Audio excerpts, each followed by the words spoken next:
Okay. Oh, my water. Of course I forgot something. I gave myself like 10 minutes to get ready and it still wasn't enough.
Okay.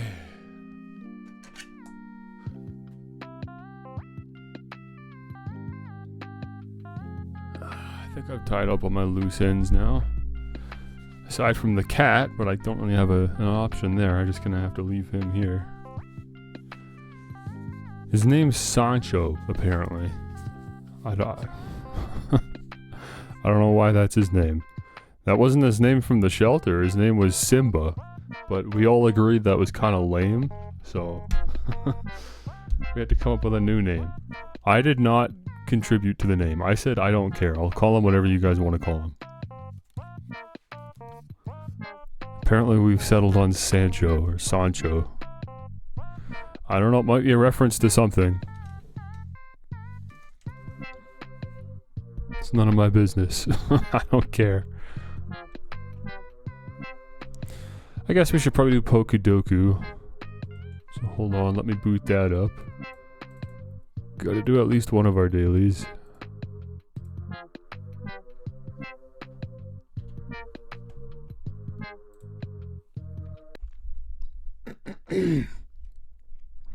Alright. And then by the time we're done this, my tea should be finished brewing, I guess. Alola. Oh my gosh, dude. Alola Ghost. Actually, you know what? I think I got this one. It's Marshadow. I was reminded of this Pokemon because of the last Pokedoku we did. So there's that. That's one. That's one of our headaches here. Paldea and Area Zero DLC. Okay, new Ghost type Pokemon. What's Annihilape's evolution? No. That was his name. Was Annihilape. Yeah, that's the one. Perfect. Boom. Dual type ghost. There's a lot of dual type ghosts. Let me go Phantump. Let me hit you with a Phantump. 1.3%. There you go. Bit of a deep cut. Yeah, what can I say? I like Pokemon. Alola. Middle evolution. Pokemon with 3-stage evolutions from Alola. Can I go do Charge-a-Bug again? I did this last time. I don't want to do it again. Oh, the starters, obviously. Okay, what are the Alolan starters? What does Rowlet evolve into? I have no idea what that thing's called. It's just a taller owl. I don't know what it's called. Poplio, I think is the name of the seal. Yeah, what do you evolve into? I don't know. As usual, Sun and Moon is a real blank spot for me. I mean, the fact I don't even know this starter Pokemon, I think goes to show how little I know Sun and Moon. Oh, you know what though? Torracat. Boom, I remembered one of them. I actually got one. Amazing. Okay, Paldea. Middle evolutions. We could do the starters again. What was the, oh, for goodness sakes, the fire type, Croc, Am I on the right name here? Oh, Crocolore. That was actually the name. Wait, what was the stage 1 then? What was the first stage? Hold on, I'm gonna sneeze.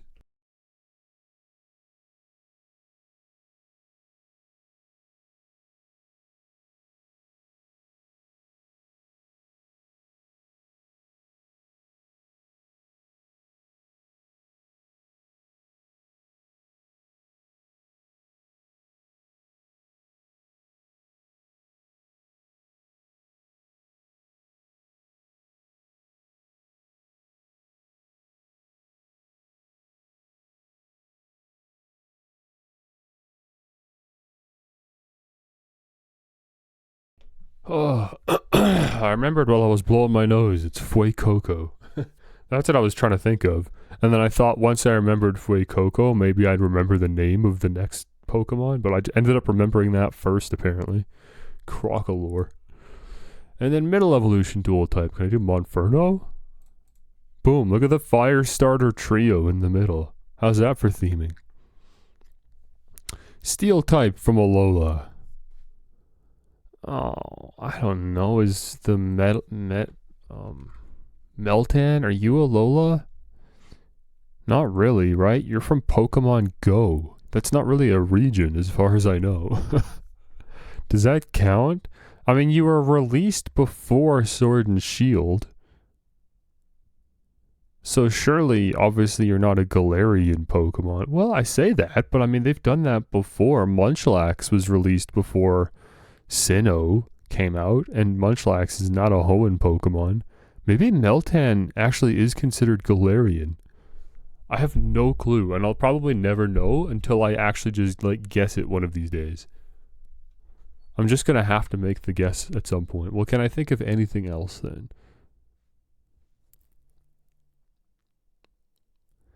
Any other steel types coming to mind that came from that region? Oh, the Sun and Moon has those tiki guys. Oh, that's where the Ultra Beasts are from. There's definitely a steel type Ultra Beast. There has to be. The Ultra Beasts cover every typing. There's one that has steel in its name. Wait, there's one that has steel in its name. There it is, Celesteela. You can't tell me Celesteela isn't a steel type. Okay, boom. We got it. We got one. I got one of the Ultra Beasts. Okay. Steel type from the newest game. What does Scarlet and Violet have for steel types? Oh, the Paradox Pokemon. The future ones. There was, what's the, yeah, but they all look like steel types. They aren't necessarily steel types. They're all made of metal, but only a handful of them are actually steel. I don't actually know if any of them have the steel typing at all. Because there's the big Hariyama. I think that's electric and fighting or something, even though it's so obviously a steel type. Look at it. And then there's the Delibird, which I think is maybe water and ice. My gosh, I hate Scarlet and Violet so much. Oh, there's a steel type Elite Four member, dude. Poppy is her name. What does she use? She uses Copperajah from Scarlet and Violet. What are some other Pokemon that were on her team? It's been so long since I played, and the Elite Four was so underwhelming. It's hard to remember. Every single fight took place in that stupid blue cube. They were all so unmemorable. Every single fight was trash, dude. What did she use? Oh, she used 5 Pokemon. I can't remember more than one. I don't know, maybe she used a Steelix or something. I don't know. I can't think of anything. None of the starter types are steel. I'm systematically trying to think of now I'm just thinking of every Pokemon I can even think of from these games. There was the Flamingo, there was the Squawkabilly, The pig, the spider.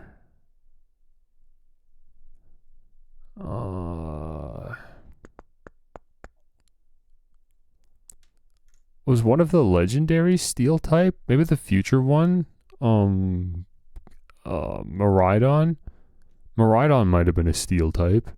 Caridon was fighting type. And I assume they're both dragons, so it would have been fighting dragon.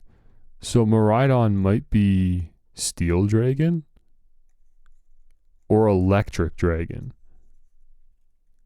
It's probably electric dragon, man. Because Scarlet and Violet already doesn't seem to mind having Pokemon made of metal that aren't steel types. The poison type, dude. The car. The stupid car that all of the bad guys, the bullies use. What is that thing called? They call it the Starmobile, but that's not the name of the Pokemon. The Pokemon is something else. It's an engine. It's a poison steel type. Oh, it's one of the worst designed Pokemon of the region, too. What is it called? It's got two. There's two of them, too, because it evolves. And I can't think of either of them. As far as I know, it's the only poison steel type Pokemon as well. What the heck was it called? Does it have like a car in the name? Is it like a pun on car or mobile in some way? There's a lot of car Pokemon. Holy. Actually, this is it right here. Oh, right. We already have a car pun in Carcoal. Oh no, what was its name, dude? It's in the mining area. It rolls around.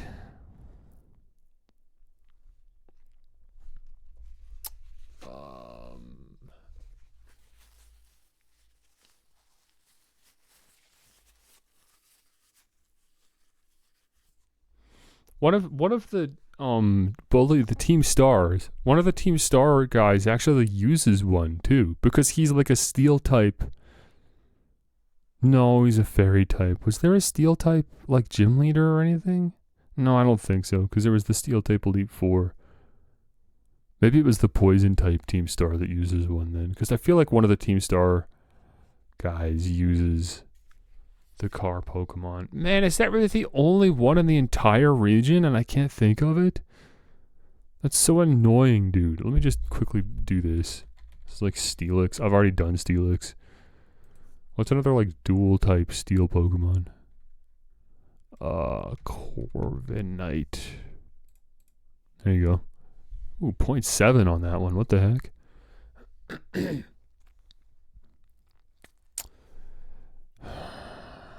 Revavroom. That was it. What a horrible name for a horrible Pokemon. F-tier Pokemon. Thank you. Revavroom. Miserable, bro. Varoom was the other one. Varoom. I can't believe that. Varoom and Revavroom.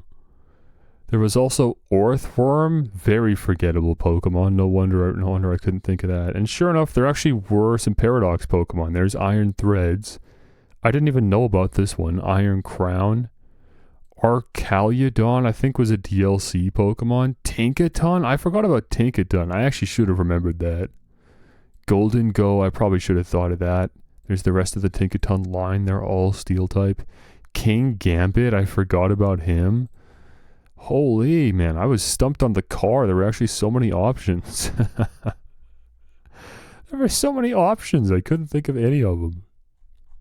What else do I want to check out? Alolan Steel types. Togedemaru, the Pikachu of the region. This guy's a Steel type, apparently. Solgaleo. Sandslash is a Steel type? You're obviously an Ice type. What are you talking about? Are you Ice and Steel? Or do you just for some reason look like icicles, but you're actually a Steel type? What a joke. Why are you a Steel type? You're just a Dugtrio with hair. Why does the Diglett with hair represent the Steel typing? What are you talking about? I hate Sun and Moon. Oh, these are going to be the worst games to play through. We're going to have to play Pokemon Sun and Moon at some point. I don't know how I'm going to feel about these games, because I already know I hate the Pokemon in them. They're like my least favorite Pokemon that I've seen from any region. And there's some stinkers in every game, but like most consistently, the most disappointing and unflattering Pokemon that I've ever seen all seem to originate from the Sun and Moon. Let me get this tea bag out of here.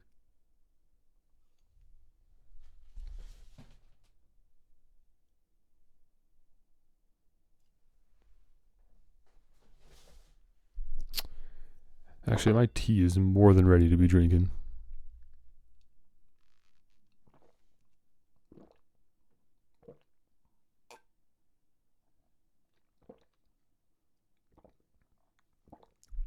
It's been brewing for like half an hour, and it's not even hot anymore.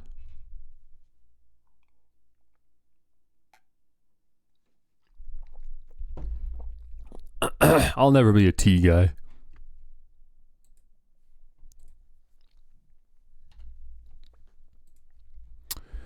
Actually, I'm gonna blow my nose again before we get going.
Oh, am I ready for another full day of streaming? I do not know, but it's too late because I've already clicked the go live button, so it doesn't matter whether I think I'm ready or not.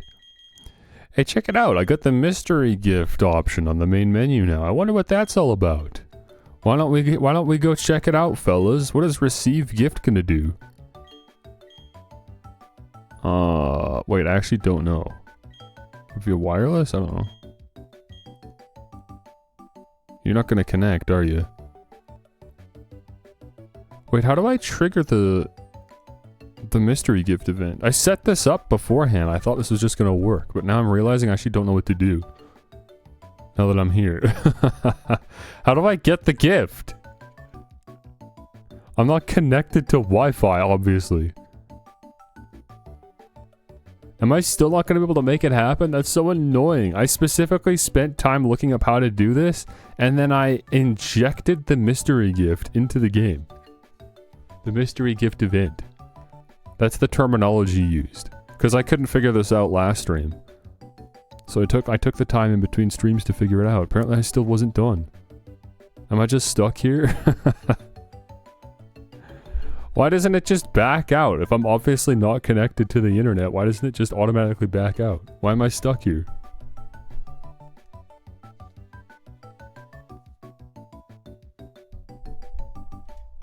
Hello? There were no gifts to be found. Okay, excellent. Is it get from a friend? No, because I don't want to... Hang on, this one was wireless communications. This is Nintendo Wi-Fi connection. Maybe this is different. Or maybe not. Oh wait, hold on. Wait, it's green now. Why is it green? Is this gonna work?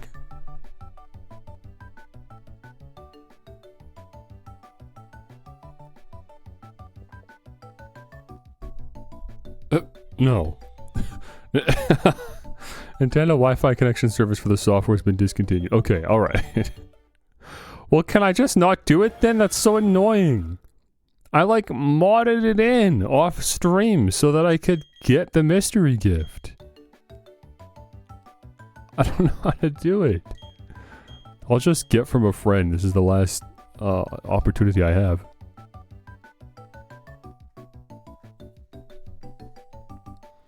Yeah, the Nintendo ninjas are coming.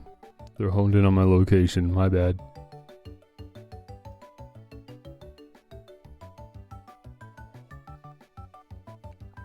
I mean, maybe I don't need to do this. Maybe it just automatically, like, met the requirements. Like, it automatically filled in the paperwork. And now when I log into the game, it's just completed already. That's possible. Wishful thinking, but possible. Yeah, I just have to press B to back out of that menu. I don't know why it doesn't just back out automatically. Okay, look, if we can't get it, we can't get it, but it is exceptionally disappointing. Should not be this difficult. Might as well check the bag for the key item, see if it's here. It's not. I don't know, man. I've got no clue. The only other thing I can think to do... I don't have a flyer on my team, do I? I gotta swap in a flyer. Oh, that's so annoying. The only other thing I could think to do would be to fly to Jubilife and correctly enter in the password in the TV station. This sucks, and of course I don't have anyone watching that knows how to do this, so I'm just kind of screwed. I guess we're out of luck on this one, fellas. Oh well. It sucks. I mean, I'd be less upset about it if I didn't already take the time to fix this. It should just be working. I don't understand. Wait, don't I have the secret potion? Hello? Wait, now I'm actually so confused. I don't even know where we're going. How do I not have the secret potion? Where is Cynthia?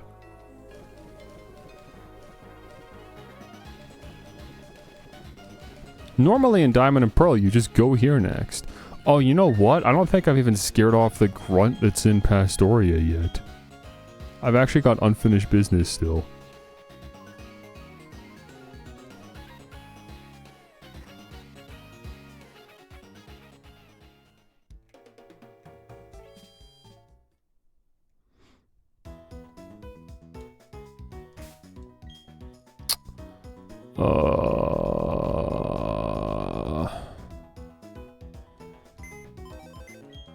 You know, it's funny, last stream I was complimenting the game for its game design, but I'm realizing that I can't exactly do that because, yeah, you're required to follow the grunt up Route 213 and 214. What? Dude, it's such a confusing game sometimes. That's so unnecessary. Why do they do that? It feels like there's such a disconnect. Let me pull up the town map. It doesn't make any sense. You get to Hardhome City, right? From this point, you're forced to leave Hardhome City out the east gate and head up to Salacian Town. Upon reaching Salacian Town, you're now given a choice to either keep progressing forward over to Veilstone City, or you can backtrack to Hardhome City and head south. And everything about the game's design is fighting each other. There is no clear answer. I mean, naturally, most players are just going to continue up to Veilstone. Well, you go to Veilstone City, then you beat the gym, and then you find out your next, location is Pastoria City. Okay, well, obviously, I'm just going to head down then, and go down here through 214, 213, end up in Pastoria City. You fight the gym, and now you're done. After Pastoria City, you're done the gyms in this area. After Pastoria City, you're supposed to chase a Team Galactic grunt back up Route 213 and 214. You reach Valor Lakefront, and now you're supposed to fly back to here, Route 210. It doesn't really make a lot of sense. It's very confusing. The alternative, though, is once you get to Salacian Town out of Hardhome City, you backtrack, right, back to Hardhome City, head south down Route 212, which numerically makes sense, because we were just on Route 209. 210 is up here. You could hit the side up and turn around, I guess. Then you go to 212. I don't know where 211 is. I actually can't remember. Oh, it's up here, I think, for some reason. Yeah, I don't know. But you go down Route 212. You go to Pastoria City. You fight Wake. Then you chase the Team Galactic grunt up Route 213 to Valor Lakefront. And then you just continue going up Route 214 to get to Veilstone City. you fight Maylene, and then you head out Veilstone City to Route 215, and Baba Booey, you're in front of the Psyduck, and now you can continue the story. That makes way more geographical sense. That's how you'd think you're supposed to do it. But for some reason, because the game forces you to go to past Selassian Town before you can leave the southern exit of Hardhome, none of this makes any sense. You're not naturally going to do that. No one would. It's very confusing game design. I've never understood it. It doesn't make any sense. In the last stream I was complimenting it because I thought maybe they fixed it. But no, I forgot about the Team Galactic grunt. So yet again, it's like, why would anyone ever go on Route 212? It's not only is it optional anyways, but it's just out of the way at a certain point. It just doesn't make any gosh darn sense. What can I say?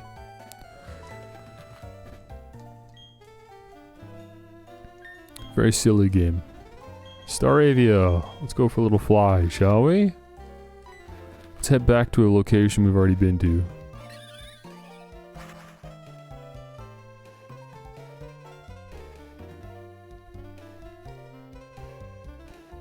Oh, Barry's here. Having fun, Barry? Does my new outfit look good or what? Krogonk's where it's at. Okay. And what, are you gonna block me from going into the marsh? Hey, what am I? Chopped liver? Don't forget I'm here too. Yeah, Wake apparently left to go deal with the Galactic Grunt. What happened to that? So, where's this Boom! Explosion.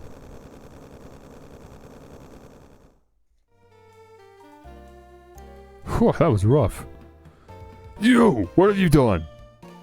What I've done, you're asking? Well, technically speaking, it wasn't me. The package that arrived, see, that was a bomb, named the Galactic Bomb. Me, I was told to push the button, so I did, like, poink. Oh, that's right, mustn't forget, the test results need reporting. Cheerio then, you daft codger. Your mask's absurd. The Great Marsh is invaluable. You two, do not follow me. Don't let anyone else in either. They would be big trouble if there's any of that bomb left. Okay, so a Team Galactic grunt set off a bomb in the Great Marsh, and nobody cared, because no one likes the Great Marsh.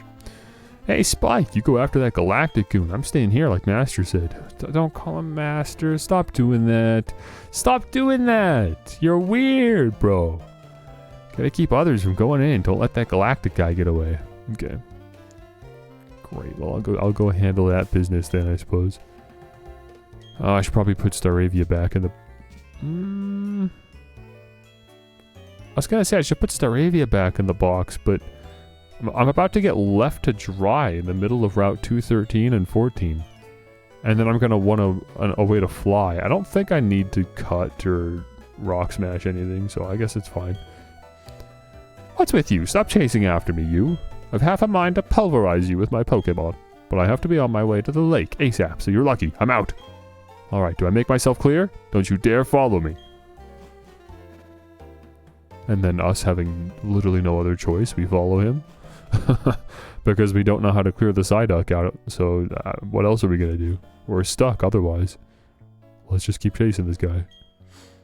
We needed the energy from the Valley Windworks to make this. It would take a scientific genius to make something like this. Therefore, our boss who made this is a scientific mechanical genius. Graw!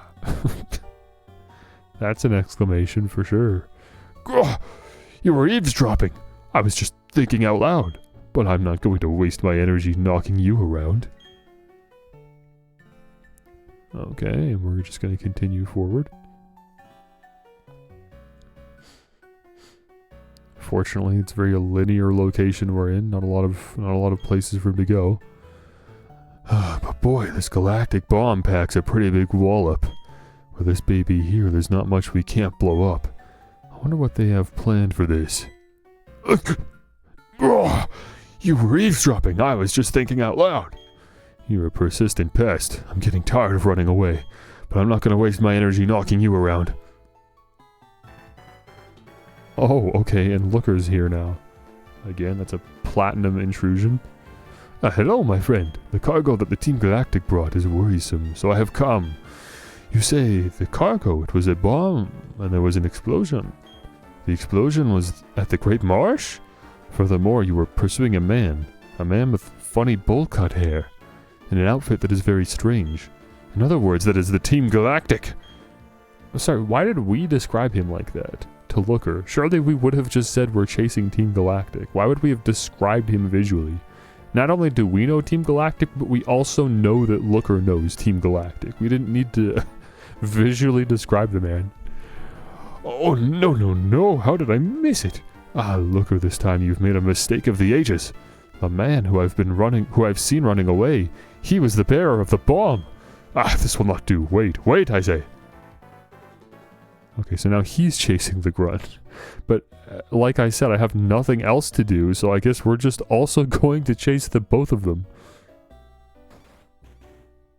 It's a very Looney Tunes-esque scenario. Great, here's Looker now. Ah, my friend, it is you. Yes, I'm at this hotel now. I'm interviewing the people to see if they've seen anyone suspicious. I would like your assistance. Go search outside, if you will. The suspect, he may have already slipped away ahead, unnoticed. Okay. I will keep advancing forward. Oh, look who it is. Why am I running like this anyway? That new world, the new universe that our boss was talking about. It's making me giddy thinking about it. When we use this thing. You were eavesdropping. I was only talking to myself. You're persistent too. I'm pooped out from all the running.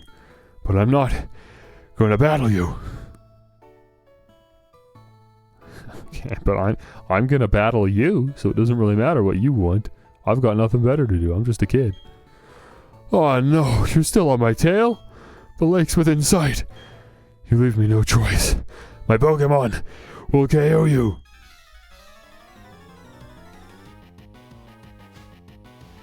Watch, he has like a Glameow.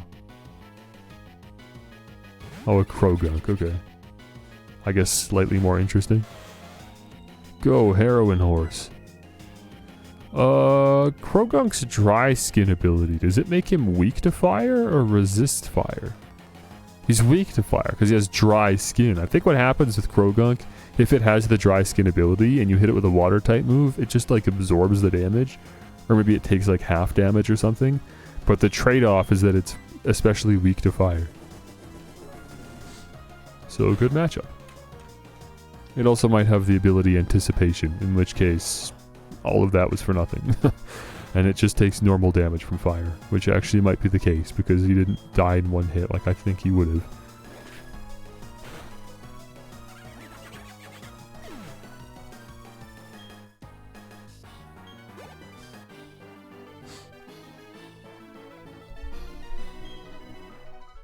One Pokemon. I can't battle anymore. I'm running on fumes. I'll have to give this to the commander. I wish I got to use it at the lake. And we're just gonna let him get away? What was the point of the Pokemon battle then? And Cynthia's here, and she's not interested in pursuing. Oh, hello, long time no see. How's your Pokedex filling up? I came to research the folklore about the lake, but... well, it doesn't appear as if the lake is open to the public now. Have you heard the folklore about it? They say there's an island inside the lake, and it's... Cynthia, there's a Team Galactic grunt! Go fight! Go chase him! Go get him for me! What are we doing? Why are we just letting him leave? I don't understand. He just blew a bomb up! He's a terrorist! Go apprehend this man! Why are we just letting him leave? What was the point of the Pokemon battle? Like, the implication surely is that that's his, like, defense, is his Pokemon. But we've just disarmed him. He has nothing now, and he's obviously exhausted. Even if, let's follow the logic that I'm exhausted too, because I've been following him. Cynthia just got here. She's the literal champion of the region. Take some onus. Demonstrate some pride for your region. The Sinnoh region. You're the strongest trainer that lives here. Go and defend yourself and the rest of the people from Team Galactic. Go get this guy. Well, I guess she probably just doesn't know what Team Galactic is or looks like, but you should. This is like a threat. Everybody's talking about it. These guys are stealing Pokemon from trainers. And I know I'm probably sounding like I'm complaining about nothing, but I'm not. This matters. It's always bothered me. Cynthia is such a waste of a character. I don't know why people like Cynthia so much. She's so stupid. This is the point in the story where she should start caring about Team Galactic vehemently. It would demonstrate that she, like, values the people of her region, the safety of other trainers, and that she earns her spot as champion. But instead she's just talking about the lake? Which is fair. Like, it's not like she came down here to stop Team Galactic. She came down here to check out the lake. But something's come up now. Let's go. No one must enter the chamber of that Pokemon. That's right, I had to talk to you about something else. And then Barry shows up. Hey Spike, where'd that Galactic Goon run off to? See, he's got his priorities straight. Huh, is this your older sister? No, she isn't? Oh, okay. That explosion in the Great Marsh, it wasn't anything serious. Mr. Wake told me to tell you that. But that Team Galactic, wow, are they out of control or what? Next time I see them, I'll teach them a lesson they won't forget. See you around. He's your friend? He's more impatient than he is energetic, isn't he? Getting back to what I started saying earlier. Why are you acting like that conversation is more important than the one we just had regarding a terrorist in Pastoria City? Have you seen the group of Psyduck on Route 210? Oh, what's wrong with you? Yes, I have, though. Yes, that's right. By the cafe on Route 210, you've seen that group of Psyduck huddled with their heads in their hands. Anyway, what you should do is use this medicine on the Psyduck. You're working on a Pokedex, so it will be worthwhile for you. Absurd, man. Absolutely absurd. I went on a big adventure with a Pokedex when I was younger. I hope you get to meet every kind of Pokemon there is to see. It may help you with the secret of the Mirage Pokemon. See you later. Bye, useless fool. Stupid head, NPC. I hate her. I hate Cynthia. She's such an unlikable character because of that. And just generally throughout the game, she's just too aloof to care about any of this.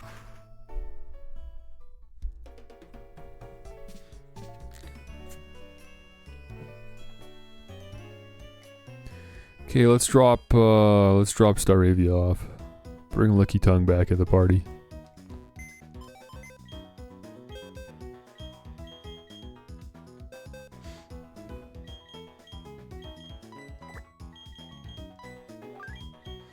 Why do they draw so much porn of her then? Because people like her for the wrong reasons. They just like her because she's a memorable champion. Like her actual, you know, boss battle when you finally get to fight her is a good fight. But as a character, she's terrible. She's easily the worst written champion. Well, I say that, but I guess there's not a lot of love for Lance either, and that's pretty understandable. And then there's Wallace from Emerald. He's a terrible champion. Actually, you know, Pokemon doesn't have a lot of great champions. I guess Cynthia's actually one of the better ones when you consider the competition. But nothing will beat Blue. He's the GOAT, bro. I'm not even a Gen 1er. I'm not even like that, you know? Oh, I forgot to heal at the Pokemon Center. Rookie mistake. But they actually did just get it perfect in the first game. Where the rival that you've been fighting over the course of the whole game, and it was always one step ahead of you, is also now the champion of the region. It's cool. It's a cool story. I don't know why. I don't know how they managed to nail it in Pokemon Red and Blue on the Game Boy, and then never again. Every other champion sucks.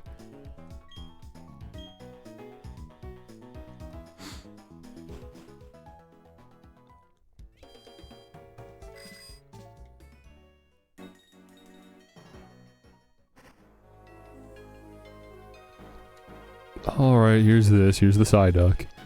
And dude, again. I mean, let's just make this clear. I was complaining about this earlier, Rainy. I think you dipped out because I saw my viewers go from 2 to 1. So you left while I was ranting about it. But like, isn't it goofy now? Like, I've just met Cynthia and she says to go to the Psyduck. I'm gonna use the secret potion. We're gonna clear the Psyduck out. There they go. That's cute.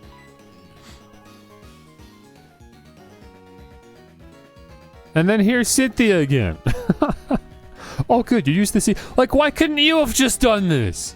If you're capable of getting here as soon as I am. Why did I run your little errand for you? You're clearly capable of getting around. You obviously didn't spend much time down there, did you? It's so stupid. again, I think very obviously the game wanted the player to either continue up through Route 214 or maybe backtrack to Route 212. But because of the region design, it doesn't make any sense. No one's going to do that. What I have just done is what everybody does when they play this game. They go down Route 214 and Route 213, they fight in Pastoria City, then they follow the grunt up halfway to Lake Valor, and then they fly up here to the side dock, because there's nothing else to do. Because nobody wants to go do Route 212 because it's completely optional, and they already did Route 214 because that's how they got to Pastoria in the first place. It's stupid. It's just dumb. This game needs help, man. As much as I love Pokemon Platinum, this game's got problems. Psyduck are known to suffer from chronic headaches, but no one's been able to figure out what triggers the headaches. Oh yes, can I ask you a big favor? No, you can just do it yourself. I'm sure you're capable. I want you to deliver this old charm to my grandma in Celestic Town. Why? She's your grandma. I know there are some rare Pokemon between here and Celestic Town, so it'll be worth your while to go. What happens if I say no? I know I'm asking a big favor of you, but I really want you to do it. Will you go to Celestic Town for me? Why? Why don't you give me a compelling reason? Don't just say I really want you to. My grandma has this sort of bossy atmosphere about her. I think you'll recognize her right away. Yes, I'm sure you will. She's the elder of Celestic Town and the location. Look on your town map. You can't miss. Again, you can just do it. Since you have not only all of the necessary information and context, you also have the thing that needs to be delivered. And that's the last time you see her until the end of the game. What a like, how pointless is all of that? It makes me, like, I get so mad about that, it makes me want to learn how to ROM hack myself, just so I can fix that whole interaction and change the writing of this game, so that it just makes more sense. So that Cynthia becomes, like, a believable and likable character.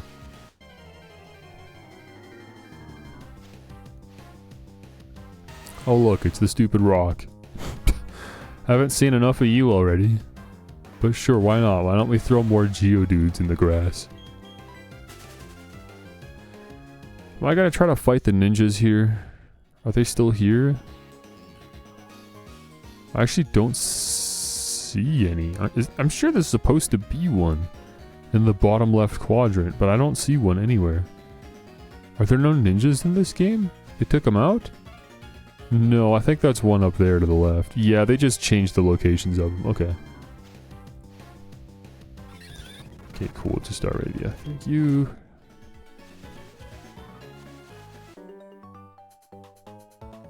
I'm one of the ninja trio. Being discovered means I must battle.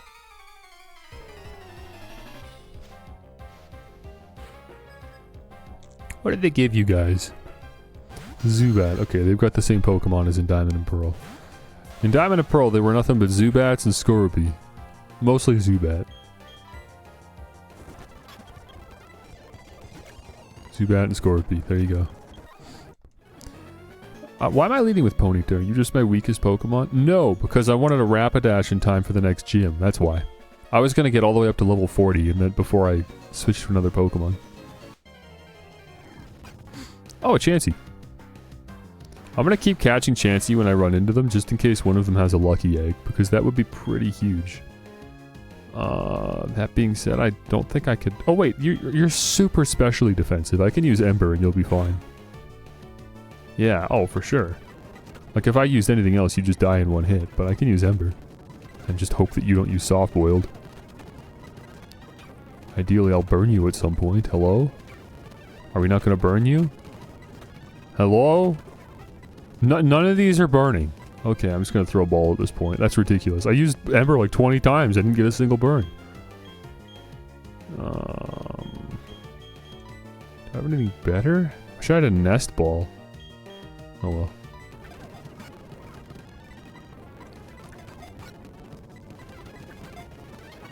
There we go. We'll check it out later. It's too inconvenient to run back to the PC right now. Fabian, what do you have? Krogunk, okay. Yeah, I think they might have had a Krogunk in Diamond and Pearl.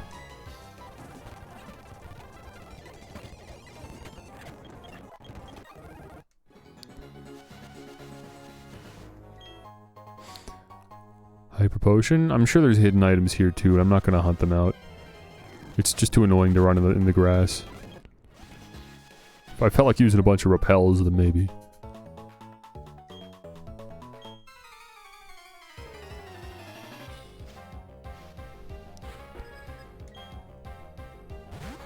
Stunky. Okay, they've all got different Pokemon. That's good.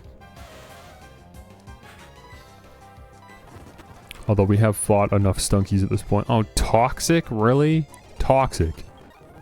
On just a random trainer's Pokemon. Toxic. Okay. Well, surely I've got an antidote or two sitting around. Or 5. Yeah, that works. We've got 5.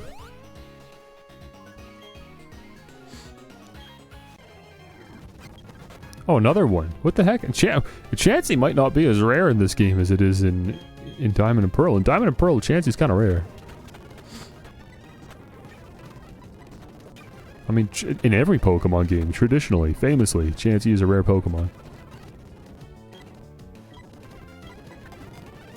Again, somehow I didn't burn it.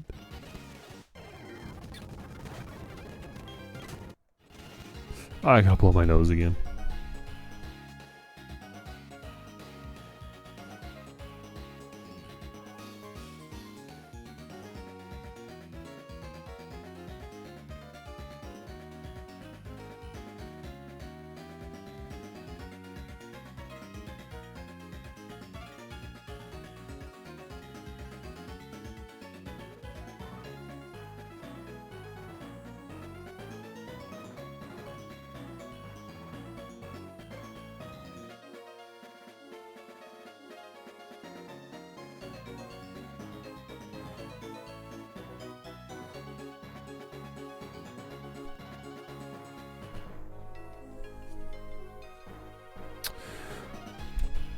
Okay.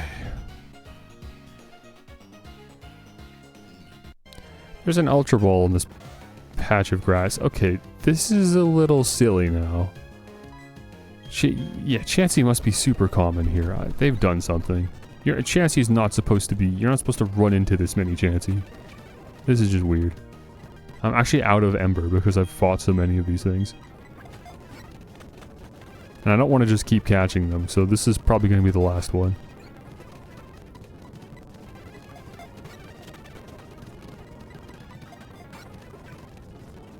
Oh, come off it. I'm actually out of Great Balls. Ultra Ball, I guess. It used refresh! Okay, I'm just running at this point. I wasted a lot of Pokeballs there, that sucks. Oh, Scyther's in the grass? Just hanging out. There's just a Scyther. That's kinda cool. I like that. I like that you can just get a Scyther. He's just here.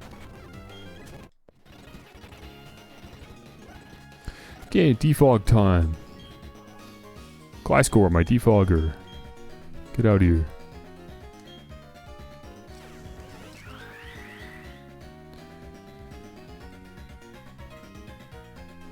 Very good. You're not a trainer, you just complain about the fog. But for some reason you don't react to when I use defog, and they didn't change that in Platinum. Okay. What's this ninja got, you think? I don't remember what his team was in Diamond and Pearl. Again, all the ninjas, I swear they just all have the same, like, 2 Pokemon. They do not distinguish themselves from each other. I'm sure this one was no different. He's got 4? What are they? Zubat. He's got a Zubat, a Golbat. Now I'm confused. Amazing. And I'm gonna die because of it. Stunky. And Scorpy. Oh, Fire Blast. We're learning Fire Blast before we evolve? That's crazy. This is like a final move for a lot of Pokemon. I can't believe we're learning this at level 37. 120 damage. It might be time to say goodbye to Ember. I don't know why we have that. It's obviously not burning frequently enough. At that point, yeah, I think I'd rather have Fire Blast. Cool. I'm not going to use it that often, but I could see that being pretty good against, oh, I forgot his name, actually. I was going to say Flint. Is that his name? Is his name Flint? No, it's not, right? No, Flint is the Elite Four. Okay, what's his name then? I actually forgot his name, the name of the upcoming gym leader. Huh. It's escaped me. We use some Moo Moo Milks. I bet you we've got enough HP for that. I mean, yeah, Super Potion wouldn't do it, so sure. Let's do that.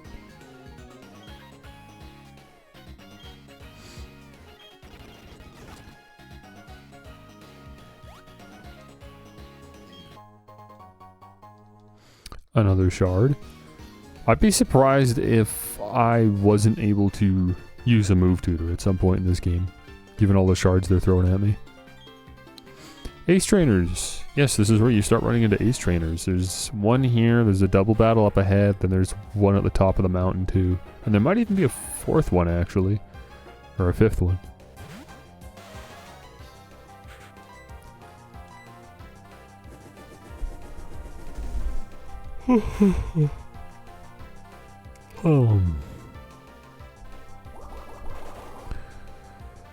Today's gonna be a long stream. I'm just gonna take it easy.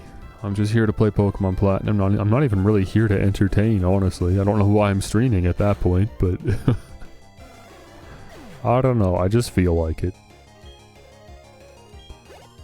I just feel like verbalizing my thoughts, really. That's all it is.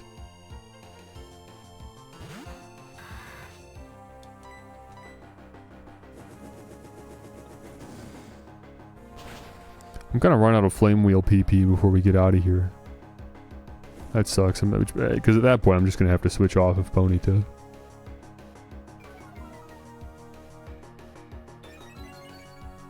I'm about to fly all the way back to Celestic Town. Although what I can do is just kind of rush to Celestic Town and skip trainers and then heal there and then backtrack to clean up the rest of the trainers. I could do that. I've done that before with other routes in Pokemon games, where you can kind of foresee that your resources are running thin and that you might not make it.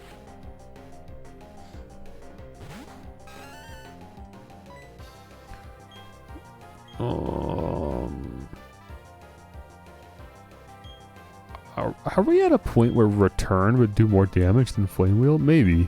I mean, technically it's probably going to do more damage if I just finish off my Flame Wheels first, since it, you know, increases over time. It could do an extra point or two of damage by the time I'm out of Flame Wheel PP.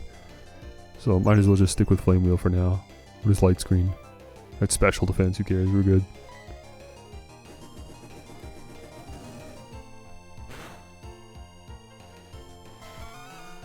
Cool. Ace Trainers in Diamond and Pearl were your opportunity to see Pokemon that you don't normally see. But funnily enough, in Platinum, they've sort of relegated that to the collectors.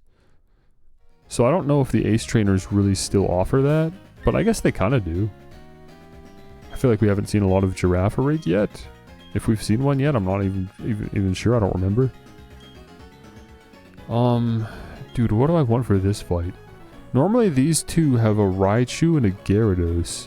I don't know if they still do in Platinum, but if they did, I'd probably want to have Rotom out here. We could do... I don't know, that's a nasty combo. I guess Torterra. It's probably our best bet right there. I mean, that's a ground and an electric type. That's pretty good. Yeah, I can't complain about that. Okay.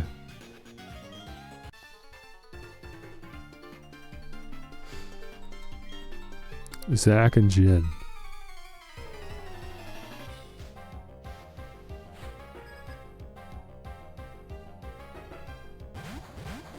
Yep, they got the same team in this game. Good. That was one of the more memorable teams. I like it when they keep those teams. They don't always do that. They've replaced a couple of the more memorable Diamond and Pearl teams, but most of them they've carried over. Intimidate kinda sucks, but I'm sure Earthquake's still gonna just wreak absolute havoc. Funnily enough, it's actually only gonna hit Raichu. Because Gyarados is a flying type. Because Torterra and Rotom make for a good double battle team because Rotom has Levitate, so I don't have to worry about Earthquake recoil. But also Gyarados is a flying type, so the only Pokemon it's gonna hit is Raichu. Why do you have Ice Fang? What are you talking about? That's insane. Okay, never mind about anything that I just said. I just got one shot by Ice Fang.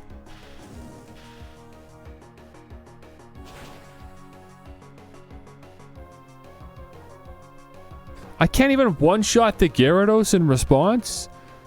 I mean, I know I'm getting out-leveled, but... come on, man. Come on, man. I can't throw out Gliscor. He's obviously just gonna get Ice Fang. Unless he can outspeed. He actually might. Or she. I always forget Gliscor's a she. 74 speed. That's not... I don't know, dude. I mean, Ponyta's faster than that. Gliscor is like decently fast for sure, but I mean Gyarados kind of is too. What was Rotom's speed? 70. Rotom got outsped with 70 speed. So I don't necessarily feel super safe about 74. And if Gliscor doesn't outspeed, she's getting one shot, so. I'm gonna send out Lickitung. Because I don't feel confident in sending out any of my other Pokemon. I'd rather just lose Lickitung here. I don't feel like sending out another one of my Pokemon just so they can faint.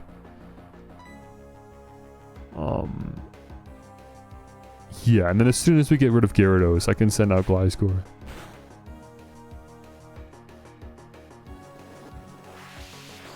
Does Twister hit both of us? Oh, okay. Amazingly, Lickitung didn't die. I don't know why Raichu kind of threw there. It went for a quick attack? Like, why? I'm sure you have, like, Thunderbolt or something. What are you doing with quick attack? Okay, well, I guess Lickiting's getting some experience points for once.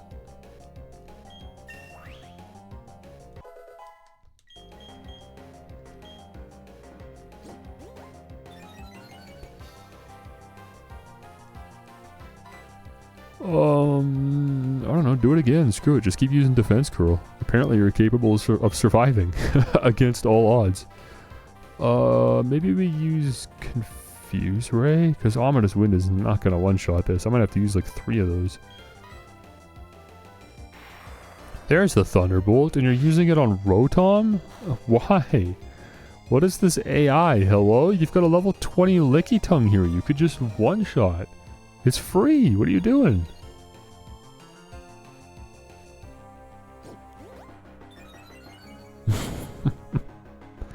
What a goofy battle. It's not supposed to go like this.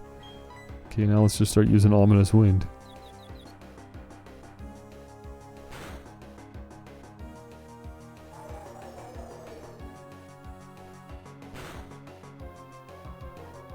Okay, that's good. 2 shots is good.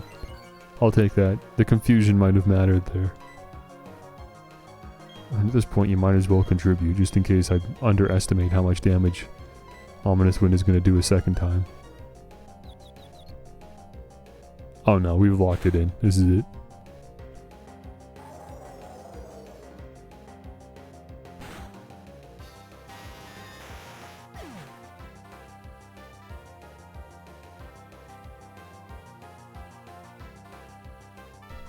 This is a good battle for money. It's not great for experience points though, it's only 2 Pokemon. I got a level 20 Lickitung up to 21. So yeah, not great. You want to learn Stomp? It's better than Wrap, sure. You're probably never going to see the light of day ever again, but sure.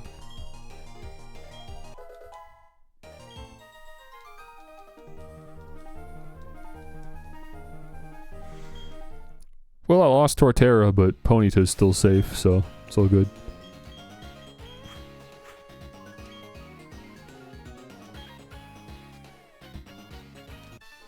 That being said, Torterra kind of is my second in command here for the next gym. So I'd like to see if I can get some more XP on him. I mean, I'm thinking I could get a Rapidash. I mean, between this route here and the upcoming route on the other side of Celestic Town, there's no way we can't get a Rapidash. In which case, I could probably lead Torterra through the gym itself. As long as I have enough PP on Earthquake. And then, yeah, we'd be sitting pretty. Oh, there's Iron Island too. That's totally optional, but I can do that first if I want.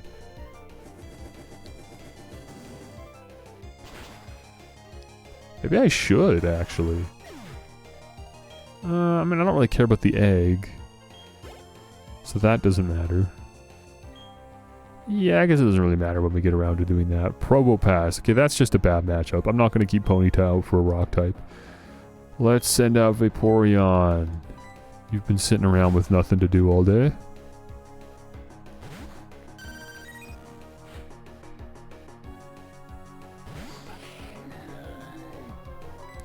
Goofy guy. I've definitely warmed up to Probopass over the years. I don't hate him as much as I did when I was a kid. I still don't particularly like him, but I guess I'm fine with him. It is still a little upsetting to see a Pokemon with facial hair, but not quite as much as it was when I was a kid.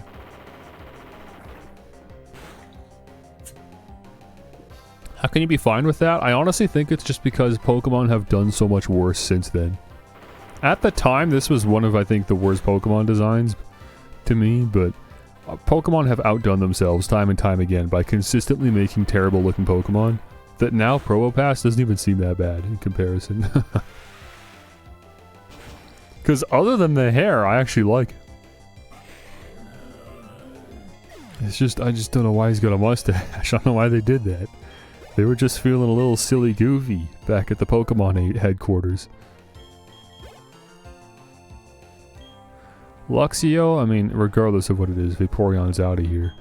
But yeah, in particular, because it's an electric type, let's... I mean, Ponyta will be fine. Get Ponyta back out here.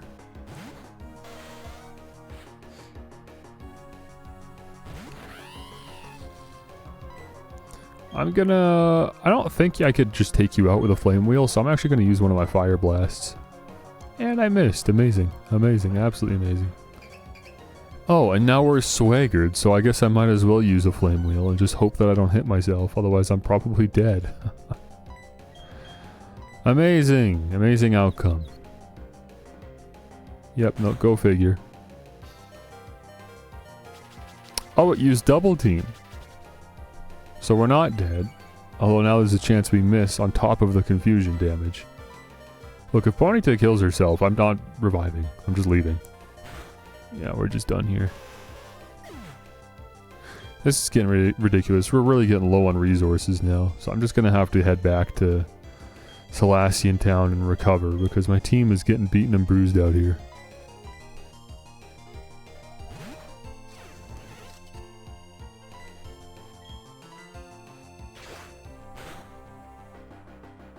Oh, only that much, dude? Come on, that's not enough. That's not enough damage. The swagger again, man. This Luxio's annoying.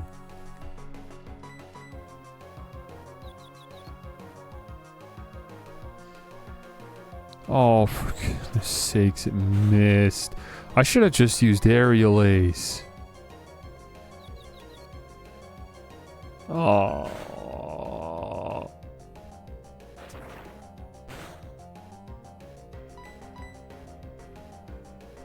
Okay, there we go.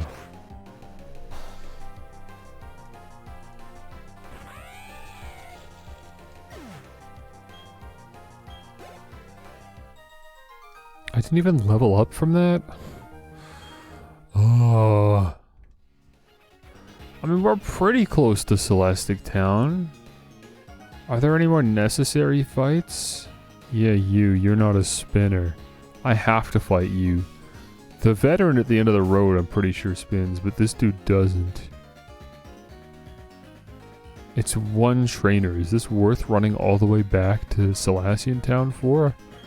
I even have a flying type here. I think we might be fine. I don't know. I hope I'm not making a mistake here, but I think we'll be good. Because the matchup is good. I feel pretty good about that. Just throw down a super potion quick.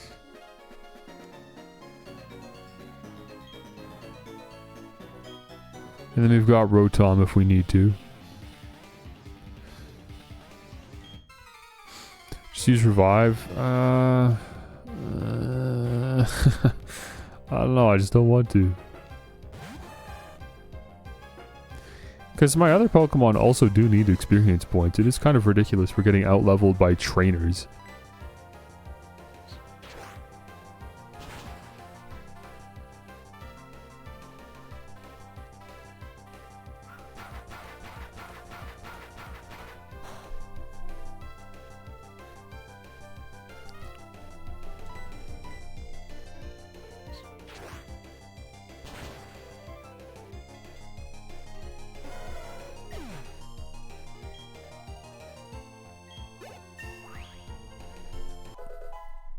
Good.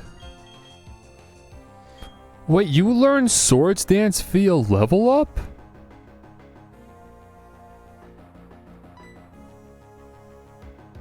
Oh, I was thinking of buying the TM from the game corner and teaching it to you. You just learn it via level up. I mean, that makes me happy because I don't have to buy the TM, but it also is rather annoying because I actually just can't, like, teach this to you. I have to pass. Because I can't get rid of Cut or Defog. If I do replace one of these moves, I'm going to have to heart scale it back on anyways. I can't... Aerial Ace was, I think, a TM, wasn't it? Or was this via level up? This is a TM, right? I think this was... Yeah, this was a TM. I used that. Okay, well, yeah, just too bad, I guess. We'll have to heart scale it on later. That sucks. But it's definitely cheaper to use a heart scale than it is to spend like, I don't know, $80,000, whatever it was. Oh, there is another trainer. I knew there was another Ace trainer. I forgot like that you were like just here in the middle and you don't even turn, so I have to fight you too. I mean, Gligar's doing pretty well. Again, between Gligar and Rotom, surely we'll be fine. And if we really get desperate, I can just throw out Licky Tongue and use the revive on Ponyta or Torterra or something.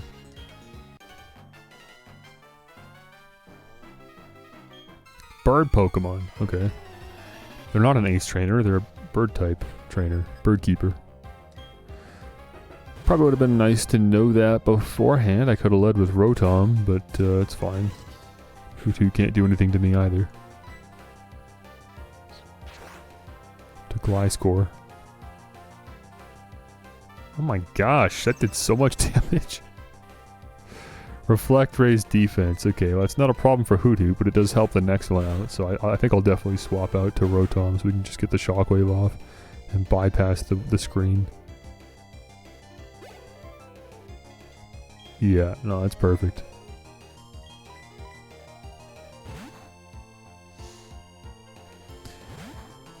Oh man, it's been tough, man. The past couple days, I just keep thinking about how badly I want to go play some fan games or ROM hacks. Like, I don't even want to play this anymore. I'm having a great time, but in the back of my mind, I can't help but fantasize that it's just going to be so much better once I'm playing a game that just some fans have put together. At this point, I trust random people to make better Pokemon games than Pokemon. Because it seems like every time I play these games, I've always got like massive complaints that hold them back. I just want to check out the fan stuff, man. But that's kind of the end goal here. That's why I'm even replaying all of these mainline Pokemon games. I just want to knock all these out and then go and check out the hundreds of fan projects I haven't played. Okay, well we made it, thank goodness. That wasn't so bad. Get Ponyta back out in the lead, and then I'm going to head back and fight the couple trainers that I missed. As well as this clown, who's probably going to be very, very easy. Right? Like, aren't you going to be like level 20? Are you going to scale in some way? I've fought 5 gyms, surely the game must know that. Yeah, okay, level 33 is not bad. We can do that.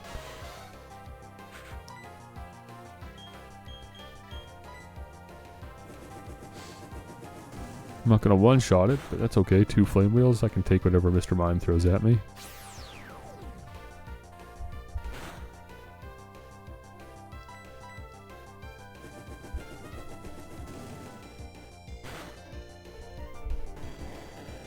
I hope Ponyta gets Flamethrower at some point.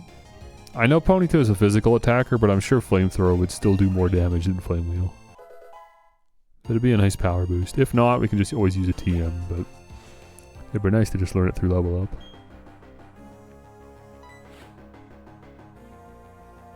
Okay, this is gonna be a one-shot. Let's just, there you go. Then heal at the Pokemon Center. Bro started talking about the fear of clowns. Why would you do that? As a clown, why would you talk about the fear of clowns? That's weird, man. Don't do that.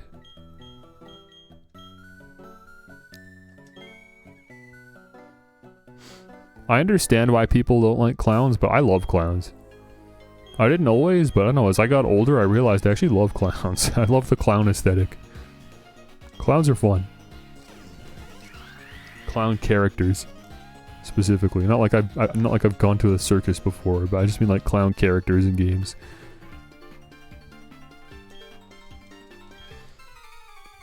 And that's like such a great design for horror characters too. I love like scary clowns, clown types. The Joker. They're great, bro. I love them. No, why does the random Tangela have toxic? Why do I still not know how to pronounce your name? It's Tangela. I know it's Tangela. Why do I always want to give you a soft G? I know it's a hard G. It's Tangela, like tangle. You're a tangle of vines. I know you're pronounced Tangela. And I always look at that name and I struggle. I'm like, how do I say it? And then I always end up saying Tangela.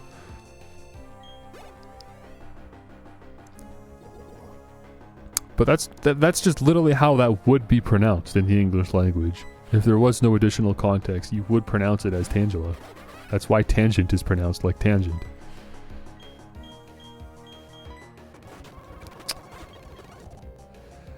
Oh, another Ponyta.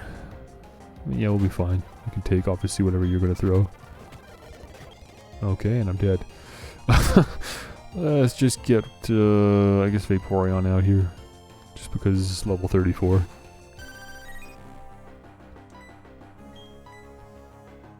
That's crazy. Full health Ponyta. Couldn't even get past this one trainer just because of the Toxic. Toxic is menacing!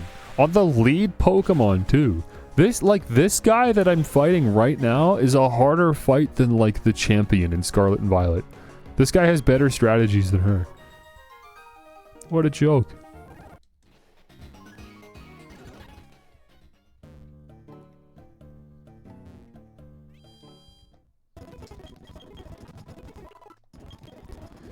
Now I gotta go fight the ninja I skipped, and I'm pretty sure I fought like I skipped like a bug trainer, or maybe it was an ace trainer. And they're at the end of a road. A cycling path.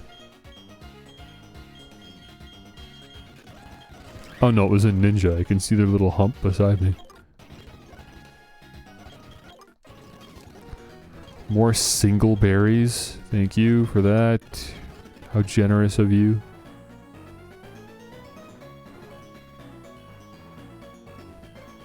Oh, here's the, hang on. Here's the first ninja.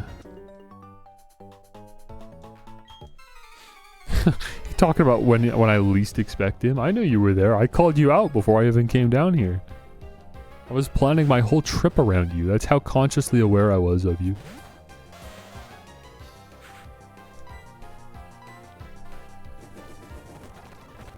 Dude, I gotta stop using Flame Wheel. I gotta switch to Return. I know Return is doing more damage than Flame Wheel at this point. I keep just like barely missing.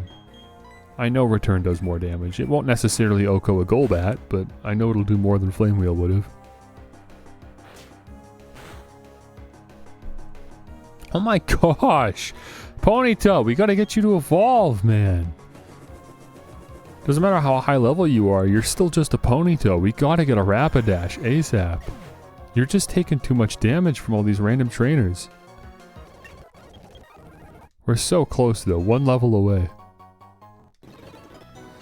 Before we fight the next trainer, let's throw on... Yeah, Super Potion's perfect.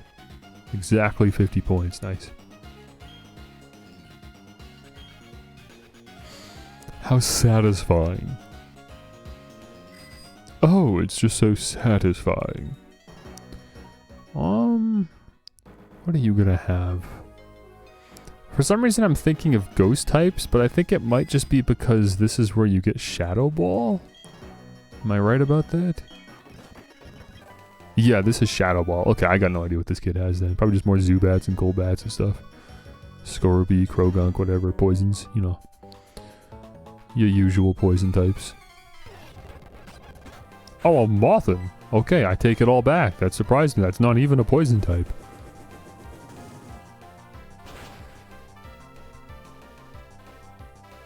Good.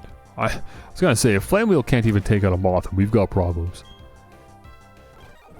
Good experience points for that. 1,000 from a bug type? Don't mind if I do.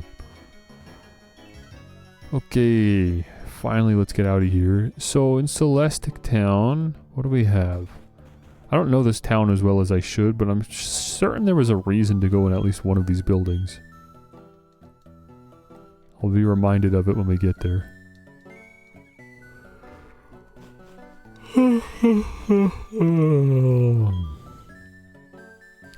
This is, I think, Cynthia's house. Or her family's house or something.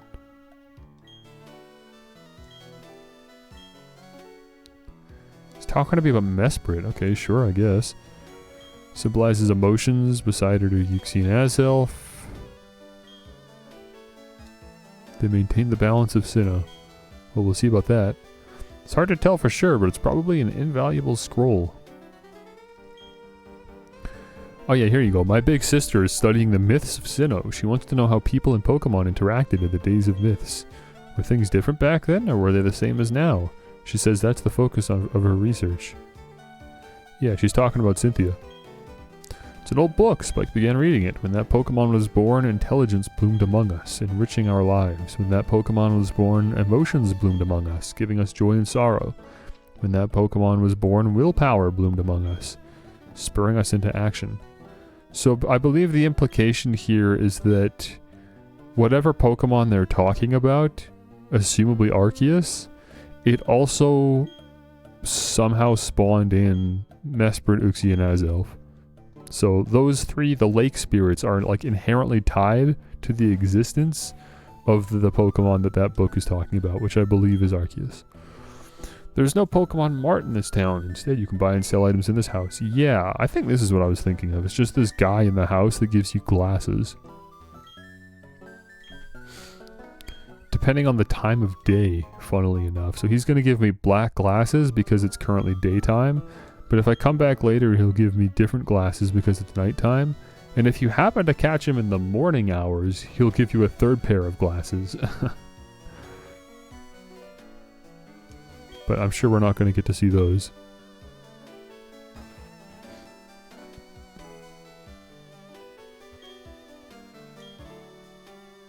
Oh, and we get the Analog Watch Poké app. Wow, thanks so much for that. Kids don't even know how to read an analog watch anymore. They wouldn't know what that is. They'll look at the strange cryptic design of an analog clock. They'll just be like, I don't know what to do with that. Before I go and do that, I honestly want to do this. No, I mean, you're not really supposed to do this until you head up to Snowpoint City, I think. I'm kind of just jumping the gun here. There's an odd spaceman in front of the ruins. There isn't anything there, but I can't remember. I don't know why I pressed A before I finished reading that. He's saying he will blow the town up with a bomb. The nerve of it all. If only I were younger, I'd punish that spaceman with my Pokemon. Another bomb? Really? How many bombs do you guys have? This town is insignificant. There's nothing of value here. It doesn't need to exist, so I'll blow it up with a galactic bomb. If you try to mess with me, I'll shut you down with a Pokemon battle. So weird. Team Galactic is so messy. This whole team needs some work. They're definitely still better than Team Magma and Aqua, but they're no Team Rocket, that's for sure. That's still like the gold standard after all these years. Team Rocket is still the best, like most believable Pokemon team. Because their goals and motivations are rooted in reality. They're just like, hey, everyone has these strong Pokemon, we're just gonna take them. And they just do. They just take people's Pokemon, that's it. There's no like big grand plan to destroy the universe. They're just like, we just want all the strong Pokemon. And if we have all the Pokemon, we have all the power.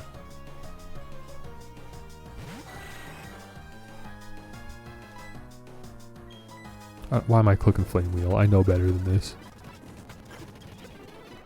I just want to believe. This place is nothing. I'll be happily rid of this place. See, we just let another Team Galactic run off, even though we've disarmed him. His Pokemon, at least.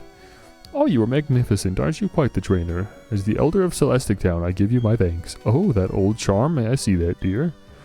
What's that? You say Cynthia entrusted you with it to deliver to me. That's Cynthia. She's my granddaughter. This old charm was made in Celestic Town long ago. It was made in honor of a mythical deity said to have created Sinnoh. These old charms are still discovered now and again. Since you're in Celestic Town, why not look around inside the ruins? I should have looked at the old charm. I want to see what it looked like. I could have looked at it while it was in my bag. I just didn't even think of it. Is there a hidden item here?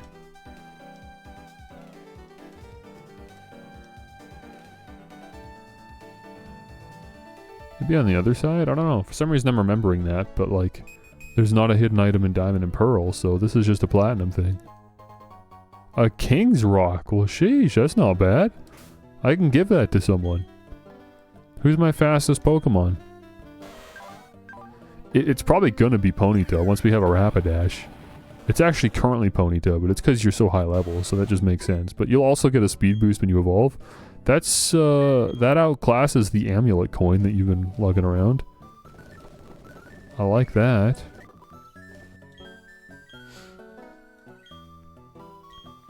Put the amulet coin on Vaporeon, I guess. Oh wait, we have black glasses now. But that's no different than a plate, and I don't think anyone's holding the plate, right? I think I decided I was going to replace Bite on Torterra or Crunch or whatever. I can't remember what with, but... Well, Earthquake, right? You've got Earthquake, Return, and Razor Leaf, and then Curse. Rotom doesn't know any Dark-type moves. Gliscor doesn't know any Dark-type moves. Vaporeon knows Bite. I don't know how long you're going to have that. You're not a physical attacker. Yeah, I really just don't have a reason to give those to anyone. Okay, here. Amulet coin. And Gliscor just doesn't have anything. I think that's fine. There's really nothing to give you.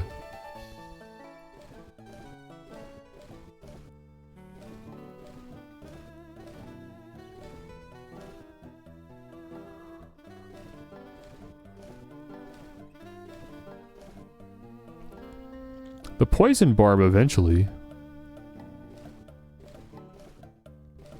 Okay. There, for now. It doesn't do anything yet, but eventually it will.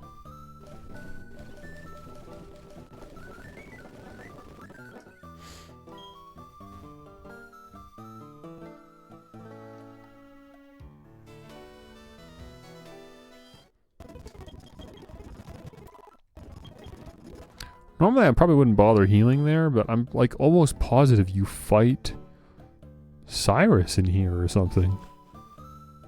I swear you fight Cyrus at some point here. Like not in Diamond and Pearl, but I'm pretty sure I remember that from Platinum.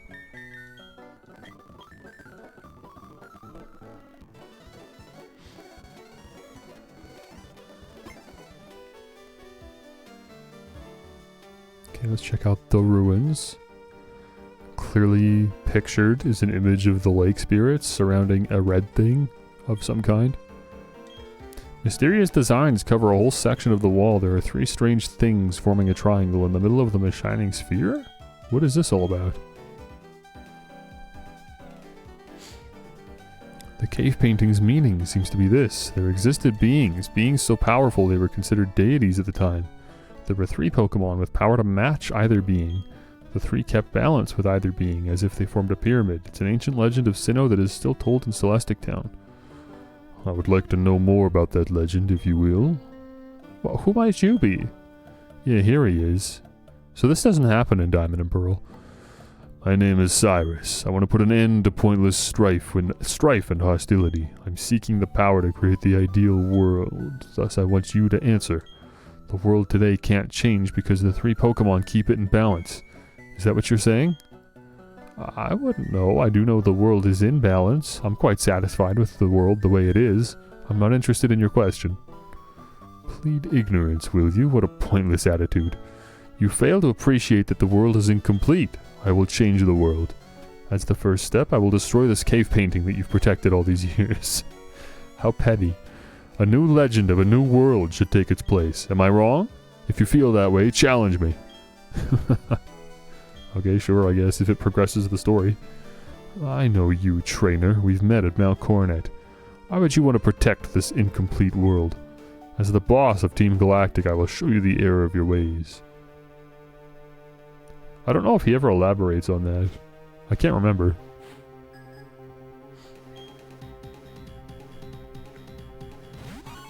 Your face looks like meatloaf. Not Sneasel's face. Sneasel's face looks fine. Now we use Flame Wheel. As an ice type. We got the upper hand.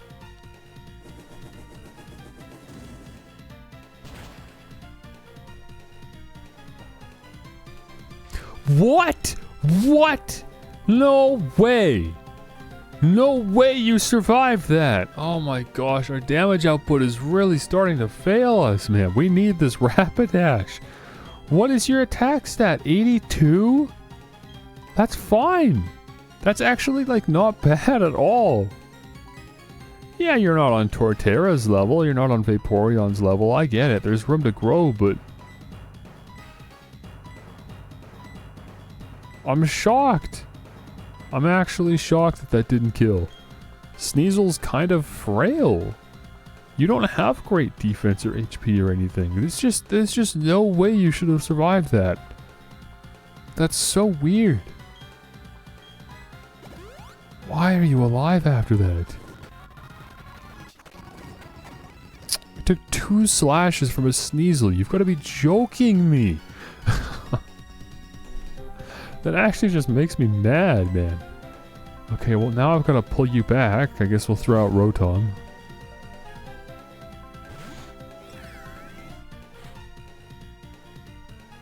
If evolving to a Rapidash doesn't result in a notable power increase, it might be time to just say goodbye to Ponyta. Ponyta was very useful in the early game, and is starting to fall off, and I honestly can't explain why. Because on paper it makes sense, but in practice it actually doesn't, because we have great attack. The attack stat's good. The other stats are failing, but at the very least the attack stat is holding up. And somehow, man, it's just not enough. I guess maybe we really should be hitting with, like, triple-digit numbers by now. I don't know.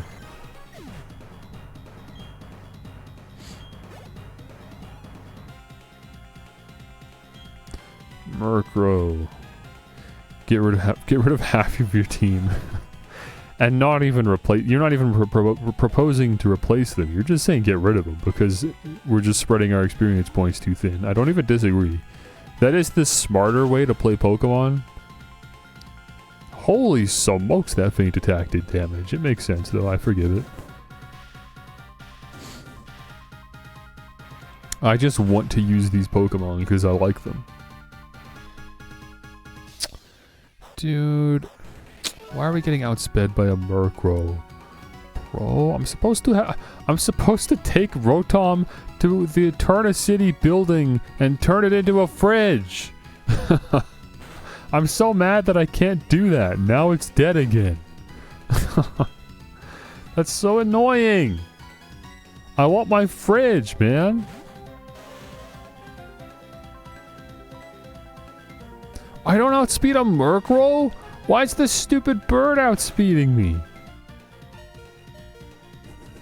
I'm lucky I survived that. I thought for sure Ponyta would outspeed the stupid Murkrow.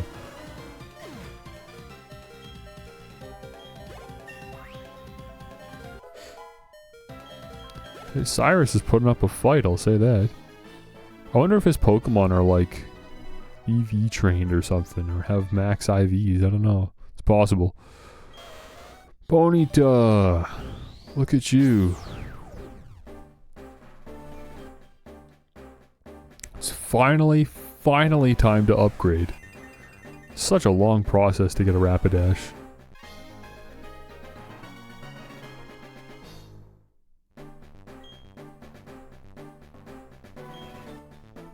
Fury Attack? You've got to be joking me. You evolve into a Rapidash at level 40 and you're trying to learn Fury Attack? You learned Fire Blast at like level 36. Why are you trying to learn Fury Attack? No! I don't want you to know Fury Attack. What a joke.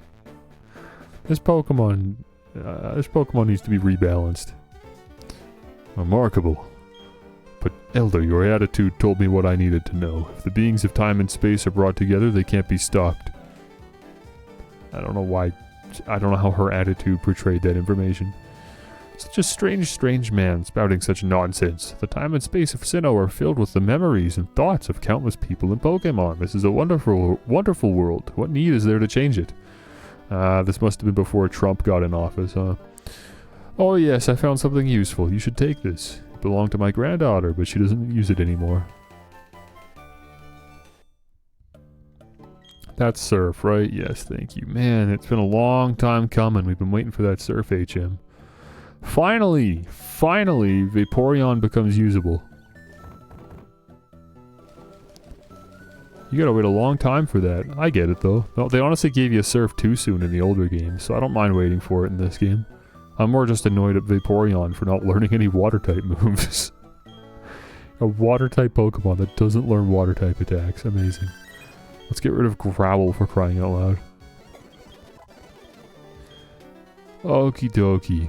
Well, that little side quest is finally done. Oh, look who it is! Why couldn't you have just come here yourself? You were coming here anyways, just so you could say hi?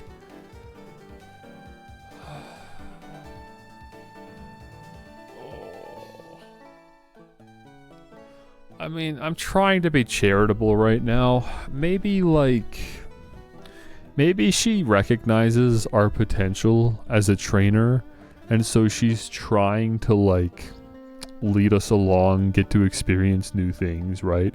She just wants us to be the best us that we can be, so she's getting us to experience Sinnoh in its entirety, find new Pokemon, whatever, so that by the time we do get the chance to face her, we're, well equipped to do so.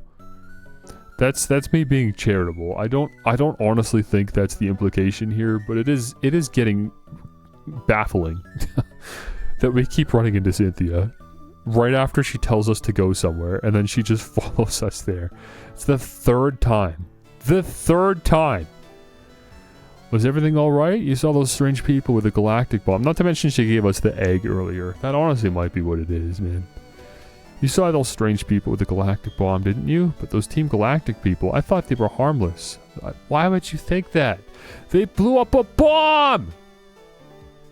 Why are they only harmless after the second bomb threat? The first bomb threat is not the harm. The second bomb threat? Now come on. One is forgivable. Everyone has a little bomb threat. Everyone has a bad day. But two?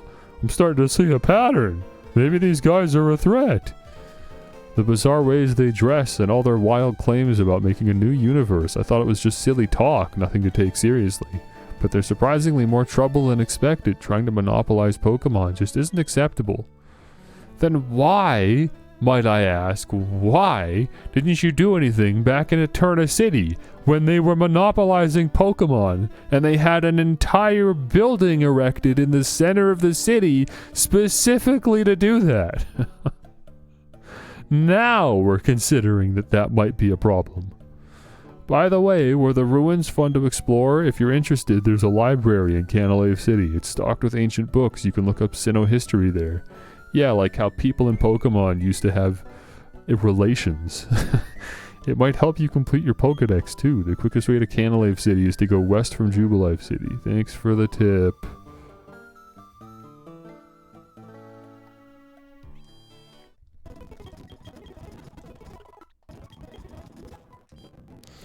Well, as much as I want to go to Canalave City, there are a bunch of, like, optional areas that have now opened up because we can surf. And I would like to explore them, but I'm also desperate to hit up the move deleter and get cut off of Gliscor, so I actually am going to just fly to Canalave City and just really quickly do that. So let me actually go grab Staravia from the box.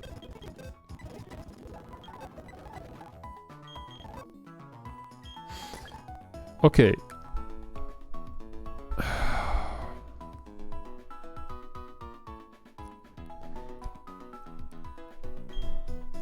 What if we just get rid of Rotom?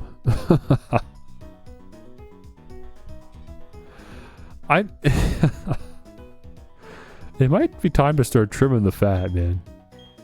Because I'm getting tired of swapping in Staravia so I can fly around. And obviously, yes, I'm starting to struggle experience-wise. I can't really get rid of Vaporeon because you're my surfer, surf and waterfall. So that's not really an option. And obviously Torterra is just a great Pokemon. No reason to even consider getting rid of Torterra. You're the literal last one I would want to get rid of. We just got Rapidash, so we're going to give Rapidash a good little while here before we come to the conclusion that maybe it's not worth keeping around, especially with the upcoming Steel-type gym and then the Ice-type gym after that. I mean, Rapidash, in theory, still has some legs. Rotom really doesn't. I was really hoping we could get the fridge form on Rotom, or just one of the appliances, really. I wasn't even that necessarily attached to the fridge, but if I can't make that event trigger, I don't know, Rotom's usefulness has kind of come to an end, I think. It was cool, alright, the ball capsule, of course. It was cool catching a Rotom, but it's not so cool when I can't do anything with it.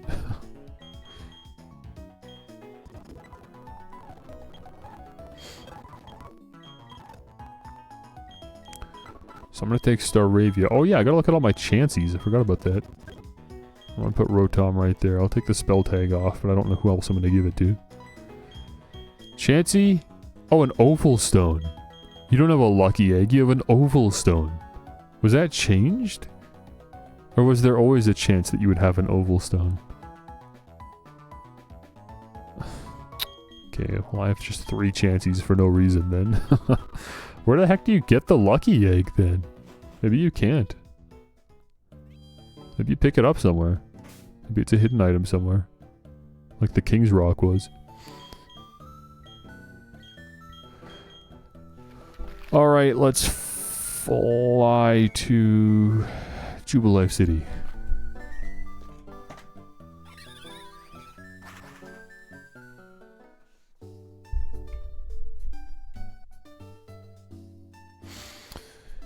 And before I leave Jubilife City, it would be kind of fun to head to the Poketch place. What's this place called again?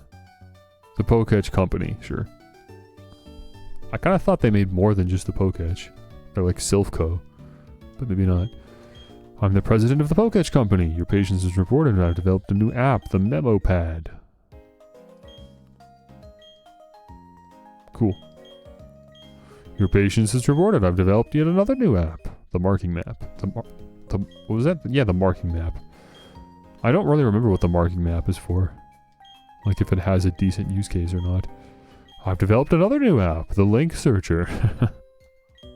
That one's useless. And the next time he has an app for us is after the 7th gym, I believe.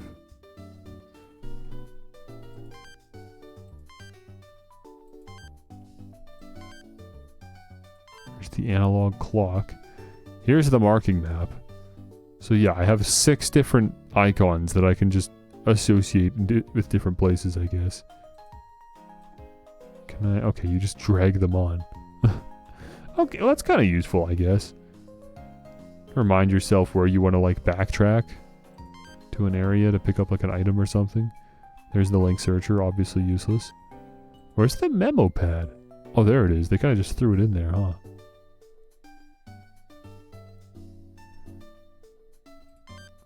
Does that go away when I change off? Yeah, it does. You literally have to stay on the screen for it to stay there. That's kind of lame. Let me draw probably the only Pokemon that I am artistically gifted enough to draw.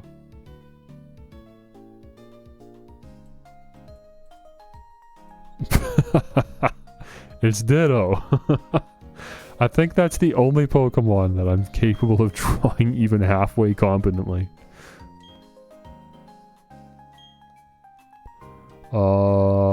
Yeah, okay. I think we're equipped to leave. We've got our Surfer, and we've got our Flyer. I've actually got every HM now on the team, which is really nice. And actually, I will say, if we're gonna do that, I might as well teach Defog to Staravia. And now that frees up 2 move slots on Gliscor's move pool.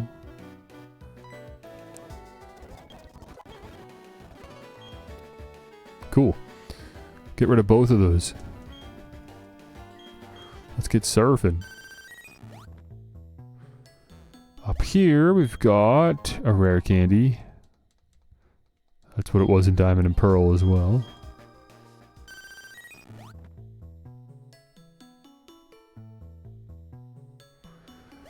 Let's fight this sailor and his probably like Wingull and Quagsire or something. And yeah, let's keep rocking Torterra, because I'm happy with Rapidash at level 40. I don't think we need to push for more than that right now.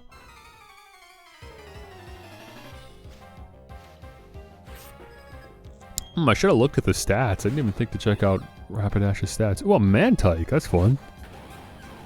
It's a Pokemon not very commonly seen, at least not in Diamond and Pearl. Yeah. Return is definitely doing the most amount of damage here. It's a flying type, so Earthquake won't even affect it.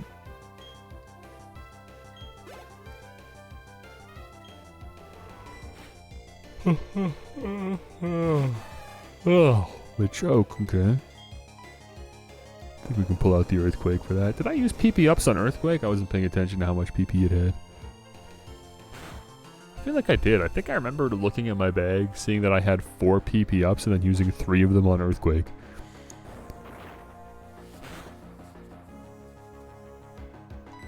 Yeah.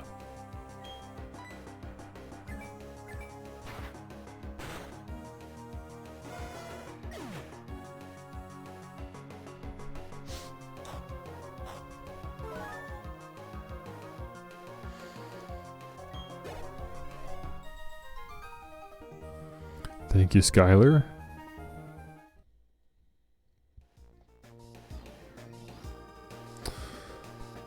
Might as well fight the rest of the trainers on the route, I guess. I do want to go to Celestic Town ASAP, but I don't know, it's a pretty small route. There's like 2 fishermen and then that guitarist, and that's it. The level... Wait, the wild Pokemon are level 30? Yeah, nothing's biting. Okay, what do you have? 5 Pokemon. Can I just Razor Leaf one-shot all of them? Probably, unless you have a Gyarados. We've got 3 Remoraid. 4 Remoraid. And a Gyarados. 4 Remoraid and a Gyarados. Okay.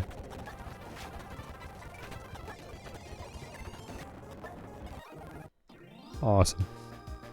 What about you? 2 Pokemon. One of them's a Gyarados. Oh, you got Dragon Rage. And Ice Fang? I gotta stop fighting Gyarados with Torterra. That Ice Fang's too threatening. If they just all have a chance to have that, then what are we doing? That being said, it does really suck to not have Rotom right now. If I could find a way to put... Oh my gosh, another one? If I could find a way to get an electric type attack on one of my other Pokemon, that'd be massive. I don't know, bite it? Oh, the flinch is crazy. That's it! Okay, I'm surfing.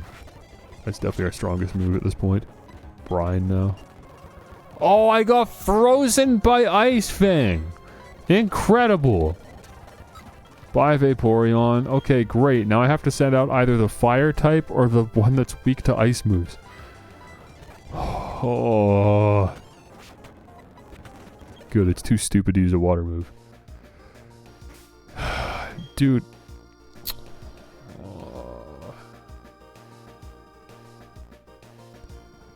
Thunderfang. I can teach Thunderfang to Gliscor. I'm sure of it. I'm sure we went over this already, and Gliscor learns the Elemental Fangs. Good. So Gliscor's final moveset is going to be Aerial Ace, Earthquake, Swords Dance, and Thunderfang? I guess. Either that or we replace Swords Dance with, like, a different elemental move, like maybe Ice Fang? No, because we're gonna teach Ice Beam to Vaporeon, that's fine. You could know Slash or Night Slash or something, but I think I'd rather have Swords Dance. Yeah. Yeah, that feels fitting. We can do that. It's super worth it. Alright. Well, maybe we'll hold off on that guitarist. Come on, man. Oh, right, I wanted to look at Rapidash's stats. I wanted to see if you hit the triple digits yet. No, 96 for attack. 85 special attack. And then 92 speed. Yeah, I would like to have you know Flamethrower. That's worth having. I'm sure that would do more damage than Flame Wheel. And then we keep Return, but Stomp is pretty useless. We're gonna use a Heart Scale to get Mega Horn. That can definitely replace Stomp. And then Poison Jab was the other one. So if I'm not gonna teach Poison Jab to Gliscor, then yeah. Yeah, I guess might as well give it to you. But Fire Blast can't be your only fire type move. I would just replace Fire Blast straight up. I would rather have Flame Wheel than Fire Blast, because at least Flame Wheel has PP and accuracy. 2 Flame Wheels is the same amount of damage as a Fire Blast. Actually more damage. So that's fine. Too bad though, I really wanted Poison Jab on Gliscor as well. Gliscor's got way more move options than I would have thought. You don't need Aerial Ace, but it does feel like a waste to not have a flying type move that's like actually pretty competent and useful like that on a flying type Pokemon. You should have that. You get stabbed for that. That's a 90 damage move. That's more damage than everything else you would have learned other than Earthquake. Obviously Earthquake would be your highest, and then Aerial Ace, and then anything else. And Thunderfang has to be one of the anything else's. And then the 4th move slot is Swords Dance. Yeah, I'm not budging on that. I'm pretty happy with it. Okay, let's get out of here. Let's do exactly that. We now, once I enter Celestic Town, we officially have all the resources to customize my Pokemon how I want to. Oh, right, you. You're gonna upgrade my Pokedex so that I can see male and female differences. How fun. One of those 2 houses is the move deleter. I do not remember which one. Let's try this one because it's closer. Yes, that's definitely you, right? Yeah. The move deleter. I have to wait so long to get to you. It's not fair. There's literally no reason you can't be like available right from the beginning of the game. I don't know why they make you wait until the 6th Pokemon Gym. Get rid of Cut, get rid of Defog.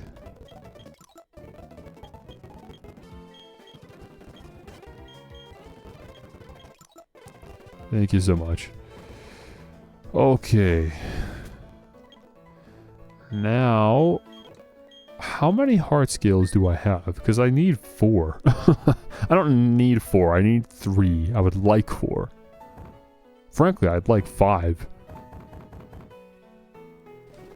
And I have 4. I do have 4. Oh, that's pretty good actually then. So let's fly to Pastoria and head to this guy in here. Wait, who are you? I don't remember this guy living with a kid. I often go to Selassian Town for my big brother. The newspaper there gives me heart scales for running errands. Huh.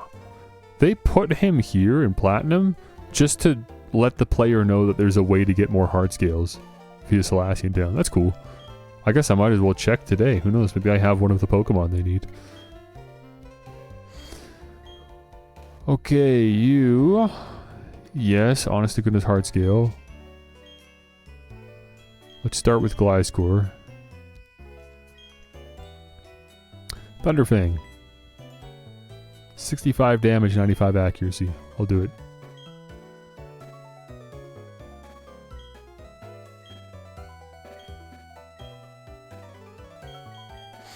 I forgot that the Fang moves have less than 100 accuracy, so I'm actually going to go buy the wide lens from the casino. Oh man, Poison Jab's 80 damage. It sucks that I can't teach that, but I mean, Poison's not actually like a great move offensively. Poison, super effective against grass and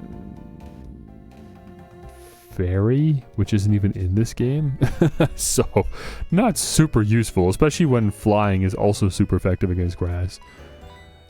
But I don't know, it's just an 80 damage move with 20 PP. I'm sure it'll hit neutrally on enough Pokemon. It would feel nice to have. And thematically it fits the Scorpion, but I'd rather have Swords Dance. Okay, and let me head over to Rapidash. And let's learn Mega Horn. 120 damage. This is our Psychic killer right here. When we run into Psychic type Pokemon, and we will eventually run into Psychic type Pokemon when we get to Lucian and the Elite Four, Mega Horn does huge damage. 85 accuracy, obviously I don't love that, but I think it's a fair trade-off.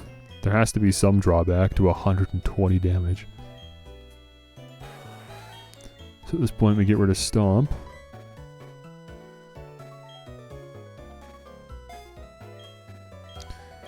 And then Poison Jab. I mean, maybe that's what our 4th heart scale's for. I just want to check Torterra quick. Because I'm pretty sure you can learn Wood Hammer. Dude.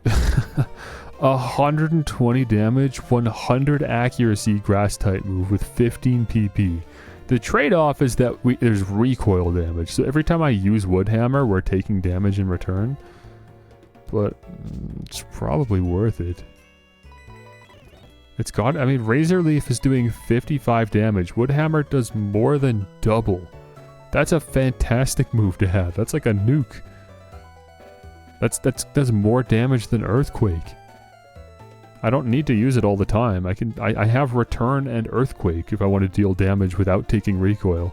And those are 2 moves that are each doing 100 damage already. And there's no trade-off or downside. So it's fine to have this. And this is just going to be a great way to clear out anything that Earthquake and Return can't. I think that's... I'm going to get more distance. I'm going to get more use out of this than I will with Poison Jab on Rapidash. Plus, I can use Curse to raise my defense. Wait, that doesn't actually affect anything. Oh well. I've got the Shell Bell on, so I get a little bit of health back, and I'm planning on eventually getting the leftovers if I can. So there's a little bit of healing to help counteract that. Vaporeon, I would definitely be interested in checking out what moves I can teach you with a heart scale, but I just don't have any more right now. And I already got all the ones that I really wanted. Might as well check then. What Pokemon does the newspaper want today? We've got a deadline to meet. Girafarig. Have I seen a wild Girafarig? I don't think I have, but I know where wild Girafarig is in Diamond and Pearl. If it's in the same spot, I could go pick one up quick. That's not a huge ask. It's pretty reasonable, actually. But at the same time, I'm also pretty sure we're gonna just run into more hard scales. Platinum is giving out hard scales left and right. Like, it's way easier to come across, and I'm sure there will be more, so I'm not in a rush. It's fine. Okay! Well, that's exciting. We've gone to Celestic Town. We've upped our Pokemon team pretty considerably now with those move additions. So at this point, I could of course continue with the story and go to Canalave and fight the gym, but there's just a couple other areas I'd like to check out.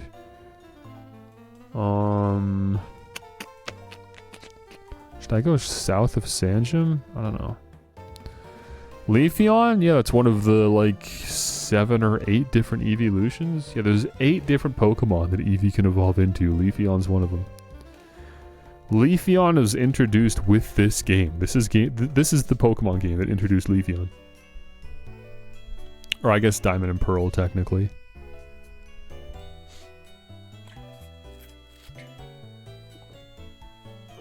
I think it might be my favorite, honestly. Of all of the evolutions, I think Leafeon might be my favorite. I really like Leafeon. Cool design. I like grass types anyways. I think I want to go here first. Let's go to Floroma Town. Of all the places that are worth checking out once you have Surf, I think this is it. Doesn't seem to be crowd favorite though. Nah. Everyone likes Umbreon, everyone likes Vaporeon, everyone likes Sylveon. Those are the 3 big ones. The rest of them sometimes get a little overshadowed, I think. Yeah, keep leading with Torterra. Let's try to get up to 40. Maybe what I'll do... Like, if we're going to be doing this much backtracking anyways, I actually might throw the XP share on either Pokemon, especially Gliscor, because Gliscor actually just doesn't have anything right now. He's holding the Poison Barb, which will do nothing, because we're not teaching Poison Jab. Eventually, I'd like to give him, like, oh right, the Wide Lens. Wait, I should do that before I forget. I'm gonna forget if I don't do it now. I'm not gonna forget about the water routes. That's literally what we're doing right now. So let me actually swing by Veilstone quick so that I can buy this Wide Lens. This is gonna be super worth it. This is gonna save my butt, I'm sure. And we won't even know it because there'll be no way to know, but I know it's gonna be worth it. How many points was it that we needed? How many coins? 1,000. We have 375 right now. That's not so bad. I can't remember. What were the TMs again? I want to check out all the TMs. I've forgotten them all. Psychic? Could I teach Psychic to anyone? I mean, that'd be a great move if I could.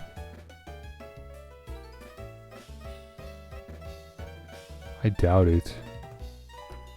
The only one that would even be able to use Psychic maybe is like Rapidash, and my only logic for that is because I know it can learn Hypnosis.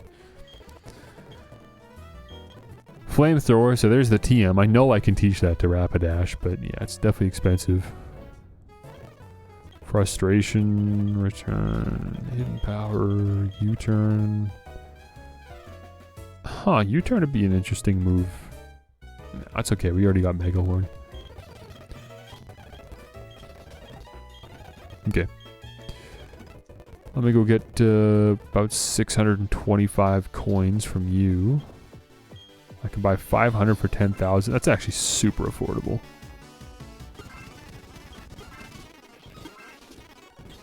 That didn't even put a dent in my wallet. I actually have so much money now, 200k. That's enough to get Flamethrower. I can do that right now. Well, then let me just check. I'll just do it right now if we're not going to learn it anyways. I just got to check whether or not we actually learn it. I'd rather be patient and just learn it if that's an option.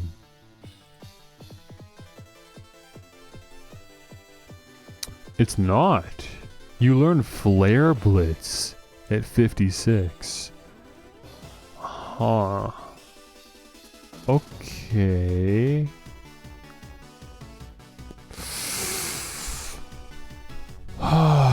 Flare Blitz, huh?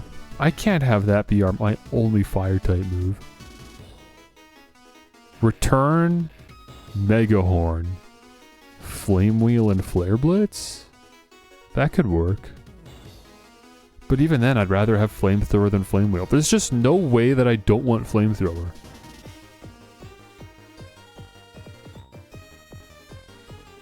The only way I wouldn't want Flamethrower is if I also want a Poison Jab, but even then, would I really want Flare Blitz to be my only fire type move? No, not really. And I don't care about Bounce.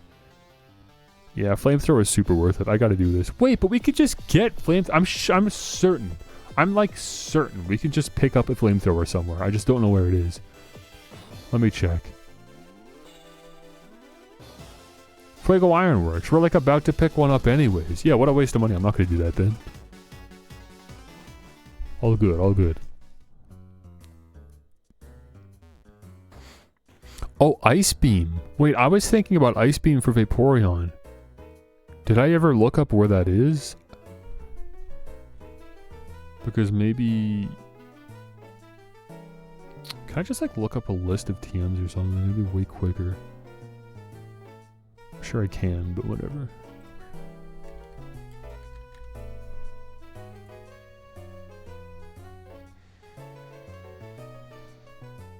If I'm not going to teach Thunderbolt to Rotom, and I'm not going to buy Flamethrower for Rapidash, then I might as well buy Ice Beam for Glaceon.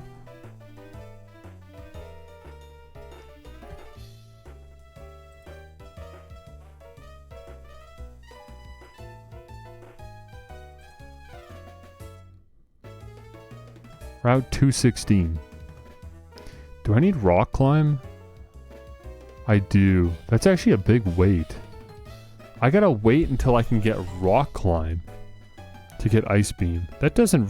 I'd rather just have it now. If I'm not saving up for anything else, which I'm not, then honestly screw it. I'll just buy Ice Beam now and teach it to Vaporeon. Okay, well since we're here, let's just pick up this stupid wide lens. Thank you. Let me give that to our man, or our girl, Gliscor. Oh wait, the XP share. Okay, well, we'll hold off for now, obviously.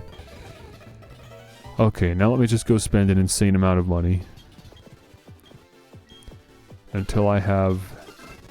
Wait, how many coins was it? I already forgot. I actually forgot. I think it was 4,000 coins?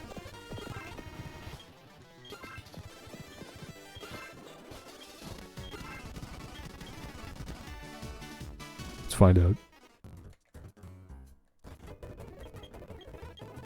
No, not the silk scarf. You don't know. Oh, it was 10,000. I wasn't even close.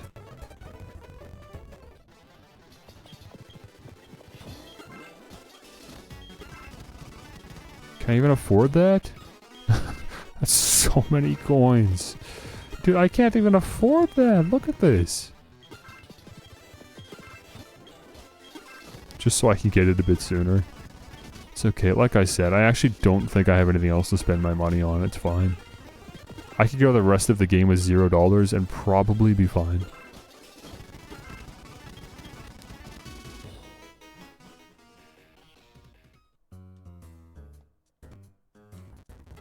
$300 Moo Moo Milk? That, you know, I guess you're joking, but also that probably is the best thing to spend money on at this point, is Moo Moo Milk. Just it's cost efficient, and it's good healing in between battles. It'd be good to have a lot of Moo Moo Milk in between Elite Four battles, and then just some, like, maybe full heals. And hopefully I just have enough elixirs and ethers from picking them up off the ground, because you can't buy those anyways. So yeah, honestly, Moo Moo Milks and full heals would be the best use of my money. Okay. TM case. TM13. Vaporeon. And let's get rid of probably Quick Attack. I'm not getting rid of Brine. I like that we have Brine. Like, I've already used the TM anyways, so I don't see a reason to replace it. That was a single-use TM we got from Wake, and it actually does do more damage than Surf once their HP is below half. So it's got to be either Quick Attack or Bite. Obviously, Bite does more damage. Plus, if we can get super effective damage, then that increases from 60 to 120. But Quick Attack being priority at least has some value. It's just so little damage, though. We're not dealing physical attack damage, man. We're a special attacker. I don't know. Ideally, I replace both of these with something. Something better.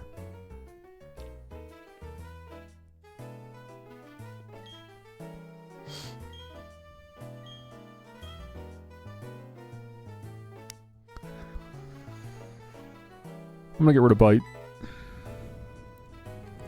We're not even fast enough to be flinching Pokemon anyways. Should I just teach Earthquake now? I don't really know why I'm holding off on it. The only reason I was holding off is because I couldn't remember if Torterra learns Earthquake or not, and he does, so now we might as well just teach it to Gliscor. Time to say goodbye to Slash. Yeah, I feel good about that. Nothing wrong with that. It's a good call. I don't regret that. Not one bit.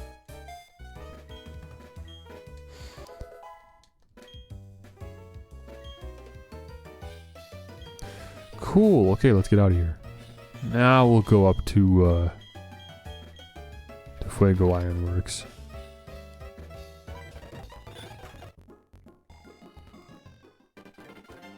First, I'm gonna go here. I think this is just for the Thunderbolt TM.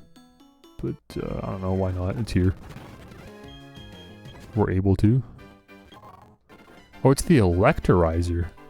Huh. Oh, never mind. There's the Thunderbolt TM. Is there a hidden item here? Sorry, Ditto. Time to say goodbye.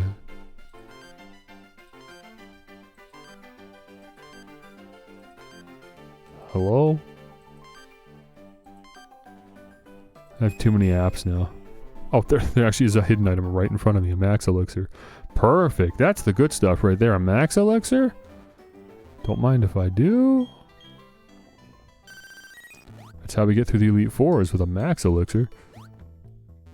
I could surf less by going further up the route. This takes longer, but I run into fewer wild Pokemon this way.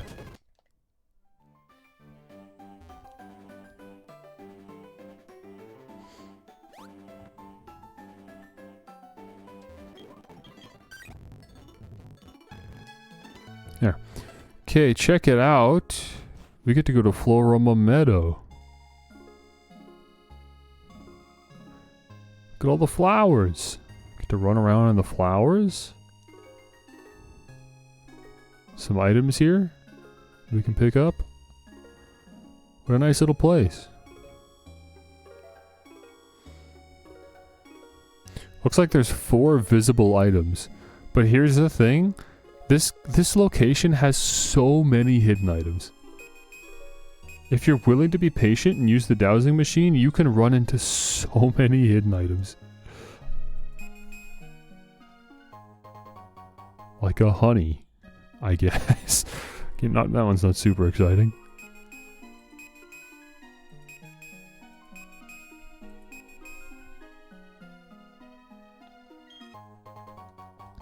Leaf Stone.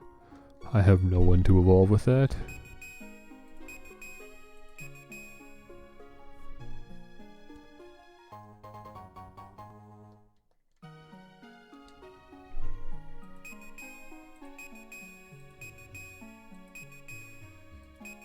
Yesterday I was really let down by YouTube because for some reason the Grand Theft Auto trailer just didn't show up for me in my recommendations. The #1 trending video on YouTube, and it's a gaming video, and I literally only watch gaming content on YouTube, and somehow YouTube didn't think to recommend that video to me. So I just had to manually search it up when I heard the news that the trailer dropped. And of course by then there were like 5 other accounts that had already re-uploaded it, like IGN and all these other parasites.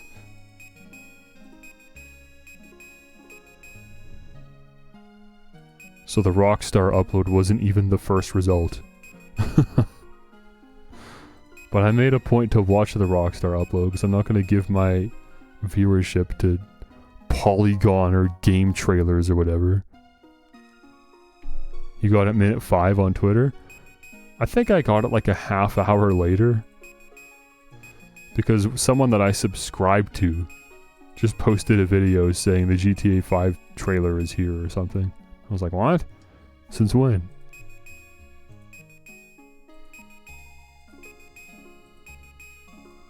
Oh, I'm standing on something. Thank you. More honey.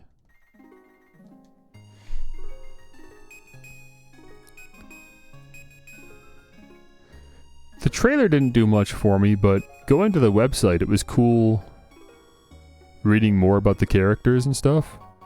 And now it's like, okay, I can see how it's piecing together. I can see how this is a Grand Theft Auto game. Like, I can see the game world and the NPCs walking around and can be like, okay, yeah, I get that that looks like Grand Theft Auto, but to me, Grand Theft Auto is more about the story. And so, yeah, reading about the characters, seeing all the characters, now I'm kind of getting a little excited. It's like, okay, this is cool. I'm looking forward to seeing how this all pieces together, seeing the types of hijinks we get into. I'm curious if we're going to be, like, switching between the two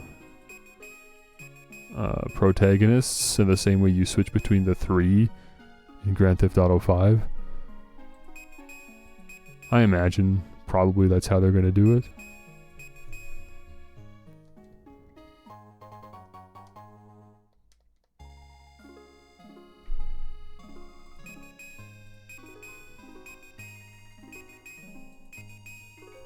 Then again, if they're a couple, they might just always be beside each other anyways. Like, in GTA 5, Trevor is just, you know...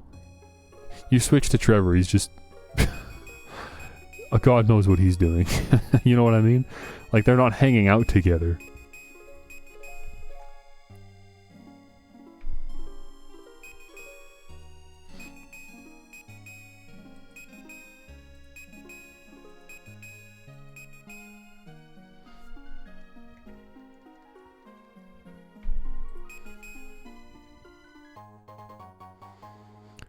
It is cool that there's so many hidden items here, but it's disappointing that it's just honey. I don't care about honey. Okay, there's another revive. Miracle Seed, that's cool. I can give that to Torterra, and then that wood hammer is going to do even more damage. Take it from 120 damage to 140. And it already gets a boost by being stabbed. I mean, that's an insane move to have. Come on, dude. 120 base power on Woodhammer. But I'm a grass type, so it's actually doing 180 damage. And then if I'm holding the Miracle Seed, that goes up to... Oh my gosh, does it go up to an extra 36, I think? I think it adds an extra 36, right? It's 20%. Oh, it's 20% of 180? Am I stupid? That's it, right? It's just 18 plus 2. Because 18 is 10%. So that's 226 damage. Or 16 damage? 216 damage. And if it's super effective, it does 432 damage.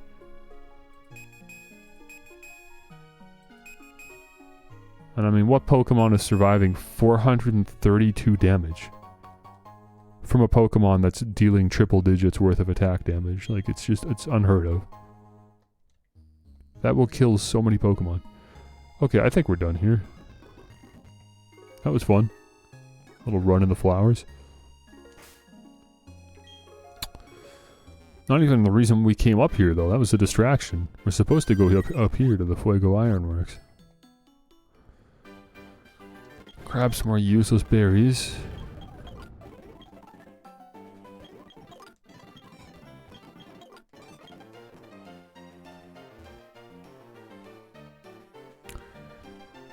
Hidden items in the grass here? Yeah, there it is.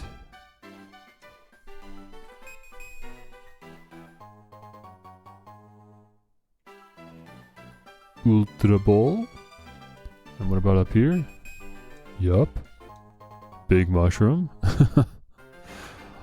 I'm out here. I'm finding all these invisible items.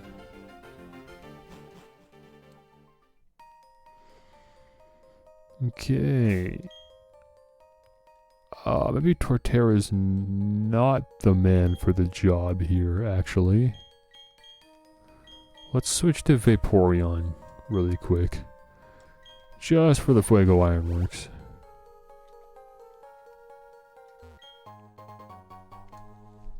There's hidden items in here too, but I only remember a couple of them. Let's see, left or right? Let's go left. Didn't matter. Didn't matter either way. This guy's talking about how sweaty he is. That's cool. Thanks, Dylan. It's 2 o'clock already. Whoops. Pressing A bit too much there.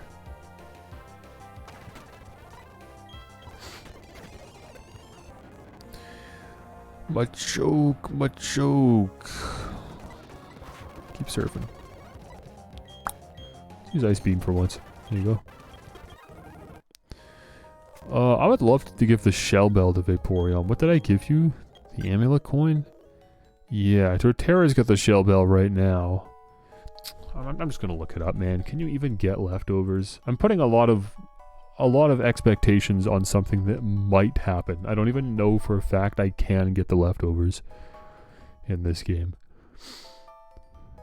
Victory Road. Man, that's so late, dude. Victory Road? They don't give you leftovers until you've basically beaten the game. I'd still rather give the Shell Bell to Vaporeon. Vaporeon is another Pokemon that benefits greatly from some kind of natural healing opportunity. What am I doing right now? Take the Shell Bell. Give the Shell Bell. And then Torterra might as well hold the Amulet, I was gonna say the Amulet Coin, the Miracle Seed that we just picked up. I mean, I'm not gonna use it that much anyways. Maybe but what am I gonna buy with the money? What's the money doing for me? Is there anything else? Probably already have max friendship, so the Soothe Bell won't matter. No, that's definitely it. Okay, well, screw it, why not? Throw the extra 30 damage onto Woodhammer. Are there any flying water Pokemon in this game? Yeah, there's 2, actually. There's Gyarados. For starters. That's the more obvious choice. But if you want a real niche pick, you can go and get a Mantine. Or a Mantike, and then evolve it into a Mantine. But interestingly enough, you evolve Mantike by also having a Remoraid. So you need 2 Pokemon. It's a very unique Pokemon to evolve. But if you have a Mantike and then you also have a Remoraid in your party, then you can evolve Mantike into Mantine. I don't actually know what happens to the Remoraid. Does it just die? What happens to the Remoraid? Does it merge in? Or what? Or do you just still get to keep the Remoraid? You probably get to keep the Remoraid. Which is also a great Pokemon, by the way. If you can get an Octillery, evolve a Remoraid into Octillery, that's an excellent Water-type Pokemon. Great coverage, good defenses. That's got to be one of the best in the game. Probably better than your starter in a lot of ways. Sorry, I just wanted to heal Vaporeon, I guess. But I don't know, we got the Shell Bell. We'll probably get some healing, but... What else am I going to do with these super potions? These are starting to become more useless as I get more HP on my Pokemon. Look at that, didn't even do that much! That sucked. I gotta switch to Moo Moo Milks. I don't know where the bottom path would take me. Let's go up here. Calcium. Raises the base special attack stat. That could go on... I don't know if I want to give that to Vaporeon or Rapidash. Well, who has higher, I guess. Let's just look. Vaporeon's at 91. Oh my gosh, yeah. We gotta give it to Rapidash if we're gonna get no Flamethrower. Just to squeeze a little bit more out of it. Is this a hidden item maybe up here? This little pocket. There you go. Protein. More medicine. I'm far enough in the game, I'm gonna not be able to give medicine to my Pokemon pretty soon. They're gonna have their EVs maxed out. Oh, I have to go up here. This is the only way out.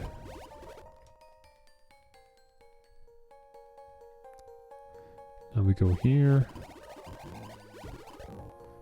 Fight this guy. Magnemite, huh?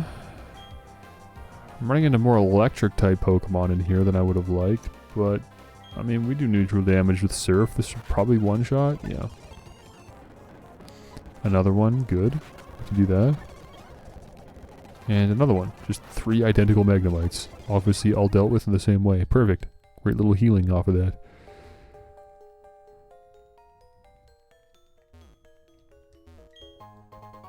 Red shard, that's fitting. Given the president, or whatever his title is going to give us something for shards. I can't remember what. Blue shard. They're setting us up for it. Green shard.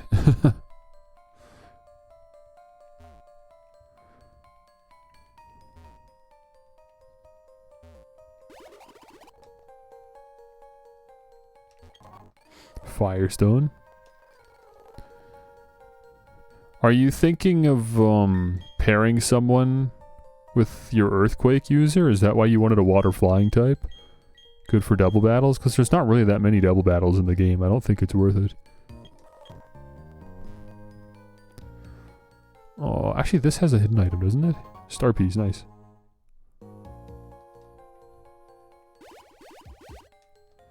Need throwaway for fly and surf. Oh, well if that's the case, I don't actually know that Mantine can fly. Oh, and you'll need surf to get it? I'll tell you, I'm going to link you a resource you can use actually that makes it way easier than whatever you're trying to theorize.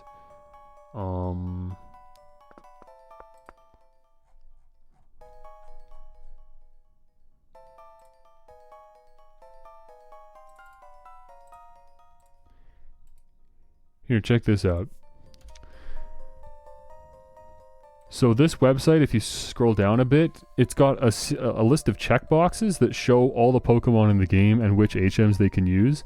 And at the top of this list, there's a filter. So you just check off the HMs you're trying to teach. So if you want to learn Surf and Fly, you just check Surf and Fly, and it shows all the Pokemon available in-game that can learn both Surf and Fly.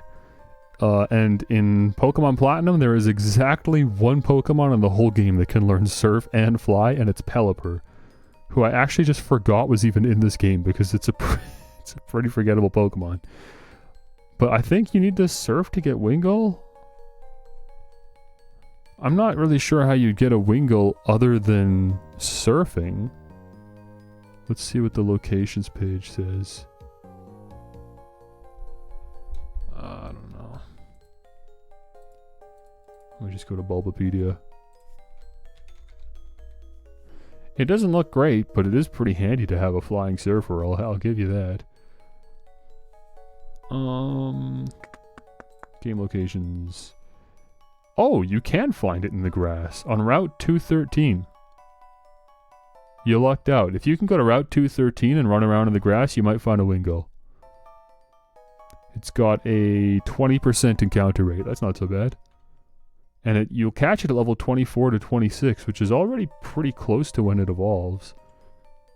Yeah, it evolves at level 25. So if you just level it up one time, it'll evolve. And then you're good to go. So that's not bad. Oh, but it doesn't learn Waterfall. It learns Defog, which is cool. Fly, Surf, and Defog on a Pelipper is pretty handy. But you'll still need to teach Waterfall to someone when you get there. There's only a couple places in the game you need to use Waterfall though, so it's not a huge deal to just drag a Waterfall Pokemon along when the time comes. What am I doing in my game? How do I get that? I can't see far enough to the left. I don't know which panel to take. But I'm definitely not taking the bottom panel. It's just going to kick me back to the beginning. I'm going to go top. Yeah, that works. Yeah, Empoleon could definitely learn Waterfall. Machoke might be able to learn Waterfall. Waterfall is a weird one. Sometimes, like, non-water type Pokemon can learn that one. Let's see. No, Machoke can't. Empoleon. Holy smokes, dude! Empoleon can learn every single HM in the entire game except Fly. I didn't even know that. It can learn Cut, Surf, Strength, Defog, Rock Smash, Waterfall, and Rock Climb. What a menace. If you don't really care that much about it anyways, then sheesh. You can drag him along to get around anywhere. He's got more HM coverage than B-Barrel. And B-Barrel's like famous for his HM coverage. What the heck? I had no idea. Just because who would ever do that to their starter Pokemon? Make it an HM slave. Also, you, don't look at the screen right now. Ugh, get it off. Get it out of here. I hate this thing. Surf. Remove yourself from existence.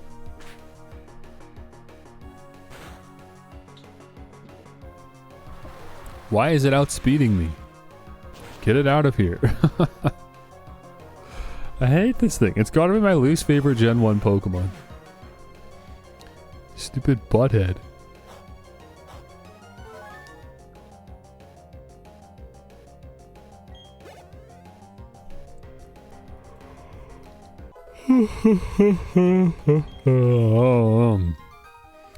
I'm not gonna have an energy drink yet because it's just gonna make me hungry. But I'll have it with my lunch. Whenever that is. Okay, so let's turn around and grab this. Rock incense. I forgot that was even an item that exists. Is that maybe for getting Bonsly? I think that's how you breed for a Bonsly, yeah. What happens if I hop on that panel on the right? I can go here and maybe get a better look at it. Where is that? Where does that put me? It's somewhere I've already been, but like maybe I can get an item that I couldn't before? I don't think so. I think we're just done in the Ironworks. I don't think there's anything else. Well, hello! It's not often I get a visitor here. I tried to make the Ironworks run better with the moving floor tiles, but no one was happy about it. They said the moving floor made them dizzy. But you don't want to listen to me whine. Here's a souvenir. My Ironworks makes iron by removing impurities from iron ore. In the process, we find a variety of colored shards. If you'd like, we can trade star pieces for these shards. Oh, that's what it was. Star pieces for shards. Red, blue, yellow, and green. Do I just get to choose what I want? Yes, let's do it. What do you Oh, wait, he just gave me that was the transaction. I don't get to pick. He just pulls the star piece away from me and then gives me 4 colored shards. Oh, okay. Well, how many more do I even have left? Apparently I just gave him 2.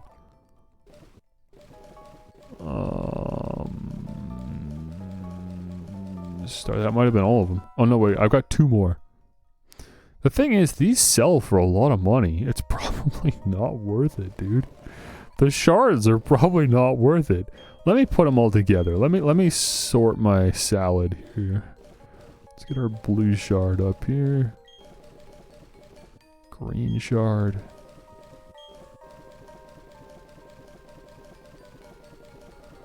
Let me sort my salad before proceeding. If I can find this red shard. Do I not have a red shard? Hello, am I blind? Where are you? There you are. Okay, I got 6 of every color and then 7 for yellow. The shard guys need... I think it was like a max of 8. Like if I had 8 of every shard, then I could get any move I wanted from any of the move tutors, I think. So...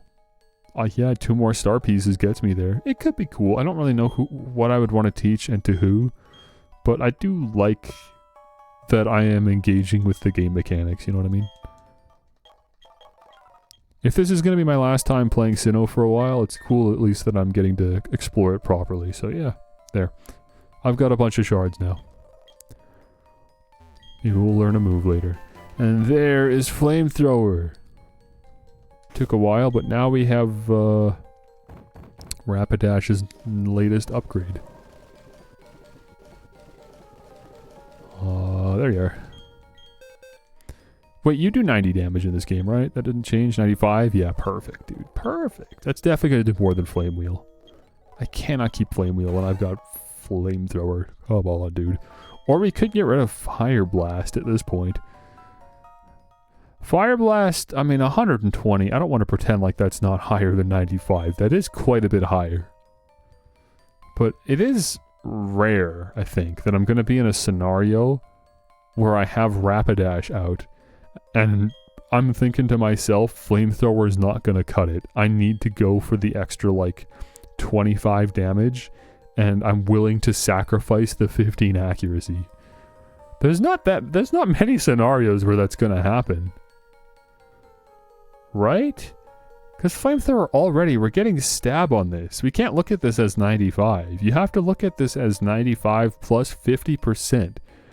Which is 47.5. So it's 130 something or 140 damage, I think. It's like 140 damage. Meanwhile, Return's doing 102 damage. Megahorn's doing 120. And Flame Wheel is doing 90. So Flame Wheel is more for like random trainers and stuff, but when it's time to pull out the big guns, you pull out Flamethrower.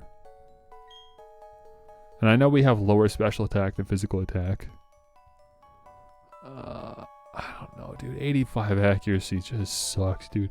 The 5 PP wouldn't even matter that much to me. If this had 100 accuracy, I'd keep it, but 85 is killing me, man. I've already tried using Fire Blast once in this playthrough, and it missed. So currently, it actually has 0% accuracy. Anything less than like 95% is so unreliable, I question whether it's even worth knowing. So I'm just getting it out of here. Is there a hidden item here before I leave? Nah. Nice to see the touchscreen's behaving today. I hope I didn't jinx it.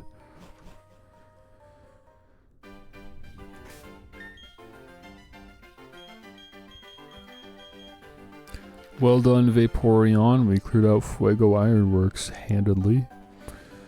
Where else do I want to go? I remember there was a random little pool in Eterna City that you can surf up. I don't remember what's here. Moonstone. Kind of random.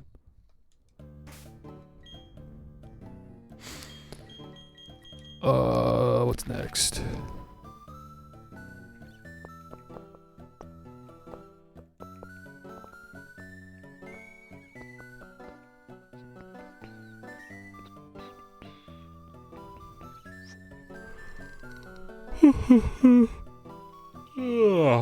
Route 208 has a surf location, but there's not really a point in going until you can fully explore with rock climb and waterfall.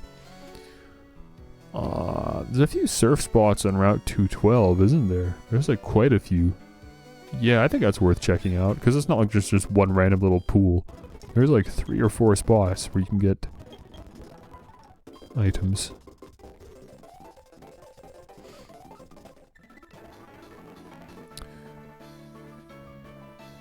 Like right here. Iron. That's for defense. Who wants defense?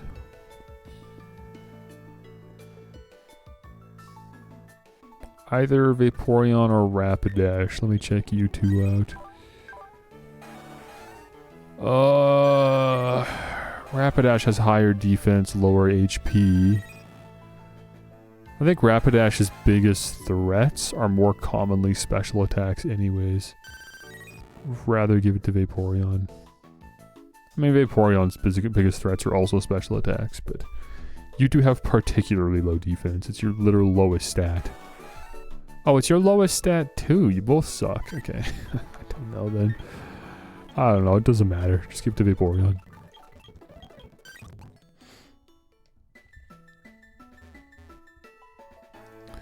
I think this is a rose incense. This one I remember very specifically. Which raises grass type moves. No different than the Miracle Seed, but I believe the rose incense was maybe for getting Badoo when you read Roselia.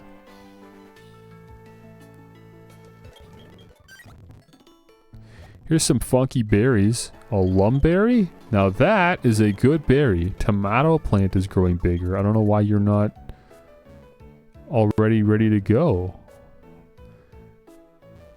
Oh, you know what? I bet you if you stand in this corner, the tomato berry's visible. Not really, no. But maybe this is close enough, or maybe here?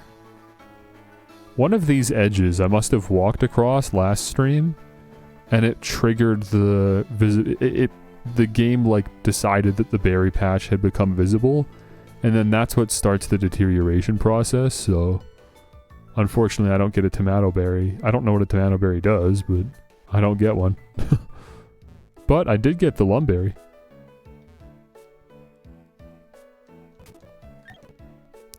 Phone discharged, and now I'm back at Maylene Gym. What? What does that mean? Your janky phone like had an electrical failure?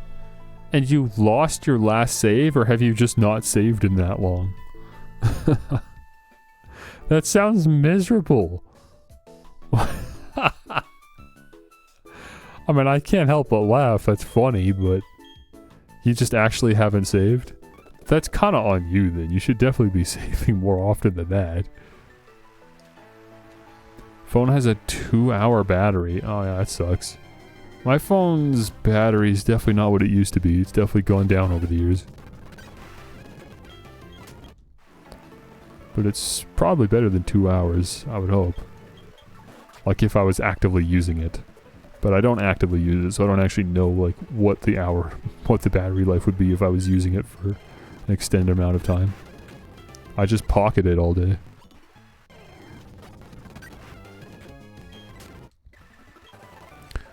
Oh, there's Poison Jab. Wait. Poison Jab's a TM?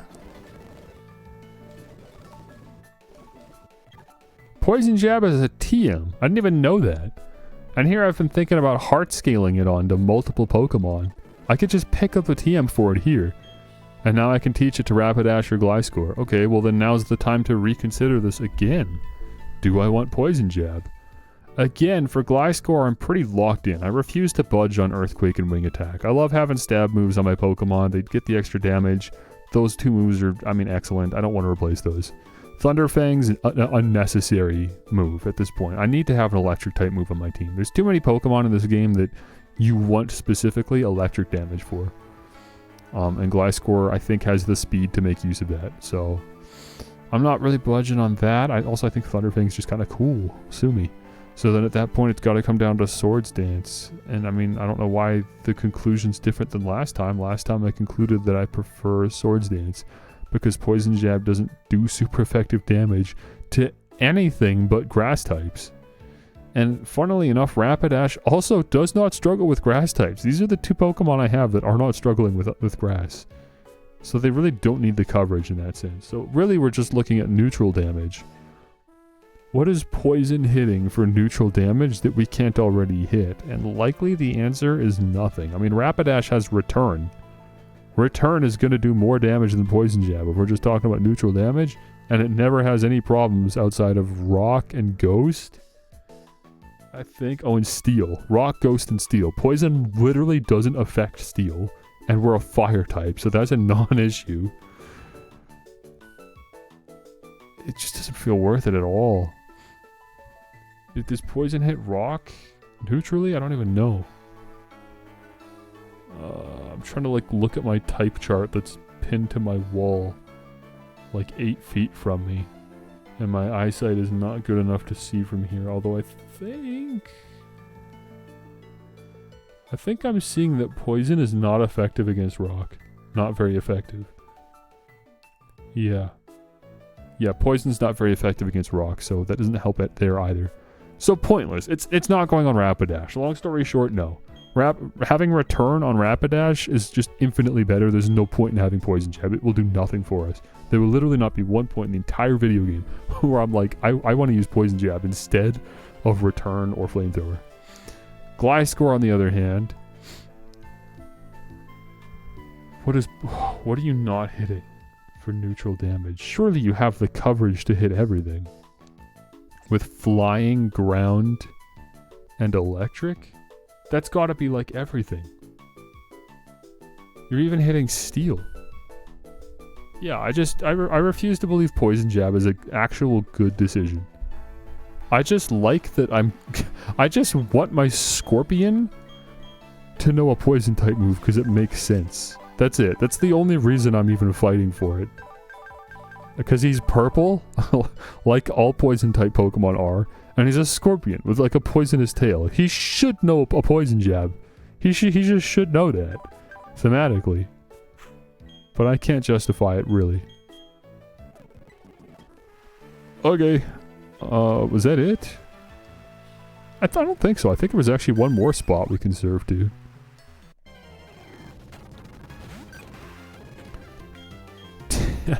I think Tentacool has a bigger head in this game than normal. Did they make his head bigger? I'm thinking back to the sprites for Tentacool in the Game Boy Advance games. I'm pretty sure it's bigger. His noggin has inflated at some point. Here's the other pool of water. Oh yeah, right here. There's a hidden item here.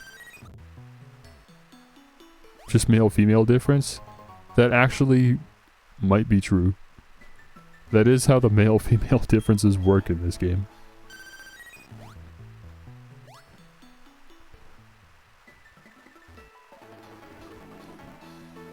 Okay, now I think that's it. We're definitely not... okay, I didn't mean to walk in here, but since we're here, I guess I might as well check out Bro's wares. This is the shard guy. I just kind of wasn't even thinking about that until I walked in here. I hope I don't make a decision I'm going to regret, but let's at least look around. So what do you teach my Pokemon? Vaporeon can learn Dive and Icy Wind. No, I wouldn't need either of those. But I do want to justify the fact that I got all those shards, so...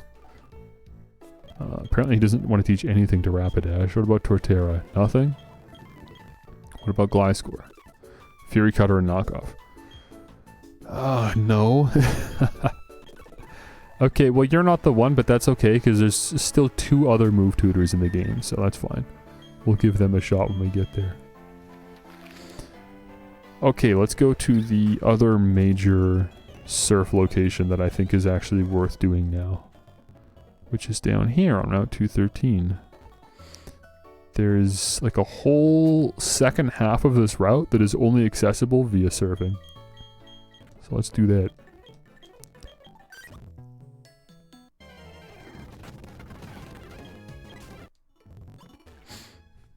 This has to have a hidden item. You're not just gonna give me a sandbar like this and nothing here. Really? You gave me a sandbar and there's nothing here? Okay. They gave me a sandbar and there's nothing here. I don't know why. Is there really not like an exit there? No, it doesn't look like it. That's weird. I didn't see any gaps in the rocks. Huh. Oh right, you can rock climb up there once you can. Oh, here's the entrance. No, that's not it. I can't fit there. It's here. Oh geez, we got Tentacruel out here? Maybe I'll fight a Tentacruel. You know what? That's kind of worth it. You'll probably give me decent experience points, right? I don't think so. I don't think 800 is worth it. That one is getting split like that. Anyways. You're having a good time. Look at you. Hi, wave riding trainer. Psyduke. Like, I'm tempted to hit Woodhammer because it's super effective, but it's so overkill and I take recoil damage. I'm not going to do that. That's the one downside of getting rid of Razor Leaf, is that Razor Leaf is a more reasonable answer to deal with random water types. Actually, that being said, if I'm not really interested in using Woodhammer, why am I even leading with Torterra? I'm fighting water-type Pokemon right now. I might as well just lead with Gliscor at that point. Make good use of our Thunderfang. Oh! That didn't do as much damage as I thought. I mean, I know Azumarill kind of tanky, so maybe it's not the best use case, but that's not, like, enough damage to be justifying an electric-type move. The point is that we're one-shotting random water-type Pokemon with Thunderfang. So if I can't do that, then Thunderfang's not worth it, bro. Well, okay, we can one-shot a Wingull. That's a flying water-type. That's 4x weak. How about a Tentacool? We gotta do some testing here. Okay, Wild Tentacool, no issue either. How about you? What do you have? Slightly higher level Tentacool. One shot. Pelipper, you should be a one shot. Doesn't matter how tanky you are. You're flying type. Machoke, that's fine. We wouldn't expect to hit you with Thunderfang anyways. That's what Aerial Ace is for. It still didn't do enough damage. That's okay. Machoke's tanky, I know that. What about what's up here? I think this is a double battle. Yeah, it is, but I ended up triggering this guy individually, so it didn't matter. Golduck. Thunderfang. Ooh. I mean, the paralysis is great. I'm glad that we're paralyzing. That helps, for sure. Cover for the damage. Not being as high as I thought, but the paralysis isn't a guarantee.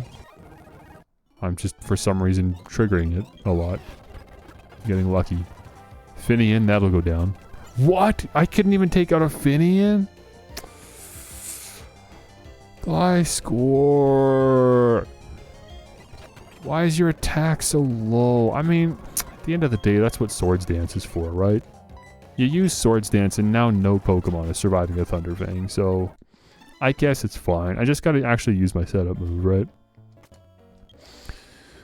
How many PP ups do I have? Because frankly, 15 is not enough PP for a move I'm gonna be using that much. 2? It's worth it. Well, can I get more or should I hold off for a max?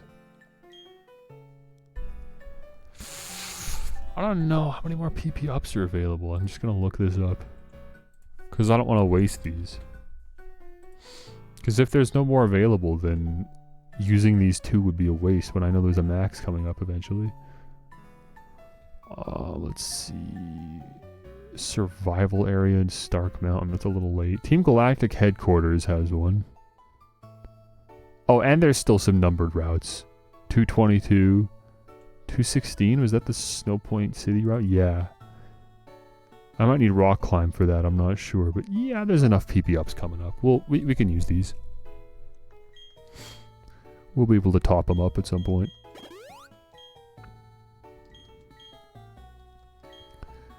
You know what an amazing quality of life feature for Pokemon would be? If you could allocate power points across moves, instead of every single move having to decide it has a certain amount of PP properly, you can just choose, like for example, I've got 20, 10, well 21 now, but I had 15. So 20, 10, 15, and 30. I could like shuffle the PP around and then just decide, I'm going to take some out of Swords Dance and put them into Thunderfang and Earthquake. I don't think that's like broken because you're rebalancing them. So there's like a give and take. I think that's super fair. Like look at this here. Then that would also provide incentive to keep Quick Attack too, just because it has 30 PP. Then I could just chop it out like completely, or nearly anyways, give it like 10. And then take the extra 20 points and just give a little bit to Ice Beam and Brine. Maybe give them each like 20, give them each 10.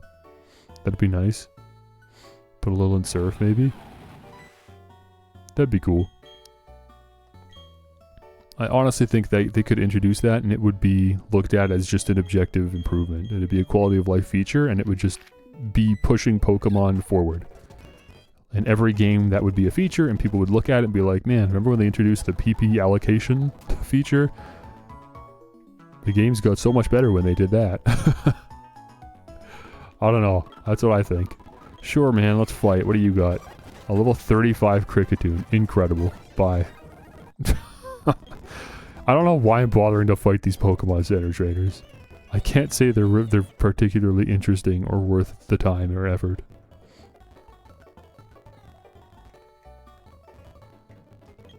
Is it down here? Is this it? Yeah.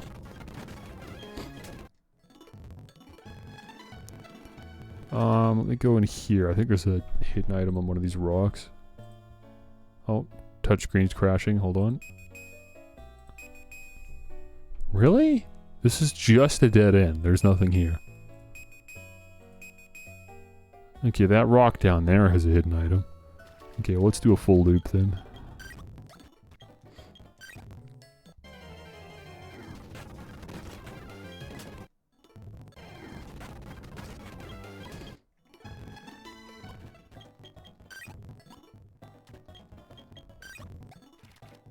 Wow, we came all the way just for this rock. It's a big pearl. Okay, well, actually that's pretty good. I guess that's worth it. Some good cash.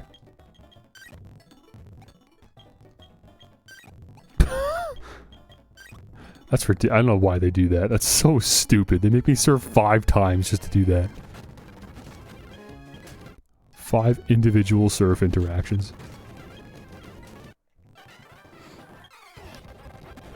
Gyarados! Good, excellent. I wanted this. This is the moment of truth. I'm gonna try to take down a Gyarados without Swords Dance, and let's just see what happens. If I have to use Swords Dance, it's fine, I understand. That's why I have it. But let's just try a Thunderfang and just see. There's a 5-level difference. Oh man, I didn't even take it down to the red. Yeah, I mean that goes to show how important that is. Swords Dance is such an important move on Gliscor. There's no world where I don't have that. U-turn? I mean, that is a cool move. I like U-turn, but there's no room. Frankly, there's no room on any of my Pokemon's move slots for any new moves. We're done at this point. No one is going to learn anything that incentivizes me to replace anything. Intimidate lowered my attack. Shoot. Oh, and I'm frozen, dude.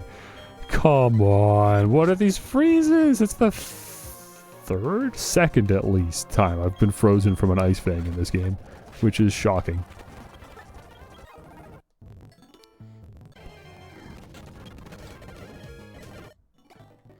I don't think there's any more trainers anyways, but let me swap. Just so I don't have to hear the red. Max revive? Okay. I'm surprised there's not someone here. I feel like in BDSP there's a trainer here, so that's why I thought there'd be one here. Come on, touchscreen. Come on, there you go. There you go. Okay, there's a hidden item here at least. Another pearl.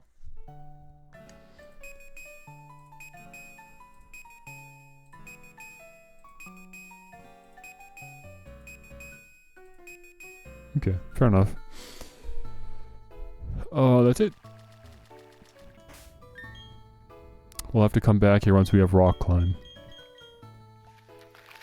And there's nothing up there, nothing here. And Route 210 might have had something. I know once you have waterfall, there's a reason to come back there, so I wouldn't bother until then anyways.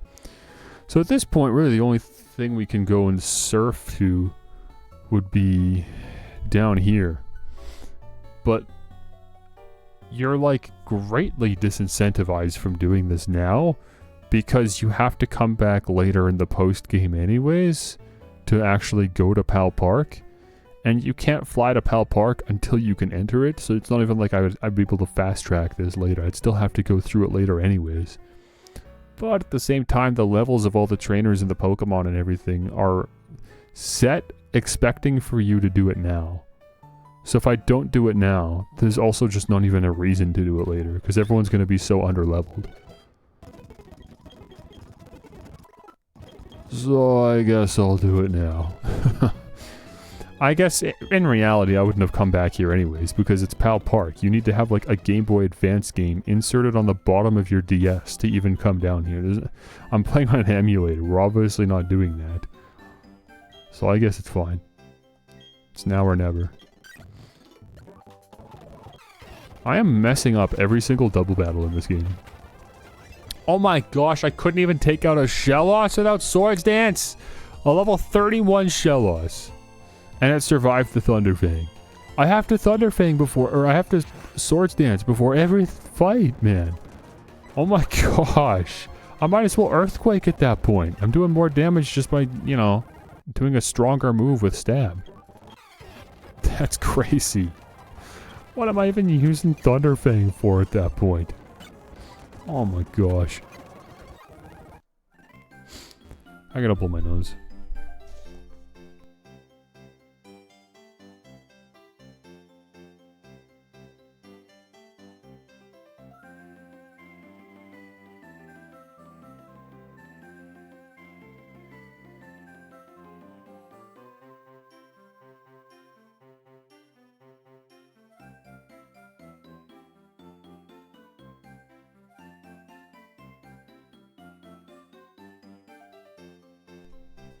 I wonder how decent Gliscor would be in the Elite Four if I just like led with Gliscor in every fight and just spammed Swords Dance and just took hits. Because he's got the defense to just do that. He can do it. He can just sit there and take hits. Especially if I give him leftovers. He's got so much darn defense. As long as I'm against a Pokemon that's using physical attacks, he can actually just eat them and set up with Swords Dance, which is really funny. And then just sweep, really. He doesn't quite have the speed to outspeed everything, but he could outspeed a good chunk of Pokemon, I'm sure. In that same vein, though, Torterra could do the same thing with Curse, which is obviously why we have it.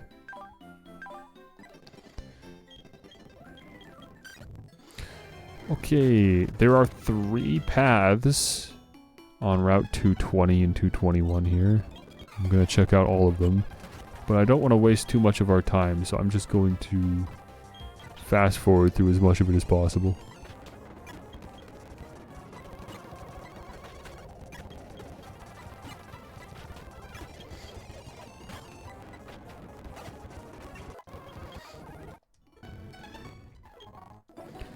I don't have much to say, it's just a bunch of swimmers and kids with tubes and sailors and stuff. Just water type trainers in general, tons of them. Absolutely tons of them.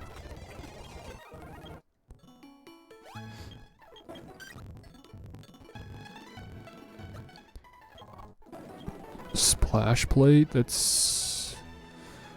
I might want to give that to Vaporeon. I mean, the main reason to have Vaporeon is Surf. That and Ice Beam. Yeah, I'd kind of rather have Vaporeon have those glasses that raise special attack by 10%. I don't know if I'm going to be able to get those, though. I don't know how you get them. Is this a hidden item down here? Yeah, it is.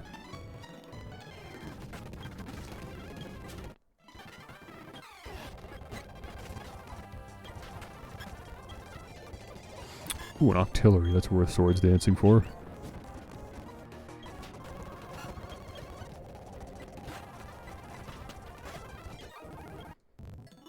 Probably could have Aerial Ace the Tentacool at that point. Already used Swords Dance. Carbos. Who needs some speed? Gliscor? Is that wasted effort? No, I don't think so.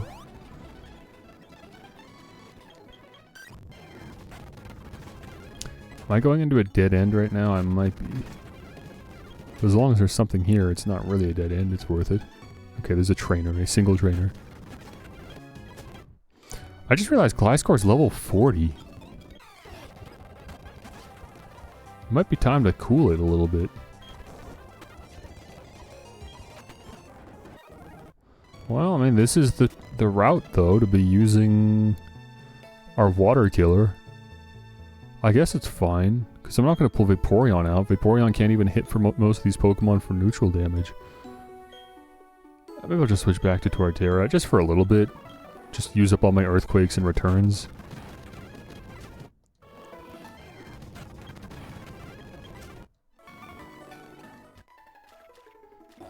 Okay, let's cut to the second route now. Again, I failed another double battle. That's crazy. I keep triggering the trainers individually by accident. I'm just not even realizing what's happening half the time, but... Oh, Gliscor still has the XP share. Well, that's certainly not necessary. I gotta go put that on Vaporeon.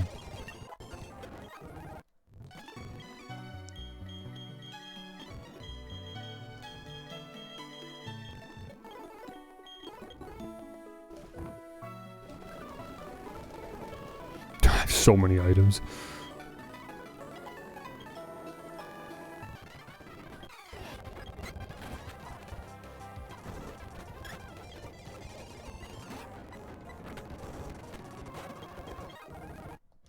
Yeah, unfortunately Torterra's slow, so I'm getting outsped by a lot of Pokemon, and so they're all getting a hit in before I can get my hit in. And it's starting to add up. Did I fight you? No.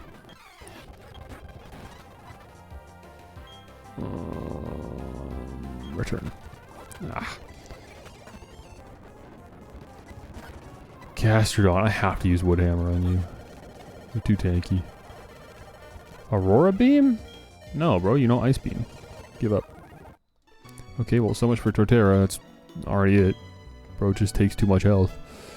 He's too slow! He gets outsped by everything. That's why he needs the shell bell with the leftovers or something to help combat that. It's like literally necessary to make Torterra reasonably usable. Let's get Gligar back out here.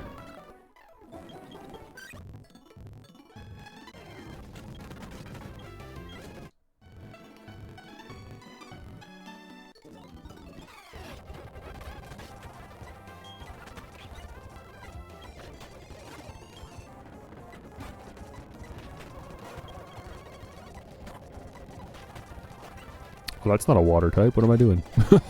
I wasn't really paying attention. I was just on autopilot.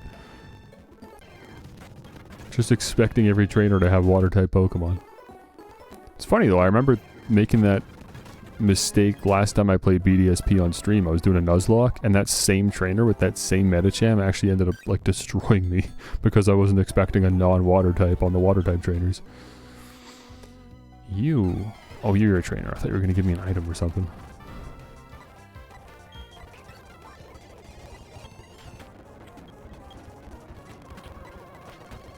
Man, they really worked to save the fishermen in this game. Because the fishermen were just so boring to fight in Diamond and Pearl. They've got way better teams, way more diverse teams, given how many water-type Pokemon are in this game. You'd think that'd be obvious, but for some reason Diamond and Pearl really messed that up. So it's nice to see a bit of redemption there for the fishermen. You already missed like 2 new moves by going into autopilot. Hey, it's a Girafarig. I needed you for the newspaper. Oh my gosh, I actually froze it? And then it thawed immediately. Oh, what a pain. That actually would have been so good for catching. You can use heart scales to teach on the moves that you've ignored. So as long as you've got some heart scales, you'll be able to learn anything you missed. It's definitely worth at least considering that, like going to the heart scale guy and just checking out what the moves are. You don't have to use the heart scale just to see what they are, right? You only use the heart scale when you're ready to commit and actually learn the move. Okay, I can't run from this Floatzel? Oh no, now I can. Maybe Vaporeon's not the lead here. You've got the XP share, so it doesn't really matter who I lead with. Oh, there's wild Sudowoodo in the grass here. That's kind of unexpected. You could just run into Sudowoodo out here. Alright. Hey bro, what's going on?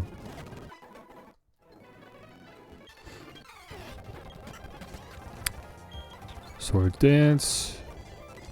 Aerial Ace. Thunderfang. Ooh! Even under the Swords Dance, Azumarill survived the Thunderfang.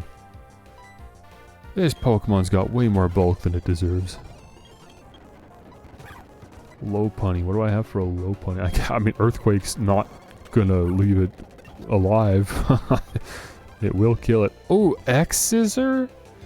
Dude, X-Scissor? That's such a good move.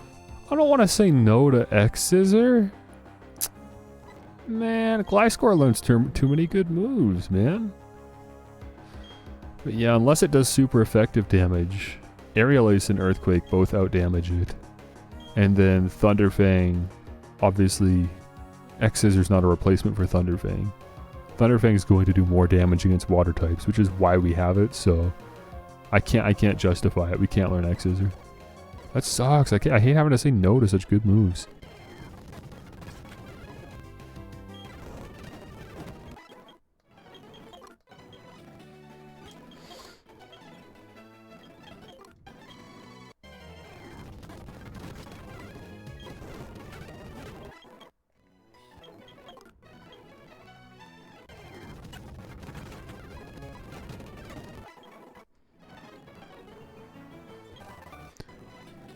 there's the X scissor, HM or TM. That's funny. There is definitely a hidden item over in that grass. There's no way that they didn't put a hidden item in here. Oh, I got poisoned. Great. That's all I get for fighting wild Pokemon, I guess.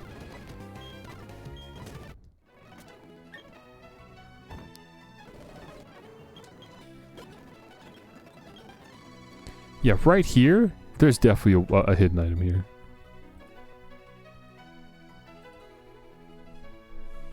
Oh my gosh, Melodius is crashing again.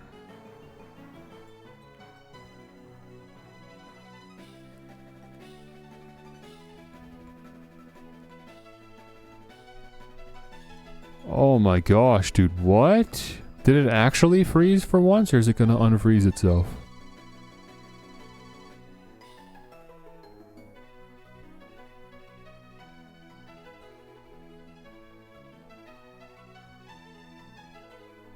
I'm being patient.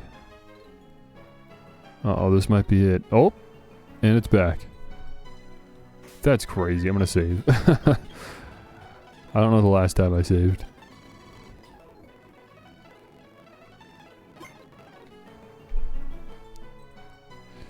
Come on! Work! Dude! What is wrong with this emulator? It's the best DS emulator, and still, look at this. It's got major issues they gotta work out, man. Oh my gosh. Well, that's it for Earthquake.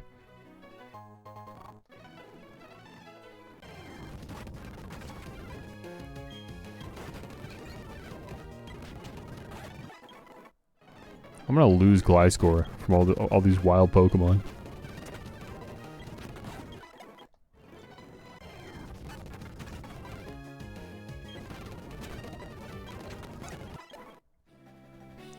Yeah, I'm not ready to fight you with Gliscor, that's for sure. Let me swap to Vaporeon.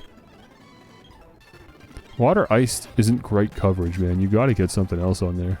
There's a lot of Pokemon. Well, not a lot of Pokemon, but there's enough Pokemon that resist both water and ice, namely water-type Pokemon, that you want to get like a Thunderbolt or a Psychic or something on there.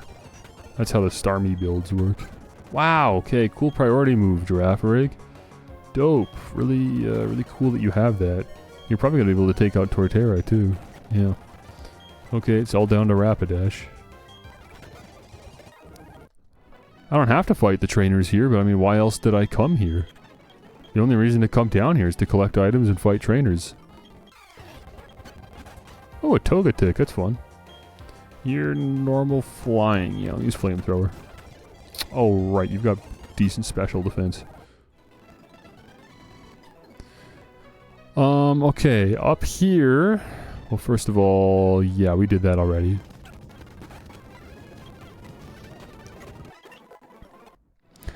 What's in this house? You give me rewards based on something. Is it showing you specific level Pokemon? I think that was it. Let me in. What's your deal? I saw it. Today's number is 36. Show me a Pokemon that's level 36. If you can, I'll reward you. 36, huh? You know what? Rotom's probably like 35 or something. I could probably do this. But boy, howdy, is that annoying. Like I said, I can't fly down here. I gotta surf all the way down here every time I want to come back. It's so unbelievably annoying that the fly location doesn't unlock just by like going down here to the... I just clicked the touchscreen again.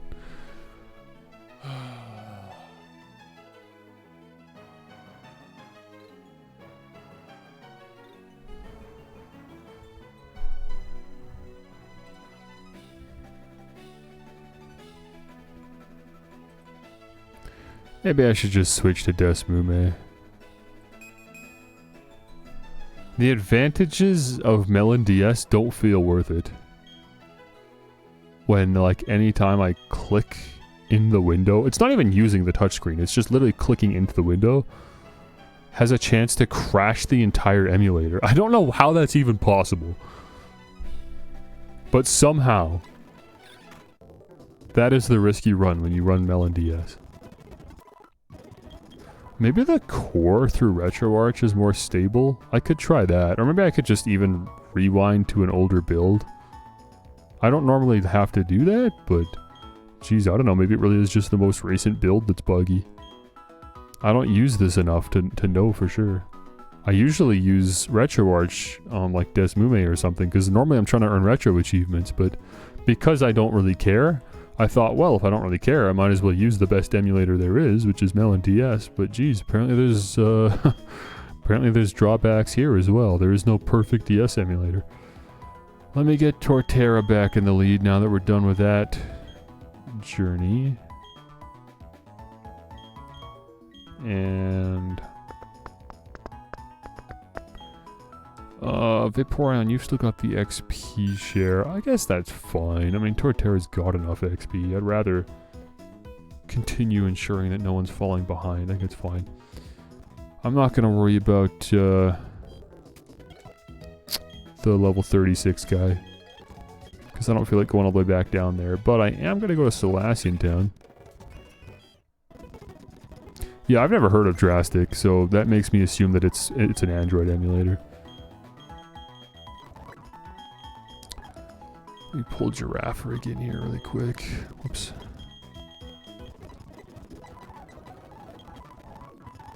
I just want to go get my hard scale. I don't even know if I need another hard scale, but screw it. I got some nest balls, that's fun.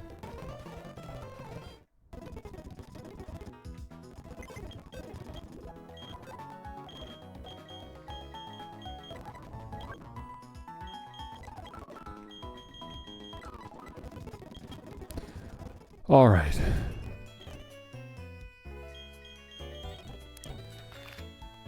For the first time in what feels like an hour at least, I'm back in Canalave City and ready to make some progress. I have sped up so much that it's now evening? Look, it's getting dark in game. It's only 3 o'clock here. It's not supposed to be evening until 6, I think? But I mean, yeah, that makes sense. I've been rocketing through large portions of this game. But that goes to show how long I would have spent doing this in real time. If I didn't speed up at all today, to me that implies that the point we're at right now, we wouldn't have been at for like at least 2 more hours. Probably 3, because I would have to take a lunch break at some point. So yeah, 3 hours from now, real life hours, I would be at the point that I'm at here in Canalave City. So thank goodness I'm fast forwarding through some of the bloat. Here's the house that I can't enter, the Harbor Inn. This is apparently tied to the Darkrai event, and I'm never going to find out because they don't run events anymore for Pokemon. Easily one of the biggest mistakes this franchise ever made was real-life events that you really had to show up for in person. All it did was just ruin these games forever, like permanently stain them by having in-game like locations in Pokemon that are just inaccessible forever. It was not worth it for the like short spike that they had in like GameSpot sales or whatever. There are other lands populated by Pokemon and trainers. Was this house just a lore house? I swear something was here. Oh, you got a TM for me.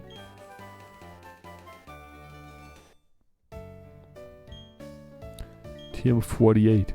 I have not seen the cat, dude, all day. I'm in the house alone today. This is the first day where it's just me and the cat all day.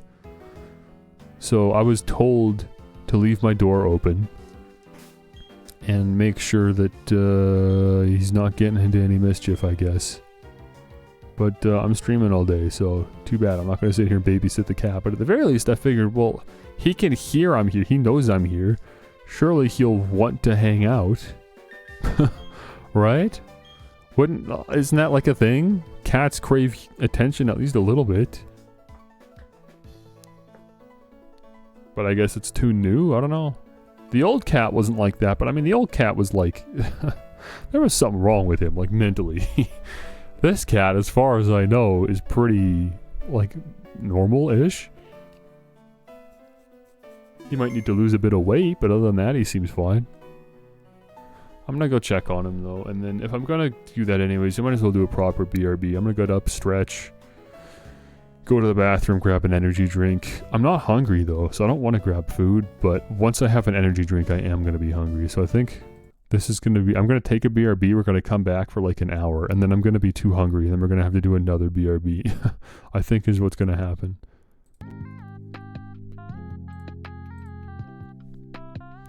Alright, see you in a bit.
Okay, I changed my mind. I am gonna take a proper lunch break. So I'm currently heating some pork chops in the microwave. So screw it, let's do a proper BRB, let's watch a video. Let's watch a movie together, let's give a creator.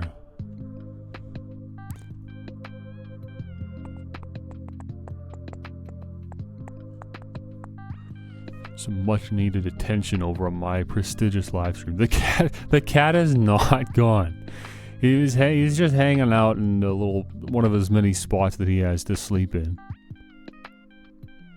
There's a really good spot that my brother made. We have a TV stand in the, it's not really the living room, it's kind of his bedroom. Well, whatever, there's a TV stand, right?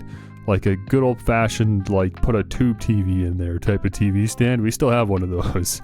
There's not a TV in the TV stand, because we don't have a tube TV. But we still have the TV stand. And, it's kind of just eating up space. But on top of the TV stand, he went and put a blanket there. And there's just, like, a step case of shelves that lead up to the TV case. And cats just naturally like to be higher up, so... That's like the primo place to be if you're a cat. You just hop on the box and then hop on the table and then hop on the bookcase and hop on the slightly higher bookcase and then hop on top of the TV stand. And now you got a nice little spot to hang out. So that's where the last cat always was, and apparently this cat's immediately found that location to be to his preference. So yeah, he's just up there sleeping.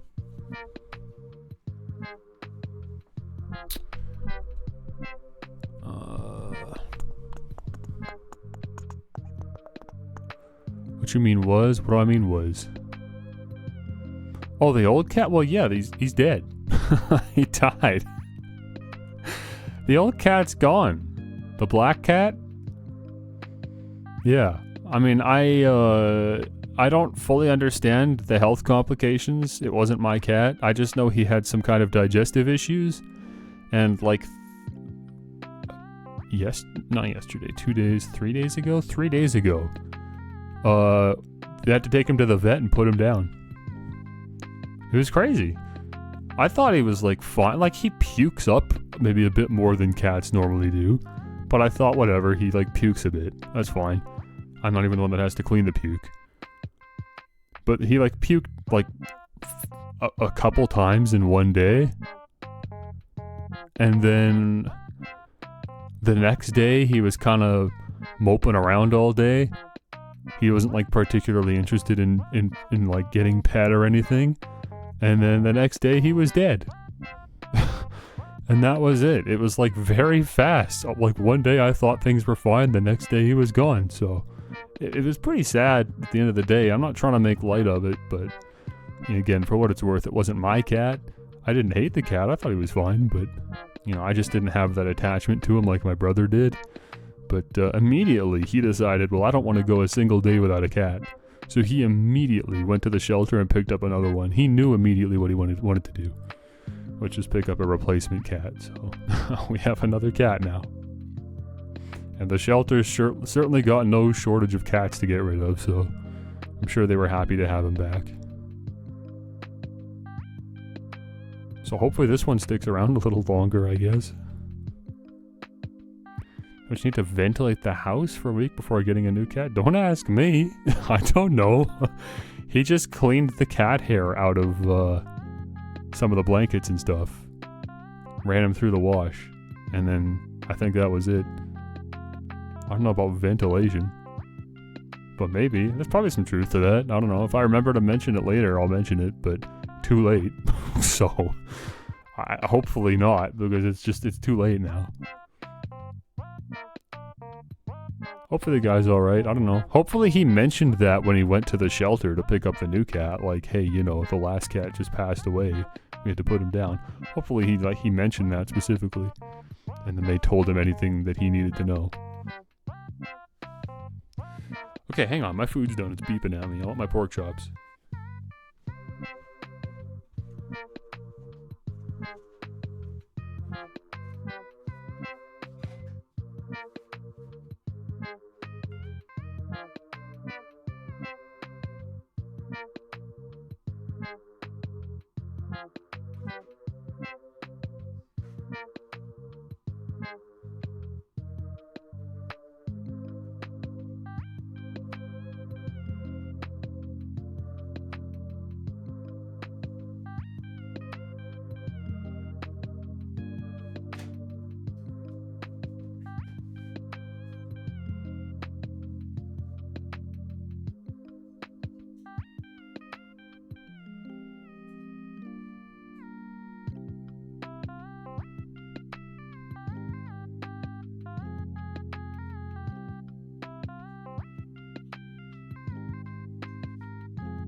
Yeah, hopefully the new cat's fine. I certainly can't get a read on him.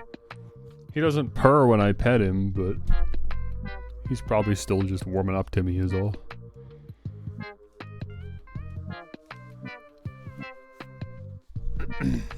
Oops, I closed my door. I'm not supposed to do that.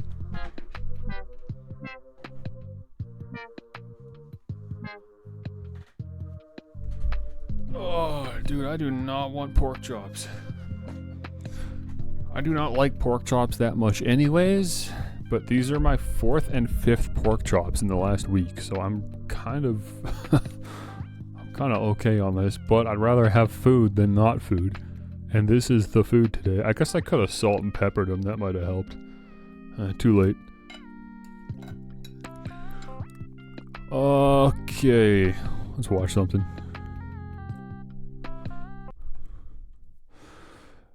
YouTube homepage today recommends new video from ADEF, which I'm certainly interested in watching, but not right now, given that it's 3.5 hours. But I do want to watch that. Meat Canyon, The Secret Lives of Swingers. We could watch Shill Ups This Week in Video Games recap. Some random video from Zombie Gamer Cat called The Kinect Killed Xbox. Jacksepticeye reacting to the GTA 6 trailer. Okay, that's a weird that's a weird poll, YouTube, but sure, I'll give it to you. That's definitely an option. New copyright violation free banana steak from Ordinary Sausage. I don't know what any of that means. Here's some AI generated thumbnails from some random person that got 20 views on an Xbox video. You see what I mean? Like, this is why I was upset yesterday when I went to my YouTube home feed and I would get a video like this and I wouldn't get the GTA 6 trailer. It's like, what is this algorithm? My algorithm's giving me some crazy pulls. What's the most popular Pokeball by Shepsky Dad? I'd be down for that. I don't know if we necessarily need a near 30-minute video, but I'd be down for that. I like Shepsky's videos, generally speaking. Yeah, I'm gonna do it. What's your favorite Pokeball? That's the question I asked nearly 4,000 people in my community, and the result... Is this what all the polls were? Is this why he kept polling? Okay, so Shepsky Dad is a YouTuber that loves the post system. Every day, bro is posting polls. He's asked which Pokeball is your favorite and why, but he also ran actual polls. I don't usually participate in these. I guess for some reason I did in this one. I ended up choosing the least favorite one, which is the Nest Ball. Sometimes if I'm just feeling generous and I'm on YouTube mobile, I'll pop a favorite. Like, here, pick a Pokemon. Like, he doesn't even say pick your favorite Pokemon. He just says pick a Pokemon. And I'm like, all right, I don't know, Stuffle. Like, I don't know what the point is of this, you know? I'm not giving any context. Pick a Pokemon. I don't know, Cramorant. He always catches me off guard with these. Which starter Pokemon deserves a nerf? I don't even necessarily know that Incineroar needs a nerf, but apparently everyone else does. I thought Skeleturge did, because I heard that he was super OP. Anyways. Don't these boost the channel a lot? Yeah, I'm sure that's why he does these. The pick a Pokemon polls specifically, I'm sure that's why he does these. Because engagement, just YouTube reads these. Posts are recommended on people's, you know, or home feeds and stuff, especially if you're on mobile. You'll just sometimes get posts from people you're not even sub to. And so this is just another way to get your channel out there, right? Pick a Pokemon. What are we picking, boys? Brambleghast, Amoonguss, Lechonk, or Lediba? Like, what's the through line? There's not even a theme here. What's the through line? It's just the most random Pokemon. I like Lediba. He's a friendly little fella. I've always liked Lediba, even though he's kind of actually one of the worst bug-type Pokemon ever of all time. I still like him. Okay, anyways. For context, that's Shepsky. Sorry, Shepsky Dad. Shepsky is the name of his dog. And so he's Shepsky Dad. He just likes his dog a whole lot, and so he built his entire channel branding around his dog, and every week he posts pictures of his dog on his YouTube, and he's kept this up for years. not what I expected. Was the Premier Ball the picture-perfect, posh, and pristine parcel that people preferred? Or was the Beast Ball the best ball for big ballers to boast in their bag? Or was the Sport Ball He's gotta stop this alliteration. I have such like a love-hate relationship with these videos because I do genuinely appreciate the effort that goes into these videos that he does. He puts a lot of thought into these, and the types of like discussions he's having are the types of discussions that I like to have as well when we're talking about Pokemon. But man, sometimes these videos just annoy me, man. The amount of Pokemon gifs and the writing and stuff and the senses of humor and all the little pop-ups he'll have with his dog coming in to like chime in like his dog's the editor or something. I don't know. There's something about it all. I don't know. Oh, the special. Yeah, no, definitely not. So with 31 options to choose from and a hell of a lot of data, let's take a look. To answer this obviously super important question that everybody wants to know the answer to, I made a Google form where I asked people 4 simple questions. 1. What's your favorite Pokeball? 2. Why is it your favorite? Bro, he 3. didn't ask me. What's your least? Who did he ask? He didn't ask me. Did he say channel members at the beginning of the video? I think he did. Were honestly not what I expected. Was the Premier Ball the... What's your favorite Pokeball?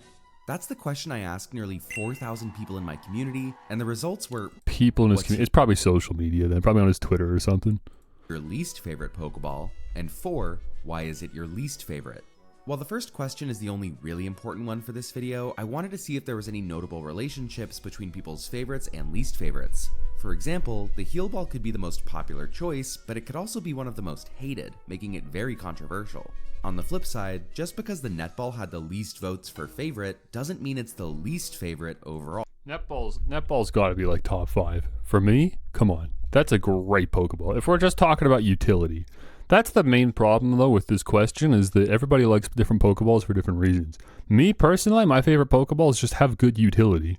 Just generally, these are Pokeballs that are reliable, it's good to have, and you will frequently run into times where you're like, oh, thank goodness I have this specific Pokeball for this specific scenario, right? So for that reason, the Dusk Ball would be my favorite. That's the number 1. And then probably Netball, honestly, might even be number 2. And then... Master Ball. Who doesn't love the Master Ball, right? It's just unfortunate that you only get so few, right? You only get 1 per game. Only use regular balls so far. It's funny, I used to be like that for like eons. I only used regular Pokeballs. I was a diehard. I don't know if it was an OCD thing. I don't have OCD, but like, you know, like where people think they have OCD. I'm so quirky. It's kind of like that, where I just like liked the uniform visual of all of my Pokemon sharing the same Pokeball.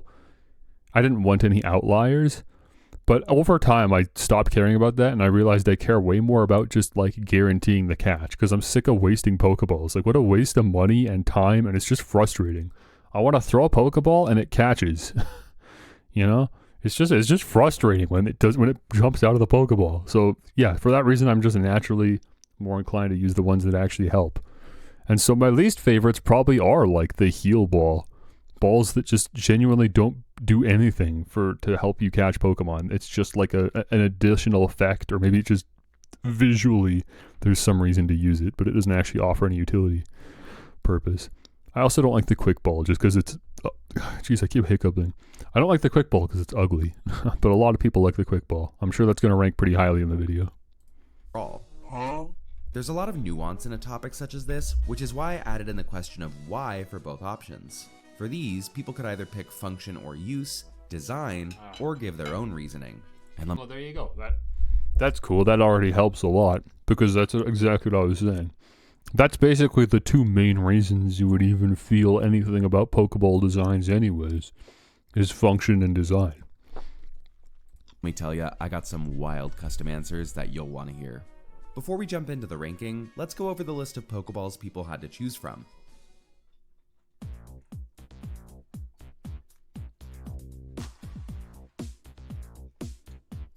Okay, come on.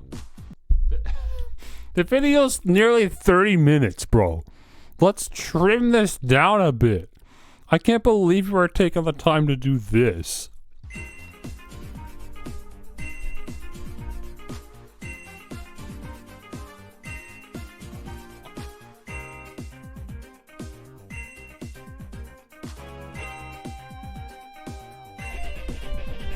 This is someone that actually enjoys video editing. You can tell that this guy actually likes what he does. Me, if I was making this video, forget it. I'm not doing all this. Even if I thought that this is like entertaining or necessary to some extent, no way, it's too much editing. I'm not doing more than I have to.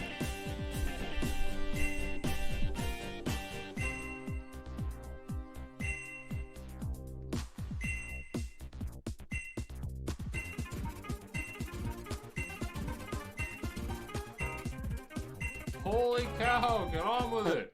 With introductions out of the way, make a guess on which Pokeball you think is the community's favorite.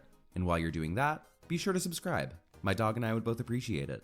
For the structure of this video, I'm going through the results of the main question at hand from bottom to top. That way we end with the balls most people voted as their favorite. And as we go along, I'll bring up relevant info from the other questions as well. So without further ado, let's kick it off with the least favorite Pokeball of all, number 31, the Sport Ball. Now some of you are probably wondering, Shep, do you mean least favorite or least favorite? well, the answer is both. Not only was the Sport Least favorite as in most disliked. And least favorite as in the least amount of people said it's their favorite. Got it. Took me a minute. Sport Ball, what is this thing?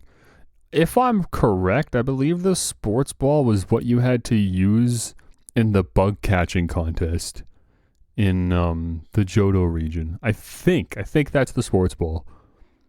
But it's crazy because I forgot you even had to use a regulation ball there. I'm only even thinking of that now that he mentioned the Sports Ball, and I'm like, oh yeah, the Sports Ball, where's that from? And yeah, I think that was it. It might not have even been in Gold and Silver. That might actually be a Heart Gold Soul Silver thing. But yeah, I think they give you sports balls, very much like how when you go to the Safari Zone, they give you Safari balls to use in the Safari Zone. So you can't even choose to use the sports ball. It's just a ball you're forced to use if you want to participate in this one mini game. Ball the least favored, with only 10 people voting for it, a whopping 0.3% of the total, it was also the most hated on option, with 307 calling it their... You know what? I kind of like the sports ball. It's just a Pokeball with a picture of a Pokeball on it. That's actually just kind of funny. I like this guy. He's got spunk is what he has. I like the sports ball. He might not be a favorite, but he's not going at the bottom of the list. There's something about that. I like it. It's quirky. It's funny. It's a niche. I kind of like it. their least favorite. And yeah, obviously, it's one of the most niche balls out there. It was made specifically for the bug catching contest, which sure, a lot of people like, but not for the ball. Especially considering its extremely underwhelming design, which was most people's reason for citing it as their least favorite. Forgettable, boring, redundant, need I say more? Even the people who did like it really didn't have much to say. Although I did find it hilarious because one of these people chose the repeat ball as their least favorite because, and I quote, "I dislike both the function and the design. It looks ugly and its niche is fairly useless." Yet this was your favorite? Fun fact, the Sport Ball used to have a different name and was only changed because they introduced a different Pokeball with its original name in Gen 4. Ironically enough, that's the next one in the ranking. Number What? 30, the Park Ball. Oh, okay. So in Gold and Silver, yeah, the sports ball didn't exist. It used to be called the Park Ball. But then Heart Gold or Diamond and Pearl made a Park Ball? I actually don't know what he's talking about. We'll let him talk. And then obviously at that point they still had to come up with something when they made Heart Gold and Soul Silver, so they just made up a new ball called the Sports Ball. Why? Why not just give the player Pokeballs? It doesn't have to be a special ball, right? And just like the Sport Ball, it's the second least favorite with only 12 votes, and the second least favorite with 263 votes. A few of the few that liked it brought up its similarity to the GS Ball, which would have been an option on the survey, but I didn't want all you adolescents getting confused on what it is. As for the Park Ball haters, Wait, that can't be the reason why. I assume the reason is because it's not in the game. That's why the GS Ball wasn't in the poll, I'm sure, because he's talking about in-game Pokeballs, not like anime Pokeballs. But yeah, I actually don't know what the park ball is. Oh, it's for Pal Park. That's why. When you do the transfer from the Game Boy games in Pal Park, you have to use special regulation balls to reclaim your Pokemon for some reason. Again, I can't like explain why that is. But yeah, so this is what they came up with, was the park ball for Pal Park. I guess that makes sense then why, obviously. Yeah, they couldn't reuse that for the national park in Heart Gold Soul Silver. Most people simply didn't like the design. Look at the design, gold and silver though. It's even like, it's obviously meant for gold and silver. That's so weird that it's not a gold and silver ball. But I think we can sum up how the majority felt with these 3 comments. Don't look good, ew, and piss ball. He has such a way with words. Number 29, the nest ball. It's no surprise that a ball meant for weaker Pokemon had a weaker fan base, with only 16 people calling it their favorite. We do start to break the pattern here, as it landed in 5th place for least favorite, but all in all it's pretty unpopular. It's outclassed, has an underwhelming design, and it even cost one person. Hold on, wait a minute, whoa. It's not outclassed. What's it outclassed by, the Master Ball? The Nest Ball, for its intended use, is the best Pokeball, functionally. Unless the conditions are met that you could use a Dusk Ball as well. In which case it's tied. It's just that it has a diminishing effect over time. The Nest Ball, it sucks, I'm trying to talk while I'm eating, right? The Nest Ball becomes less useful the higher level the Pokemon is you're trying to catch. So the purpose of a Nest Ball largely is for like backtracking and filling out the Pokedex. Like maybe you didn't catch some of the Pokemon on like Route 1 or Route 2 or whatever. Well, fortunately, there's a Pokeball just for you. You don't even have to fight the Pokemon. You just throw the Nest Ball and it's an instant catch. It's great. It's really useful for Pokemon like level 10 and under, generally. But even Pokemon level 20 and under, or even 30 and under, it's technically better than a Pokeball. So, you know, it does have its use cases. But, you know, a Great Ball is better than a Pokeball, so... At a certain point, it has to be better than a Great Ball. At a certain point, it has to be better than an Ultra Ball. So, if there's limited uses, but for its specific use case, I think a Nest Ball is pretty handy. So, it wouldn't be near the bottom for me, personally. I use Nest Balls. Person a shiny Bulbasaur. Yeah, I'd hate it too. Number 28, the Level Ball. While its function is a bit different, the Level Ball pretty much outclasses the Nest Ball, which is likely why it landed a touch higher. I don't think the Level Ball is available in like most games. I can't even remember how to get the Level Ball in any Pokemon game. Maybe it's a Poffin Ball? I'm not sure. It might be a Poffin Ball. I think that's how you get the Level Ball. So, like, I would just disagree with this because accessibility matters. And I could see why, obviously, people don't take that into account because they're being presented with, on the pole, it's like functionality, aesthetic, and then other. But, like, availability is the other, for me. And level balls just aren't reasonably available. No one has level balls. But yeah, he's right, level balls are better than Nest Balls. But yeah, you're never going to get level balls. You literally can't get them in Platinum. They're not in the game. So, in my mind, no, level balls are like way too niche. But if you're fortunate enough to have a couple level balls, and you're out of Nest Balls, and out of like Ultra Balls, then sure, maybe you can feel justified in using them. But only if you could easily acquire more as well. So, I don't know, that's a pretty crap ball. I mean, level ball's right near the bottom for me. That said, it still only had 19 votes, so it's not like it's that big a victory, although it did land much lower on the least favorite list.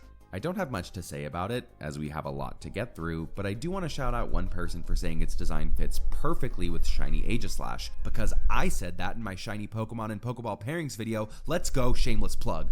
Number 27, the Fastball. Another pretty niche option, the Fastball only had 20. I'm just kidding, that would be crazy if I read that fast. Another pretty niche option, the Fastball only had 22 votes in its favor, with the same level of unpopularity as the Level Ball. And yet again, one of the few that did love it said so because it has the colors of their favorite shiny form, Heliolisk. And guess who also said that in their video? Okay, this is stupid. I can't believe people do that. I've never once considered that in my life. The Pokeball has the same colors as the Pokemon inside of it. That's so random. Like, so many Pokemon do not have Pokeballs that would fit them from a color palette decision. And so because of that, I personally wouldn't ever even like realize like, oh, this Pokeball color fits the Pokemon. I don't know, it's such a weird like conclusion to draw. But then beyond that, we're talking about shiny color. I hate the Pokemon fandom. Odd, but it's weird that it happened twice, right? Number 26, the Safari Ball. Fighting the urge to make another camouflage joke, the Safari Ball had 24 votes for favorite and a whopping 231 votes calling it ass, making it one of the most hated alongside the Park Ball and the OG Park Ball. While it was clear that a lot of people just don't like camo, many people had an issue with the Safari Zone in general, and the ball caught the brunt of that. Like, seriously, people genuinely have That's honestly fair. I can't. It's hard to disassociate the Safari Zone proprietary Pokeball from the Safari Zone. So if you don't like the Safari Zone, of course you don't like the ball either.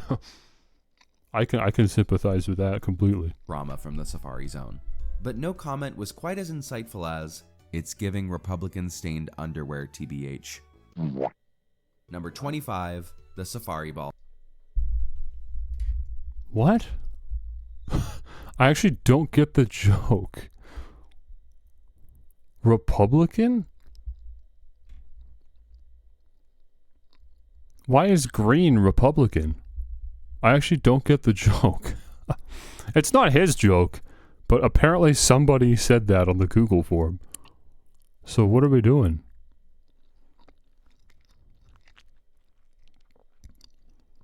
Like, obviously I see the poop stains. That part makes sense. The Republican part doesn't make sense. Unless the implication is that camouflage in general is associated with Republicans. But if that's the case, then it's redundant because I think that's part of the camo pattern is brown spots. I don't know. They could have just said it looked like it has shit stains on it, and I would have agreed. That would have been good enough. The Republican part, I don't know. Feels like a bit of a stretch. Maybe it's like a Twitter Just joke or kidding. something. I said it again because the real number 25 is the Repeat Ball. Tying the Safari Ball with 24 positive votes, the Repeat Ball suffers from being super specific. Of the 140 that disliked it, many people I honestly thought this would be way higher, because I thought shiny hunters would like the Repeat Ball. Because the Repeat Ball has use case, like, if you're catching the same Pokemon repeatedly, that's where the Repeat Ball comes in. So if you're doing shiny chaining or whatever, like, I'm pretty sure that's a method. Maybe I just don't know shiny Pokemon as well as I thought I did. I thought that, like, a way to catch shiny Pokemon was to keep catching non-shiny variants of that Pokemon. So that's what the Repeat Ball's for. You keep catching, you know, Bidoofs, and then eventually a shiny Bidoof comes. That's like a mechanic. I'm sure it is. That's what the that's not like inherently true, but like that's a mechanic that's tied with the shiny hunting device in the game. I just can't remember what it's called, but there's like a device in the game that like you scan for Pokemon, and if you can get consecutive, I don't know. I'm not gonna sit here and explain it. I barely understand it myself. But at the very least, I thought that shiny hunters would like this ball, but maybe not. people highlighted that they don't need to catch repeat Pokemon a lot of the time, as breeding is usually more efficient depending on the task at hand. And you know what? Actually, that makes a lot of sense. If we're talking about shiny Pokemon, yeah. That's like everyone's favorite thing is breeding and hatching eggs. People who do catch repeats, like shiny hunters, a lot of them don't really want a shiny and a repeat ball. Also, oh my gosh, that can't be the reason why. Are we that picky? It's bad enough you're getting like a 1 in 4,000 or 1 in 8,000 chance to get the shiny Pokemon. You're telling me it comes up and you're like, I don't have the right color Pokeball. So you just don't catch it? What is wrong with these people? You have brain damage. You have true brain damage. Like, obviously all adult Pokemon fans have brain damage, but you somehow have it worse than me. Can't help. Plenty of people find it ugly, and I can't say I disagree. But on a positive note, one person chose it as their favorite because, quote, I mixed it up with the quick ball one time and my friends won't let me live it down, which I personally felt on a spiritual level. Number 24, the Gigaton Ball. Our first of the Legends Arceus Pokeballs, the Gigaton Ball also included the Heavy Ball and Leaden Balls from the game, as they all do the same thing, just with different modifiers. It had a total of 30 votes for favorite, while also being the least hated of the bunch thus far. Plenty of people disliked its function, as throwing it in-game is a pain in the ass, but otherwise nobody had a gigaton to say about it. Number 23, the Origin Ball. Another very I don't know what these balls are. I didn't really play Legends Arceus. I don't remember if I found a Gigaton Ball. Just looking at it, it looks like it's for heavier Pokemon. It might be a weight thing. I don't know. And here's a different one, the Origin Ball. I don't know. If he's not going to explain what they are, I'm not going to go look them up. So I just got nothing to say on these ones. variant from Legends Arceus, the Origin Ball is our first to have over 1% of people vote for it. It was also the ball with the second fewest votes for least favorite at only 19, making it the first on the list to have more positive than negative votes.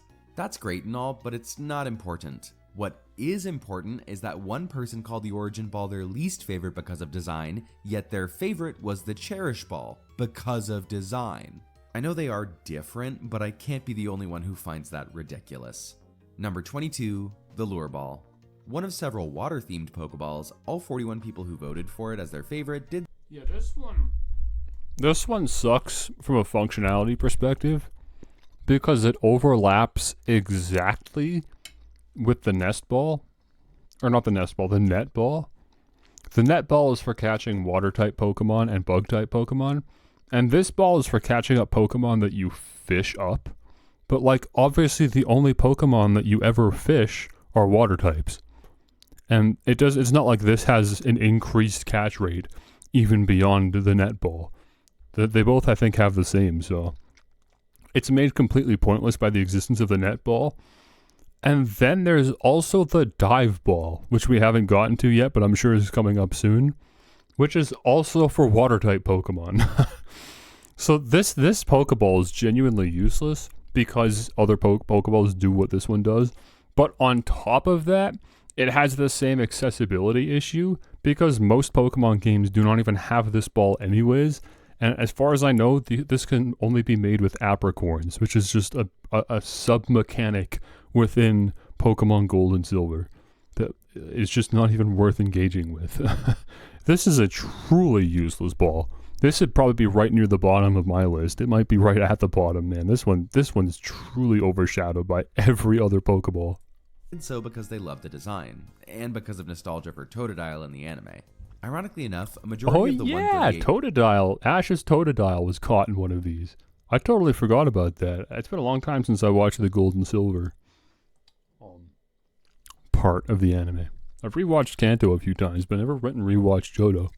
who didn't like it also said so because of the design, making it pretty divisive. For the haters that cared about function, it pretty much came down to the Net Ball and Dive Ball being better options almost every time, leaving the Lure Ball to sink into the depths of the ranking. Number 21, the Master Ball. Despite being the pinnacle of Pokeballs, the Master The literal best Pokeball of all time that never fails to catch a Pokemon ever is this far down. That's crazy. Assumably it's because of these guys that just like the designs of Pokeballs and they're like, it looks dumb. Which, I mean, I guess kind of a little bit, but surely the functionality makes it worth it. It's when it's that good. When it's a... That's crazy, man. I don't know. I'm obviously not the audience for this. But I'm sure we're going to see a comment about, what was it again? Wario's underwear or something upside down on a Pokeball. I think that's the joke. Or like maybe a Tentacool. It kind of looks like a Tentacool. Master Ball only had 47 people vote for it, with roughly double calling it their least favorite. But honestly, I'm not surprised it landed this low. The design is pretty divisive, more on that in a second, but a lot of people have problems with the concept in general. It feels lazy, destroys the whole gimmick of catching Pokemon, it always felt cheap to use, and cop out for nerds. I obviously value Pokeballs very differently than these people, because in my mind, the best Pokeball is the Pokeball that works every time, right? If the point of a Pokeball functionally is to catch a Pokemon, then a Pokeball that you know is going to work and catch the Pokemon is the best Pokeball, right? Our brains are wired very differently. To see these comments, it feels lazy. It's a reward. It's not like they hand the thing. It's not like you can just buy this thing, you know, infinite times. It's a reward for doing something in the game. You get exactly one, so you have to choose as the player which catch do you value the most. And you like commemorate it with this one-of-a-kind ball. That's cool. There's like a lot of reasons to like the Master Ball. Nothing that anyone says is going to budge me on this one. The only like olive branch I'll extend is that it probably could look better, but ultimately that's subjective anyways. Some people probably love how this thing looks. I just don't really care one way or the other. I think it's fine. It probably could look better, it could look worse. Nerds were just a few of the reasons given for people hating on it. But all that aside, the funniest reason people pick the Master Ball, both for favorite and least favorite, is that it looks like somebody put Wario's underwear on a Pokeball. Which, like, yeah, I mean, I definitely get it, but if you can't look at this ball without thinking that, you're the problem. Number 20, the Great Ball. It's like a Tumblr post from over a decade ago. It's fine. It's fine. I think that too. For a middling Pokeball, the Great Ball had a small but mighty support base of people who loved it for its design. That said, a lot of people also hated it for its design. And you know, I don't dislike when Pokeballs have extra pieces on them, but I have to agree with the haters on this one, as the design just doesn't do it for me. Pretty much every aspect of the Great Ball screams mid, which I could hate on it for, but that's kind of the whole point. It's a stepping stone. After a certain point, Yeah, I mean, obviously it wouldn't be anyone's favorite. I mean, I say that, but apparently people voted for it for their favorite, so what do I know? But it doesn't seem like a favorite for fairly obvious reasons, because yeah, it's like the branch between a Pokeball and an Ultra Ball. For the reasons that you like a Great Ball, you would surely like the Ultra Ball more, because it's better than the Great Ball in every way. But I like that the Great Ball exists. I like that there is a tangible upgrade from the Pokeball in-game that you can buy from the Pokemart. You don't have to rely on finding something in the wild or some kid hands you one. Like, you just go to the store and you buy Great Balls. That's cool. It's a good mid-game upgrade for your catching. You'd only be using it if you liked the design, which is why I find it weird that so many people called it their least favorite because it's mid. I'm not saying it can't be your least favorite, but it's weird to hate it because it perfectly fulfills its role. Then again, I hate Toxapex because it fulfills its role so perfectly, so point taken. Number 19, the Heavy Ball. Sitting at a nice amount of votes and a pretty normal not funny number of dislikes, the Heavy Ball has some of the most interesting comments of the whole bunch. One person said, it plays a critical role in a really good fanfic, which is pretty cool. What? Another said, I can relate to these balls. Wait, what? You like a Pokemon fanfic so much that you have like a new favorite Pokeball?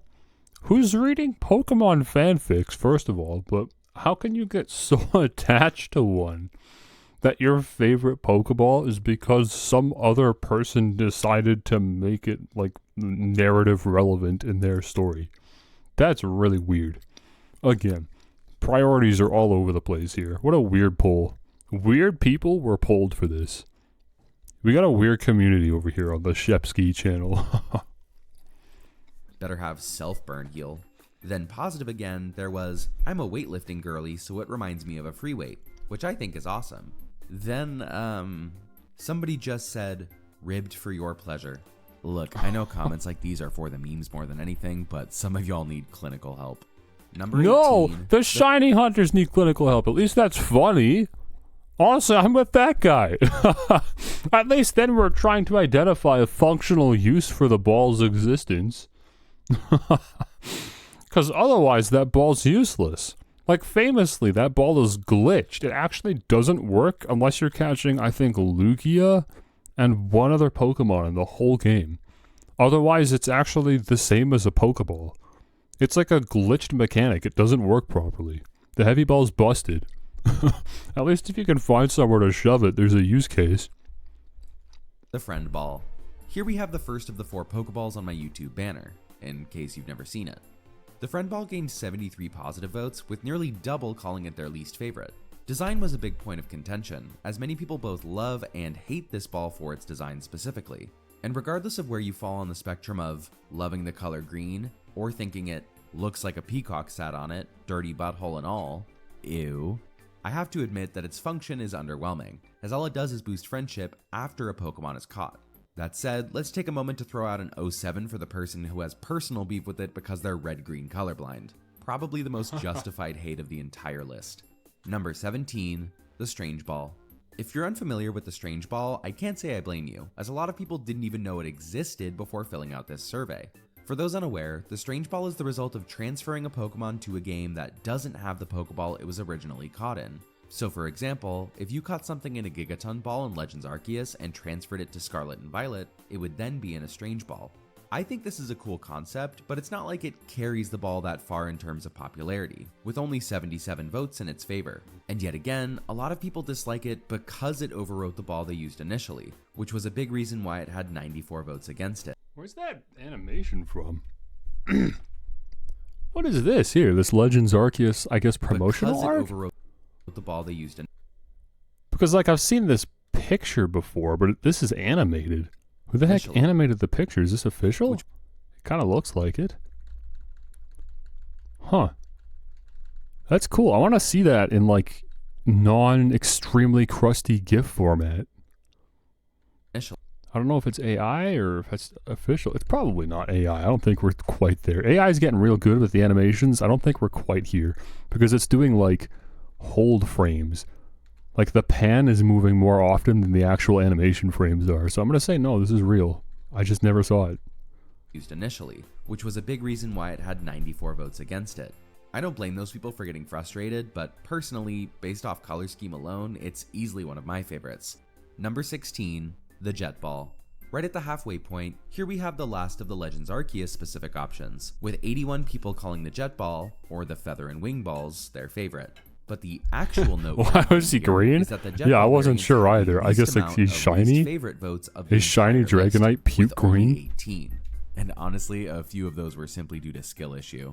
It's kind of hard not to like this ball as its function is so unique. I mean, how can you argue with sound logic such as, it goes wee, or even, it goes like zoom?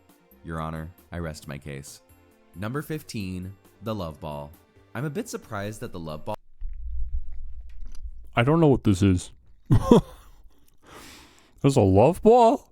Ayo?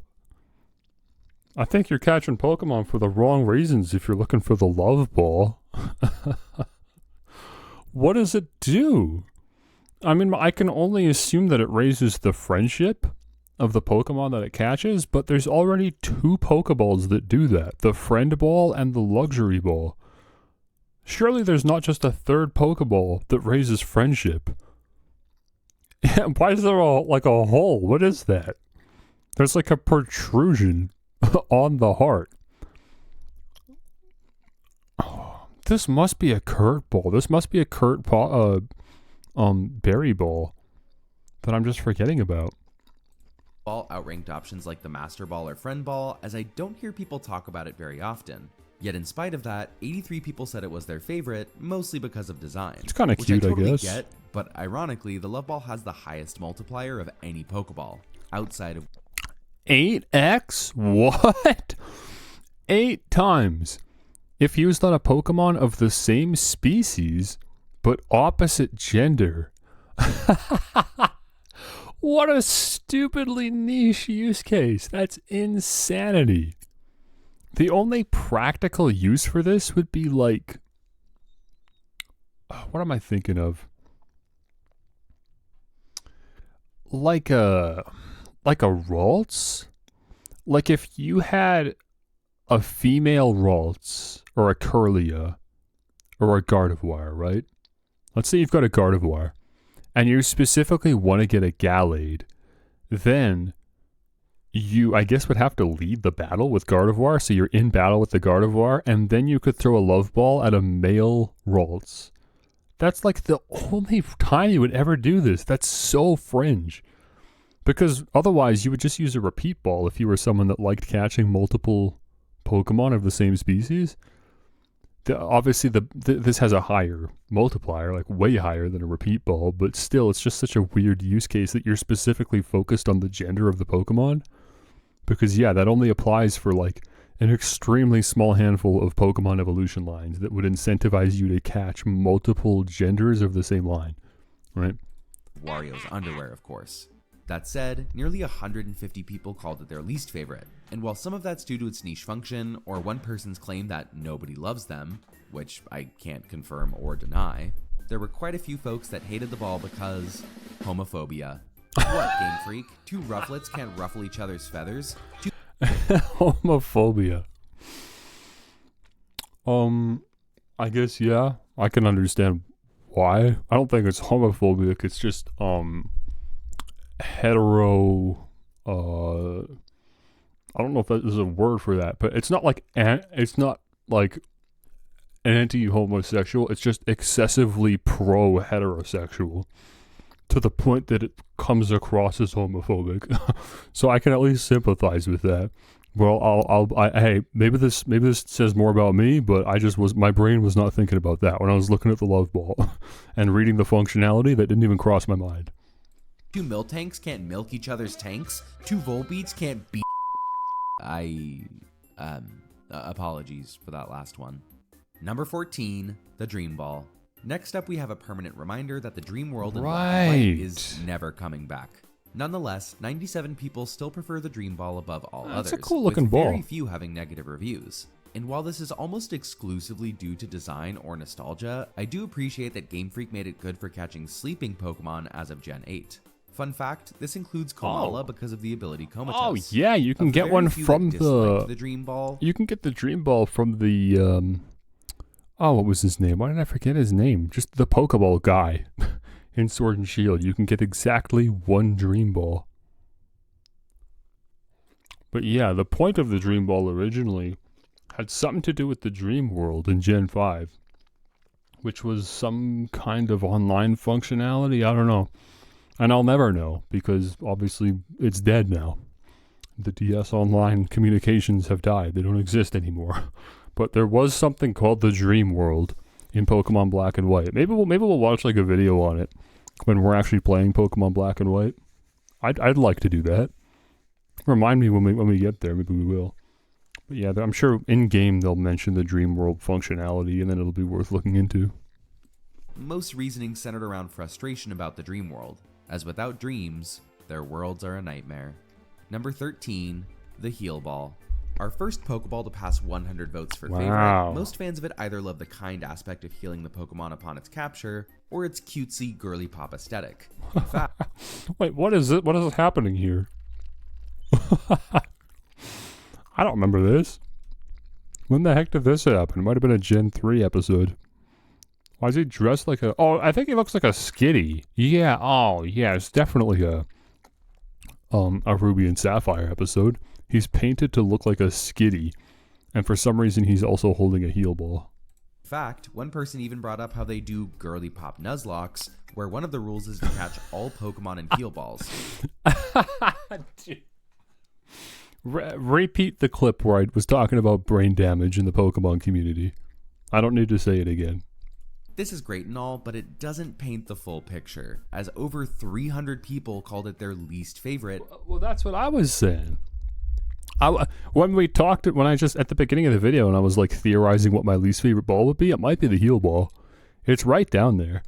I honestly think now that I've been reminded about it, I would probably put the lure ball below this. The lure ball actually is just like an embarrassing existence of a Pokeball. Because it's just like, even when it was conceived, it didn't make sense to exist. Never mind the fact that it's also so extremely unavailable and inaccessible. At least the heal ball, you can buy this thing, you know? It's just a backup Pokeball at worst. If you happen to pick a couple up or whatever. Like, I was throwing heal balls earlier today when I was catching Chanseys just because I was like, oh, I'm out of great balls. I have to resort to like what else I have. At least I have some fodder here, right? So I guess heal ball's like my second least favorite. Making it the most hated Pokeball of all. That's right, I lied earlier about these two. Never trust a YouTuber. Now, take this 300-ish number with a grain of salt, because a quarter of those people technically voted for the heel Bell, because clearly proofreading is a challenge for me. But mistakes aside, it's hard to root for a ball that has no catch multiplier, a benefit that's basically just a a benefit that's basically just a free trip to the Pokemon Center, and a color scheme that's hard to match with a lot of mons. Yes, it does deserve praise for landing in the top half of the list, but it's easily one of the most controversial ones as well. Number 12, the Pokeball. As the OG pick, it's no surprise that it landed high up in the ranking, with 107 people voting in favor of the classic option. Can you? And even of the few that I don't know if that's coming through on the mic, but I looked it over at OBS and it looked like it was. I'm currently trying to cut through my pork chops that I have gone through the microwave like 3 times at this point. They're very hard, but that's like the best way to eat pork chops in my opinion. The tougher the better, because I just don't like pork chops, and at least when they have like an interesting texture, they're easier to chew through. But yeah, I'm really shaking my whole desk trying to cut through this thing. chose it as their least favorite, nothing too negative was said, with a couple making me question if they really meant to choose it in the first place. The general vibe of the Pokeball is very positive. It's iconic, classic, nostalgic, you really can't go wrong. I'll leave you with this insightful thing someone said. Pokemon are only caught if they want to be caught, and trying to overcomplicate that process with fancy balls feels insulting to the bond between trainer and Pokemon. Number 11, the Dive Ball. The quintessential water-type Pokeball. That's interesting. I kind of like that. What they said. There, like, conceptually, there is some truth to that. The problem is that mathematically, the game disagrees with you, because there are a lot of Pokemon that just have low catch rates inherently. And so there's just nothing you could do. By that logic, you would just have to say, hey, look, man, Chansey just doesn't want to be caught permanently. No love is meant to be between a Chansey and its trainer, you know? It's meant to be a wild Pokemon, and you can't possibly believe that when it's a Pokemon that evolves via friendship, you know? Many people love the Dive Ball for its design, although we can't ignore the incredible buff it got starting in Gen 4. In fact, it's so well loved that it has very few negative reviews. It's no surprise I'm a fan of the color blue, so I can definitely appreciate the Dive Ball as well. Plus, since most Pokemon are water type, and most water Pokemon pair well with a Dive Ball, it's likely that people have a positive association with it. But the important thing for the Dive Ball, I got a great anecdote from someone who caught a Groudon in a Dive Ball when they were 6. Hey, guess what's in this ball? I can promise you, you're wrong. Number 10, the Net Ball. Cracking the top 10, we have many people's preferred option for catching water types. Yeah, I'm surprised the Net Ball's beside the Dive Ball. Like, I'm not surprised the Net Ball is ahead of the Dive Ball, because the Net Ball, at least from a functionality perspective, is objectively better than the Dive Ball. But because of that, I would think there'd be a bit more of a separation between them. I think maybe just the aesthetic guys really won out on this one, because I could see how the Dive Ball is more aesthetically pleasing than the Net Ball. But yeah, I mean, the Net Ball is better because it also catches bug types with the exact same catch rate as water types. Meanwhile, the Dive Ball is just for water types, so obviously the Net Ball is better because it catches more Pokemon. Also, the Teletoon logo on the top right, where's he getting these gifts from? Who? The Canadian broadcast? That's crazy. But bug-type fans are another huge factor for this ball's popularity. And let me tell you, bug-type fans may be few, but they are mighty. Get it? Because mighty. Never mind. All this culminates in the... I actually don't get it. What? Mighty. Might? What is the joke? He actually cut the joke off before explaining it, and he actually should have explained it. He was zooming in on Bugsy's face, the Gen 2 gym leader. I don't know if that was just because of the bug association or if it was a Bugsy joke. Mighty. Is there a bug-type Pokemon that has Might in the name? There's Mightyena, which is a dark type. I don't get the joke. Hang on, I want to run it back. Maybe I missed something. For this ball's popularity. And let me tell you, bug-type fans may be few, but they are mighty. Get it? Because never mind. All this culminates in the... Don't say never mind. Where were you going with that? Huh? I can't believe that. What is so obvious about that joke that he was able to cut it off? Am I just dense? Please tell me that you're lost too. But I mean, I'm the Pokemon guy. I would understand if it's a Pokemon joke and you don't get it. But if it's not a Pokemon joke, then surely we can't both be missing this. That's absurd. Ball having just a few more votes over the dive ball, and even less negative votes. I know I just complimented the dive ball earlier, but I too am just a slightly bigger fan of the netball. Hard not to be as a big Araquanid fan. And yet again, I got another anecdote about how someone unfittingly caught a Heatran in a netball. Guess what's in this ball? Number 9, the timer ball. Despite living in the shadow of its... No, of course none of the jokes are funny, but at least, like, you can understand them. Like, you can understand how they could be funny. Shepsky doesn't have a funny bone in his body, but, like, a joke that actually just doesn't make sense still feels, like, surprisingly bad for him. Counterpart, the timer ball has a pretty decent fan base, both loved for its function and its design. Plenty of us have been in the situation of throwing ball after ball at a legendary, only for this thing to swoop in and make it look easy. I do feel like it can scale a bit I don't know higher than how. 4 times multiply. I don't know how, but I honestly don't think I've ever been able to get a timer ball to work. Because in theory, that's how the timer ball works. Is you're running out of Pokeballs against the legendary Pokemon, and then the timer ball comes in clutch. It's never happened. I honestly don't think I've ever caught a Pokemon in the timer ball. I try, and then I run out of timer balls, and then I just have to reset the game because I'm out of balls at that point. Because I saved the timer balls till last. And they never catch. They'll always catch before I get to timer balls. By the time I get there, I don't know, it's just, the luck's just not there. Because 4x, I mean, 4x is a lot, of course, but we're talking about 4x on 1. Like a catch rate of 1, or like 1.5 or something. Like, at that point, it doesn't even really matter, right? You were already throwing Ultra Balls at a 2x catch rate, so, you know, it was like a 3% with every Ultra Ball. And then you get to the timer balls after like 40 turns or whatever it is. And now we've gone up from 3% to 6%.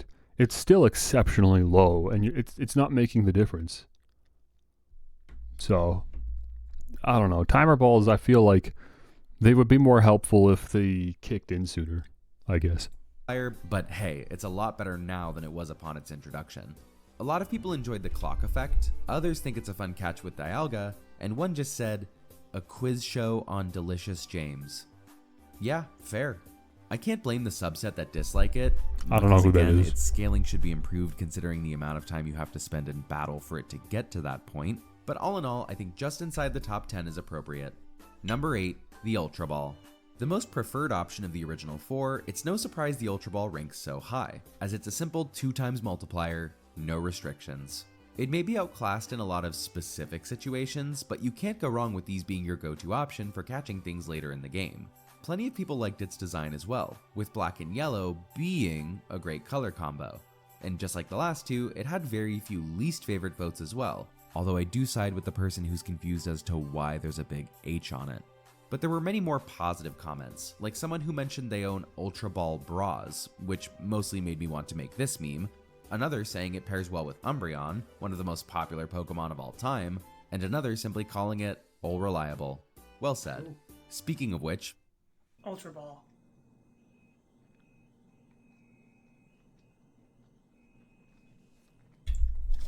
I don't know who this is. What are we doing? Don't make references to other creators. Number 7, the Moon I don't Ball. have that context. Speaking of something that pairs well The with Umbreon, Moon Ball? the Moon Ball is clearly a fan. The Moon Ball. This is so high up for the Moon Ball. The Moon Ball. The Moon Ball is, if I remember correctly, it's basically the Dusk Ball before the Dusk Ball existed. So obviously, yeah, it has, you know, a use, but the problem again is that it's a Kurt Ball. It's one of the stupid berry balls. I can't remember what they're called. I'm blanking. It's been too long since I played Gold and Silver, but whatever it is, apricorns. It's an apricorn ball.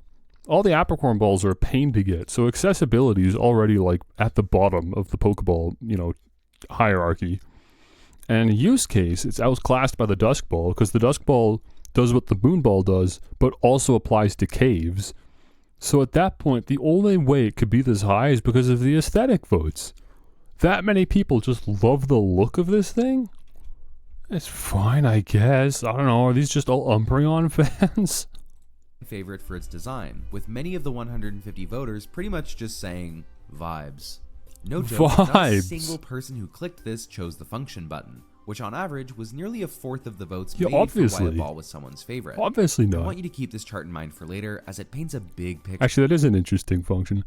Oh my gosh, dude, what? 62% of the people voting were voting based on design. Dude, this is not a good poll. He should have opened with this. This should have been at the start of the video, because this like sets the tone of the entire list.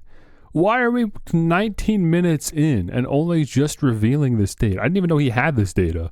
Why would you reveal this data so late? This changes everything. Obviously, if the majority of people are, like the overwhelming majority, 78.6% of people are not voting based on function, then obviously this entire list I'm going to disagree with, for the most part, right? Yeah, what a joke, man. My list would look so different than this. Not that I don't appreciate that design can be a vote, but it's just the way the graph is weighted. This is crazy, because I'm in the 21 slice. None of the... I'm fighting 78.6% of voters here. That's insane. What is even a miscellaneous answer? Oh, I didn't even realize 13 is both. I mean, okay, I guess, sure, I guess. I could fall in the both category on occasion. But yeah, 62 is crazy. To just have that many people that literally don't care about the functionality of the ball. The further we go. The Moonball did have its fair share of negative reviews, most of which had to do with its function, which, if you still don't know at this point, makes it better for catching Pokemon that evolve with the Moonstone. Also, there was a glitch in Gen 2 where it didn't even work properly. This is the Moonstone ball? I thought that was a different ball. This isn't even a nighttime ball. This is a Moonstone ball. There's like 2 Pokemon in the game that evolve with Moonstone, and yeah, there was a glitch, so this ball didn't work. So this ball, like, from a functionality perspective, is literally useless.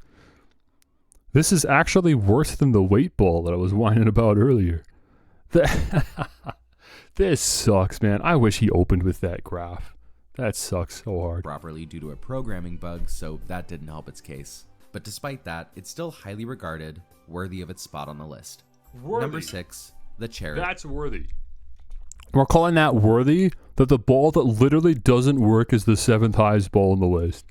Yeah, I'm like actually mad now. I don't even want to watch the rest of this list. I don't care. I'm done. I'm done eating anyways at this point. I'm chewing my last bite, so we're good. We finished decompiling Lego Island? Hold on, I want to watch this. I'm not going to watch it now, but if we want to do another BRB later, that sounds great. I don't know, like... I don't know where we go from here, but I'm excited.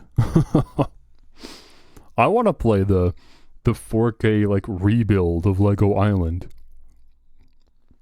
That'd be awesome.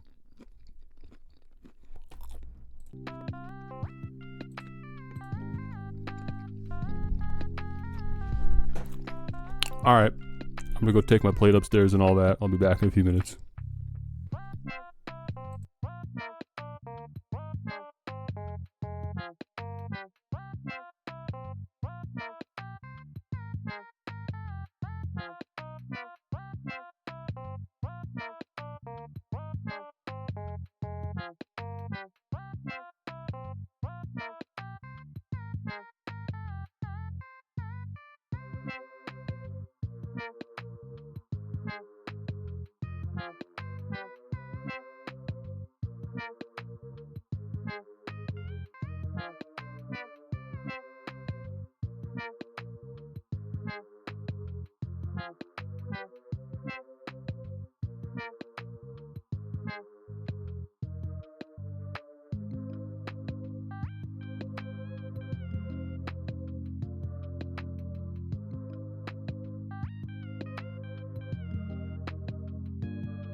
Markiplier got another White Knuckle video out. That's crazy.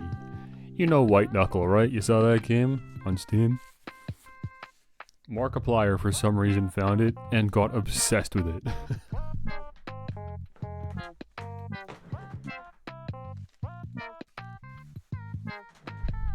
He's up to 4 full gameplay videos of it now. That's crazy. Okay, close that. Wait, why did I switch to end? Why did I do that? We're obviously not ending the stream. This is the halfway point. Why the heck did I do that? Why do I do anything? It's actually less than half. I don't think I can stream for... Yeah, I'd say 4 hours from now I gotta wrap up because I do have to work tomorrow.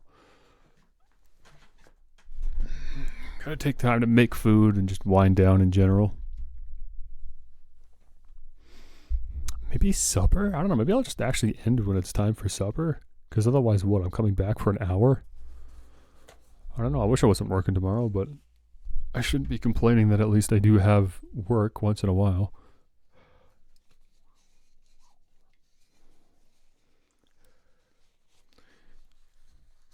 It just sucks to be one of those guys that like always complains about work always.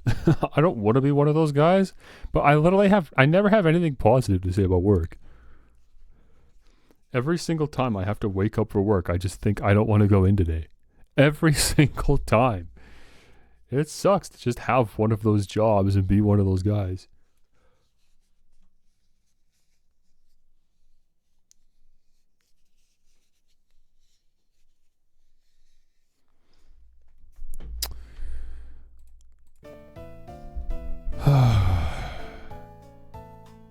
And somehow that's not enough motivation to get me to start putting out music or, you know, do something more productive, financially profitable with my time. Instead, we're just playing Pokémon.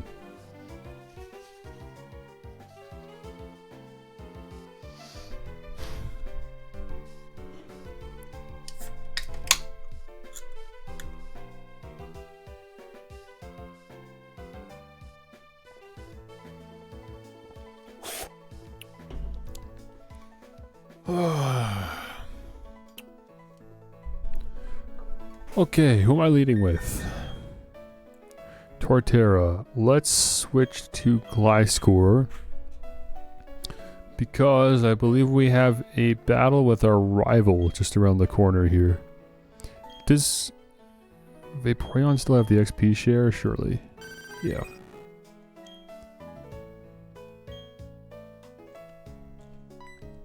Yeah, here we go. Someone should check to see if you're ready for the gym challenge. Okay, apparently that's Barry.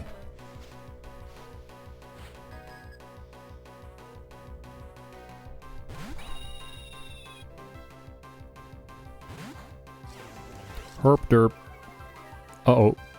Oh, you've got Intimidate. Why did I forget about that? Well, good thing I can counteract that immediately with Swords Dance.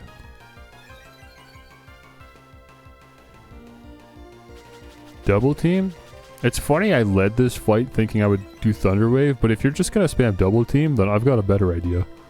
I'm gonna spam Swords Dance. I've got a better idea, actually. Mm-hmm. Yeah, keep it up. Keep it up.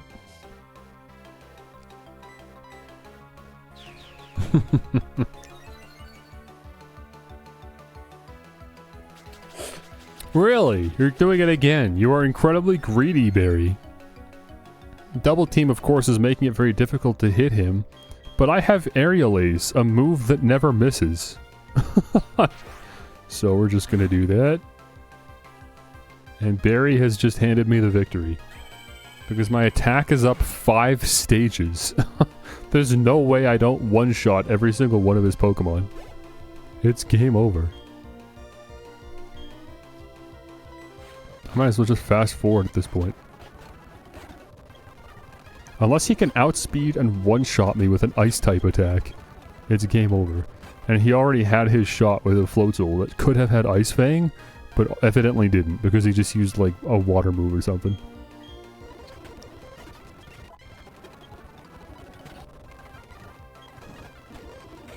See ya. Your fault, stupid head. Stupid head. He's never gonna win against me. Not with those types of strats. That's crazy. Okay. I think now's the time to do Iron Island. Because I want to do it because it's content in the game, right? I want to do Iron Island, not because I want the egg. I just want to do the in-game content, right? So if we're going to do Iron Island, now's the best time to do it, I think.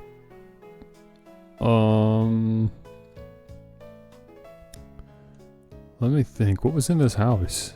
I'm trying to remember if there's anything else here. Just a news reporter? Okay.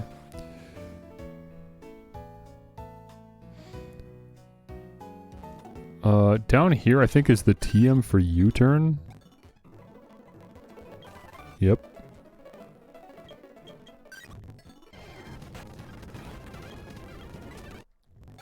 There we go. Oh, I gotta sneeze.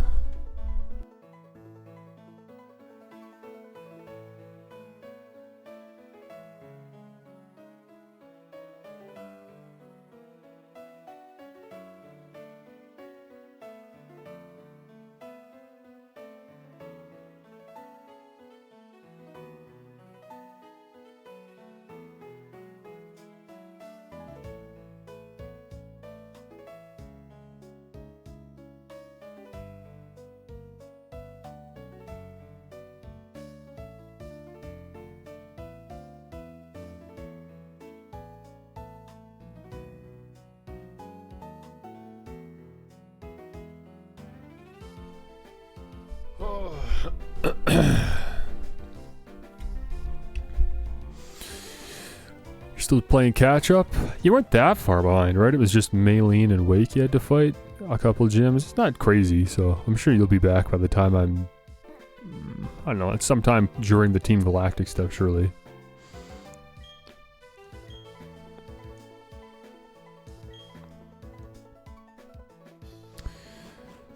Alright, I suppose I'll go then.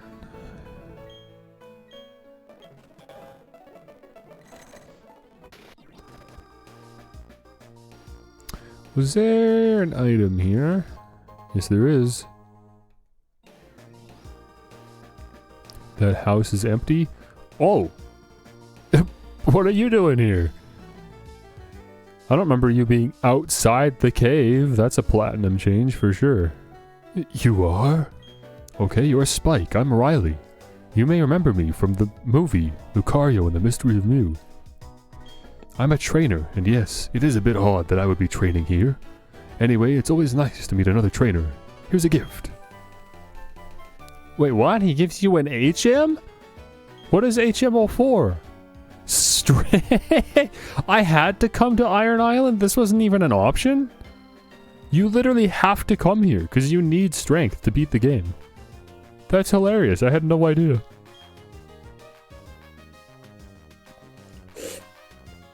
Fortunately, you don't have to go through Iron Island. You just have to walk in and then walk out. But I'm going to go through Iron Island because I actually want to fight the trainers and stuff.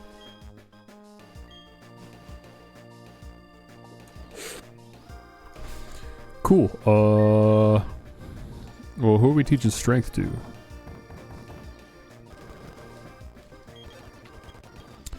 Torterra, holy cow, everybody can learn strength? That's crazy.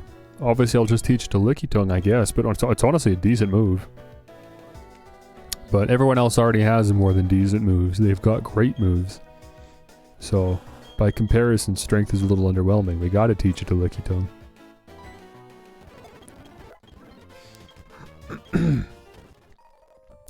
Good. I can't remember if I checked about Rock Climb. Did I confirm whether Licky can learn Rock Climb or not? If not, I'm going to be in for a rude surprise. When we get there, that's going to suck. I'm going to have to drag another Pokemon along, because there's no way I'm teaching Rock Climb to... What, Gliscor, I guess? Probably the only other one that could learn it. I don't know, I've still got an extra heart scale, so the worst thing that happens is I replace something. for the sake of convenience, and then we just heart scale it back on once I can fly to Victory Road. That's doable, I could do that.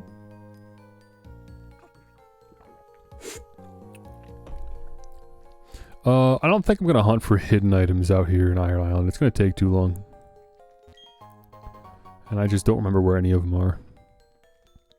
I might press A on random rocks and stuff, but I'm not gonna actually use the dowsing machine.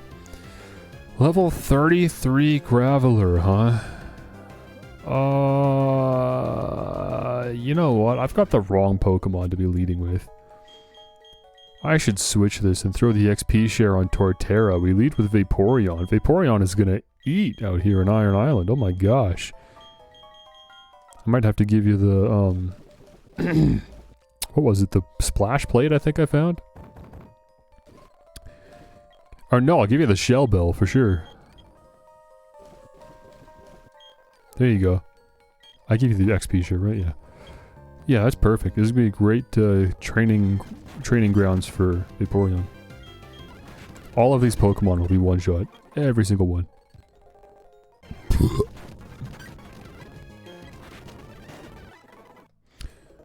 Because even Bronzor doesn't resist water. I don't think its special defense is enough to survive. Survive a surf. Ah, now that's a problem. Floatzel's an issue. You resist both water and ice. I do kind of have no choice but to swap here. I'll send out Torterra. I'm not going to be using you very much anyways, so screw it. I'm going to Woodhammer you. I lost a lot of health just from that, but that's fine. Oh, Synthesis. I didn't know you learned that. Oh, dude. I kind of want that, dude.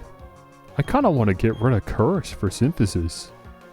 It's a bit overkill, isn't it? I mean, all of my moves do 100 damage at least. And I'm thinking about using Curse to make them do more damage and set up. It's a bit greedy. At this point, I'm more concerned about the recoil damage from Woodhammer. Synthesis is the answer to that.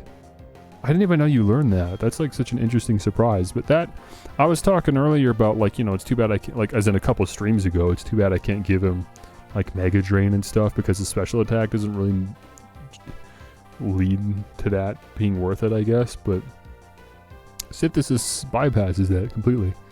I think it's time to replace Curse. Can always heart scale it back on if I regret it. But I feel like that's probably the play. That's good. Yeah, I'm just gonna like walk into random barrels and rocks and press A on them. I can't be bothered to risk crashing Melon DS because it doesn't know how to handle the touchscreen at the worst of times. No, I don't have more PP ups. I know I don't. I used them all already because I'd love to give some PP ups to Surf.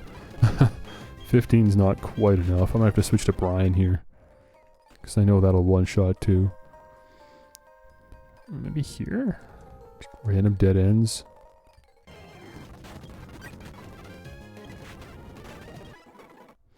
Vaporeon is going to be my highest level Pokemon by the time we're done here. Oh, let me think. I don't know Iron Island as well as I know, like, Wayward Cave. I'm pretty sure going down here is a dead end. And I want to go to dead ends because I want to get all the items. So, yeah, here we go. Perfect. Oh, an escape rope. There you go.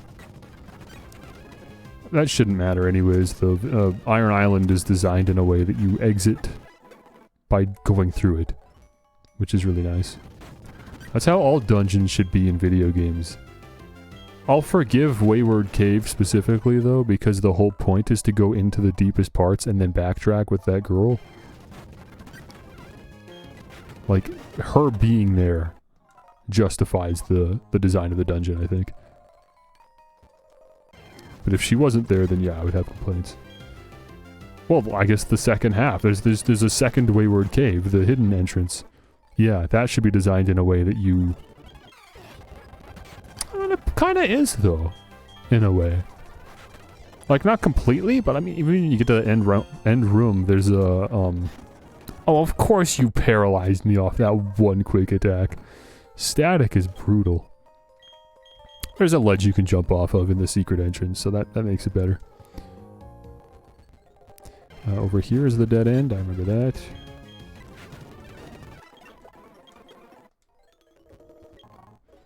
I'm feeling better and better about Vaporeon now that I've got Surf and now Ice Beam as well. I mean, Vaporeon's doing very well.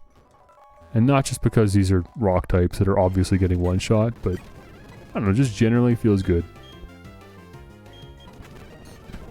I wish we were faster, but we're not particularly slow either. I just know that there's faster water types. I mean, 63? Wait, 63 is slow. You're slower than the turtle. Wait, okay, I knew you were kind of slow. I didn't know you were my slowest Pokemon. Obviously, those two don't count. You're slower than the giant turtle. Why? Oh, you've got a relaxed nature. Your speed is cut. That's why. I don't even know what that boosts. I mean, just looking at your stats... I don't know, maybe special defense? Your special defense is probably higher than your defense anyways, but it still does seem particularly high. I think your nature cuts your speed and boosts your special defense. Bit of a waste. I don't like that. I think that's very unnecessary. Oh well. I was complaining about Gliscor as well. We just deal with it, man. There are better Vaporeons, but this is the one we have, so we work with the cards we're dealt. I'm gonna head to the left so I can trigger this cutscene with Riley. Spike, I'm glad to see you here. If you don't mind, let's team up. The Pokemon seem to be restless. If your Pokemon get hurt, I'll heal them up. Great. Now let's get in a random... Whoopsies, that's not what I meant to do. I'm gonna get in a random fight here. I'll just surf. I don't even care if I hit Lucario. It's a one-shot for everyone anyways. And now I'm fully healed, so now I'm gonna leave. He's basically a Pokemon Center. So now I'm gonna go over here and do the other half of Iron Island's caves here. Solo caves. I just wanted my PP back.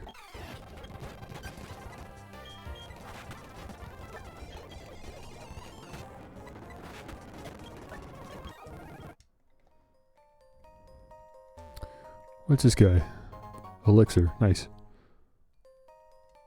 That's one of the only items that, like, it doesn't matter how many times you've played these games, or, you know, how efficient you think your run is, how unnecessary in general you think collecting items is. Elixirs and ethers are they're just always appreciated. Every single time. They have to be, because you can't buy them. And they're what allow even the strongest Pokemon to get through long sequences.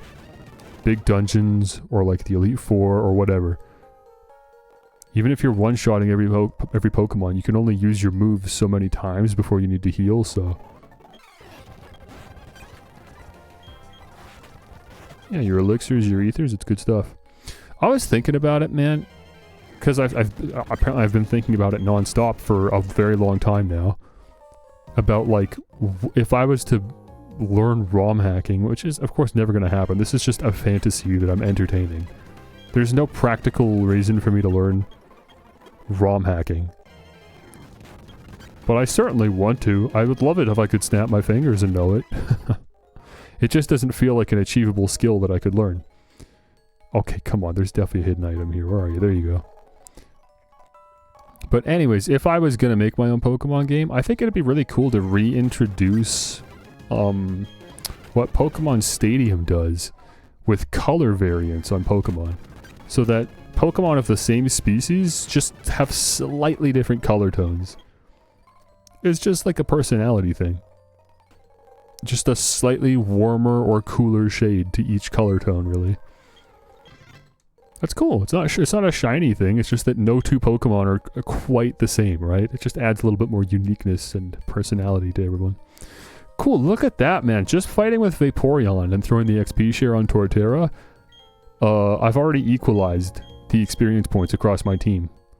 41, 41, 41, and then Gliscor is 43. That's pretty great. We're all together here. By the time we get out of Iron Island, Rapidash is actually going to be in the back, gonna have the least amount of levels, but then I'll be able to burn through all of the the Canalave gym trainers, so that won't be an issue either. There's probably some tool out there that makes it work like some RPG Maker. I mean, it's not like I've used RPG Maker either, though. I don't know how easy that is. Otherwise, surely I would have already tried RPG Maker as well. Because that's an option as well if you're willing to learn it. I'm just worried that there's still a huge learn cost, I guess. I'm not saying it's like not possible. I'm sure I can do it. I'm sure I can do a lot, right? I've learned how to use a DAW. I've learned how to use several video editors. I'm capable of learning these tools, but if the learning process is too intimidating, or it just requires too much time and active commitment, then it feels very unachievable and impractical for me.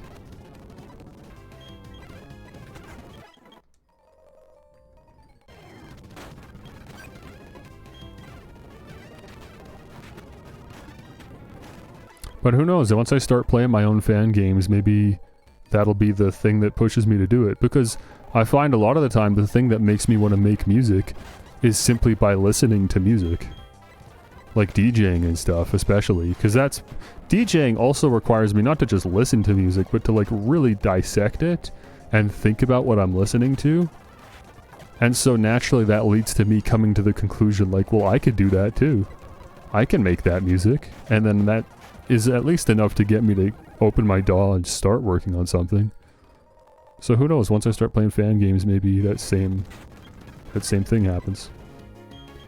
Not that there's any future there, not that there's a path to a career there.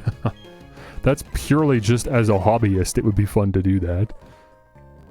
In the same way that I always release all my music for free. You know, there's not really anything there. It's just more me wasting my time at home again, but at least it's something I can feel spiritually good about. Like, I did something, you know, that has value, at least to some people.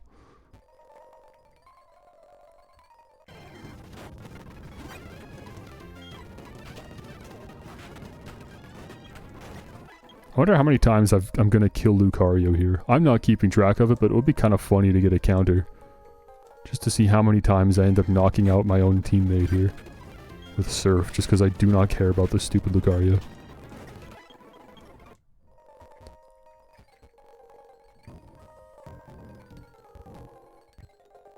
Oh, I've already missed a couple trainers on the far right there.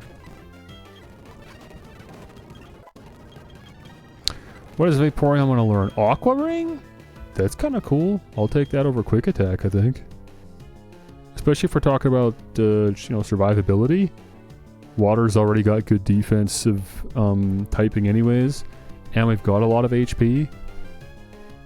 And I'd like to keep the Shell Bell on Vaporeon. I think the Aqua Ring on top of that, that's actually a good combo. I'll take that for sure. I think I will get more value out of that than Quick Attack in particular fights. You're not going to see me use Aqua Ring in most fights, but in the fights where it really matters, could be cool. Could be fun. Toxicroak and Medicham, eh? There's a lot of fighting types on the screen right now. I don't like them. Let's get them out of here. Start thinning the herd. Toxicroak might have, oh, what's it called? Dry skin. Okay, we're all hitting ourselves in confusion. Nobody's getting any hits off. That's crazy. That was way too many confusion hits. Oh, for goodness sakes, dude. I literally couldn't walk a step. It's okay. Can't complain. We're getting great experience points. Iron Island is a great place to do some training. Get some extra XP. Okay, so that does loop back around. So we're already basically at the end. I can just grab this item to the right and then we can head south and get out of here. So it's not even that bad. It's actually pretty quick for a dungeon. Even if I wasn't fast forwarding.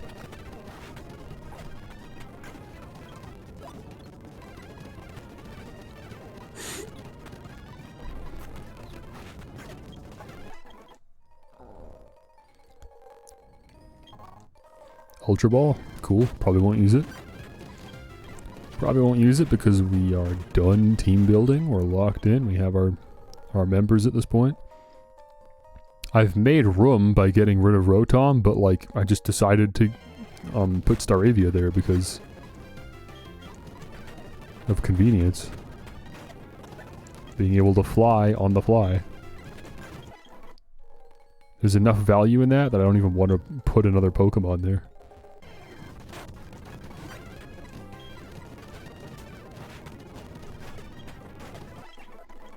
$44?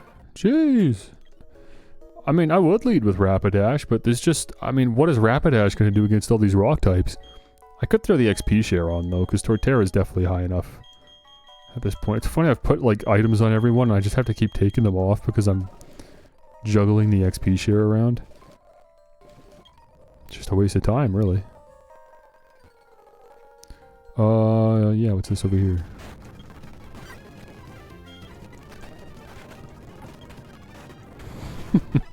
Dude, I've killed Riley's Lucario so many times. Look, I'm like critting his Lucario and one-shotting it. That's so funny.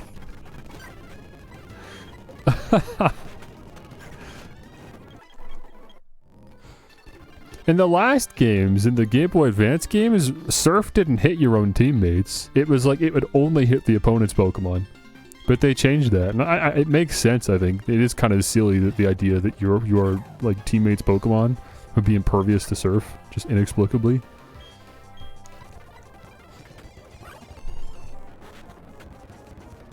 But it's minorly annoying. I'll admit it. Lucario's outspeeding and taking care of one of the Pokemon on every turn. There's no reason for me to be using Surf. I should have just been using Ice Beam. Now, obviously, is a good time to use Surf, but... Okay, I think that was it. Yeah, that was it for trainer battles. Now we just gotta fight these two Galactic Grunts, and then we say goodbye to Riley.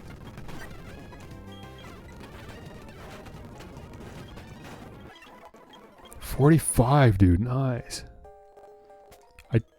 Yeah, we're up to 42 for Rapidash.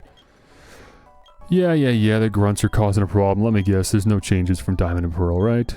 Abducting all the Pokemon on the island for some reason. Riley's, of course, not happy about that, and then we fight. Yeah, these guys are lost. I don't know what these Grunts are doing here. I've never... As usual, I've got complaints with this game's story. Every Pokemon game seems to let me down in that regard. But yeah, this game doesn't really make a lot of sense from a story perspective. The Grunts, like, by this point in the game, have, like, seriously refocused their efforts from just stealing random Pokemon. Like, at this point, we're moving into the final stages of their plan to head to Mount Coronet and actually initiate this sort of rapture, right? No, I don't want your egg. Bro, I literally can't take it. I hope you'll accept it as a token of our friendship. Bro, I can't. I don't even have space on my party. Why do I have to say yes just so we can find out that I don't have the space? I know I don't have the space, so why can't I just say no? And then he says, oh, that's fine. I'll wait here for you. Or that's no... Or like, you know what the response should be? Specifically, it would be, I understand it's a lot of responsibility. If you change your mind, I'll still be here. Right? Like, he should say something like that. Instead of just forcing the player to say yes. What if I actually just don't want the egg? That's also an option. Because I really don't need it. Never mind the fact I don't have the space. There's a shiny stone. That's actually very cool. There's a lot of players that at this point in the game would get very excited about having a shiny stone because there are, I think, a couple Pokemon that evolve with a shiny stone, but obviously none of mine. Heal, heal, heal. I probably didn't even need to do this. But there we go. Cool. Okay. Rapidash, I'm going to lead with you. I'm going to pull that XP share off. And I'll give it to Torterra, I guess. I had the King's Rock on Rapidash. I might as well put it back on. Yeah. It's definitely a good fit. Okay. Cool, well that was worth it. Before I went to Iron Island, I had level 38 Pokemon. Vaporeon and Torterra were level 38. And now they're 43. I got 6 whole levels on Rapidash and Torterra.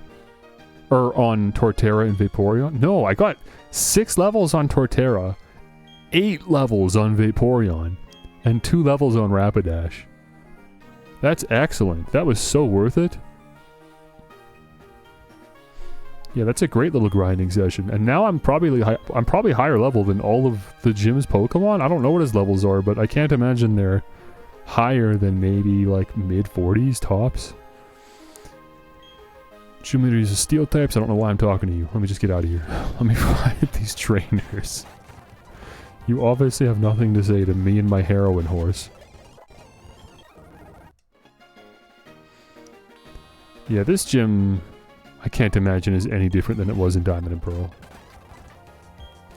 Which I think is good. I think it was already exactly what it needed to be. I like the aesthetic of it. I like the trainer locations of it. The puzzle design itself I thought was also just fine. No adjustments necessary.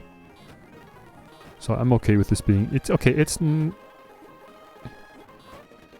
Is this the same? I think so. I think that's the same. I don't know if the puzzle design's actually the exact same. For some reason that felt different to me. I don't know what it was about it that felt different. I might just be misremembering. But I do know that that 4th elevator was the correct one, so at least that's the same. Oh, you've got a Scizor now. Holy cow, you normally have a Scorpy. Scizor makes way more sense. Obviously, it's a steel type gym. I think that's our first time seeing one. And over here.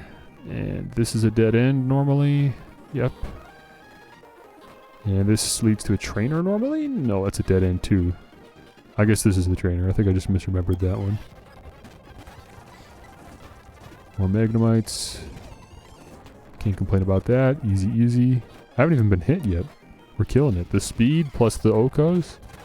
I mean, this is the Pokemon for the gym, for sure. Look at this. The Flamethrower was so worth it, dude. Because we've also got, like, very physically bulky Pokemon when we're talking about the Steel types.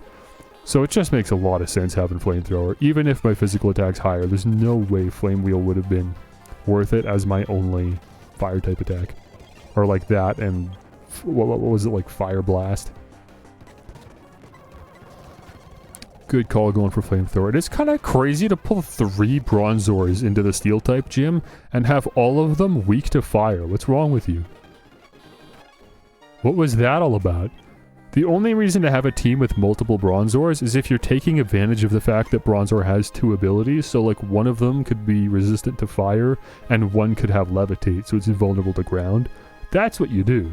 You don't bring 3 Bronzor that all have Levitate. That's foolish. That was a stupid trainer. And I remember she had an Azumarill in Diamond and Pearl, and as unfitting as that was for a Steel type gym, at least it was interesting. 3 Bronzors is not interesting. So I gotta give another very, very, very minor point to Diamond and Pearl there. Add that trainer to the list of trainers that were for some reason better in Diamond and Pearl than they were in Platinum.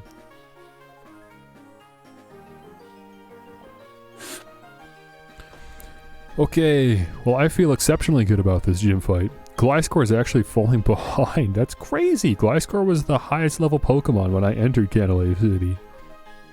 And now you're actually falling behind again. So let me swap the XP share over. I'm gonna keep juggling this XP share around. I just want to make sure we don't have anyone falling behind anymore. Now how do I feel about actually leading with Rapidash here? I'm not so sure. Hang on, I want to blow my nose.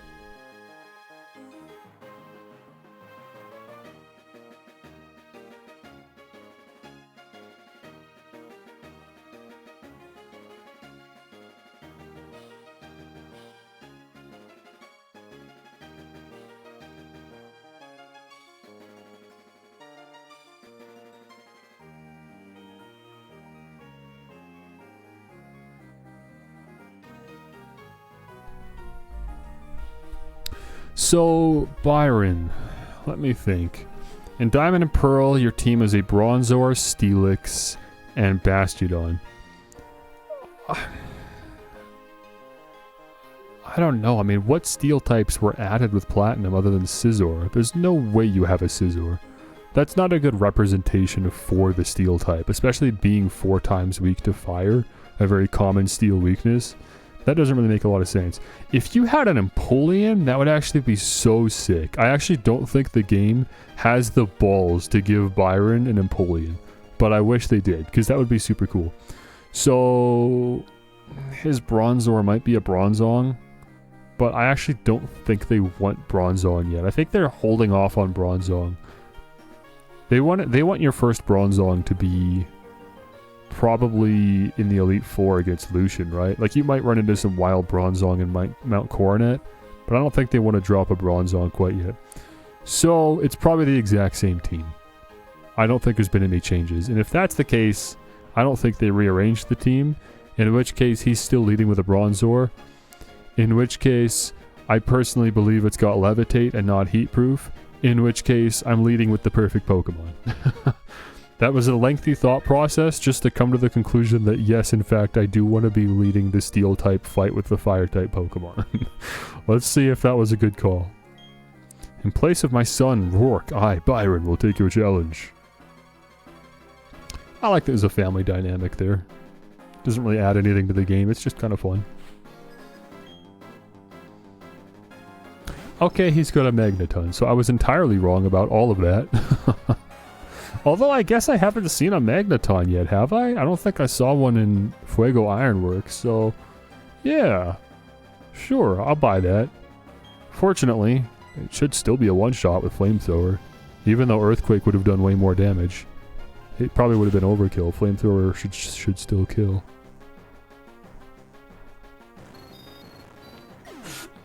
Nice.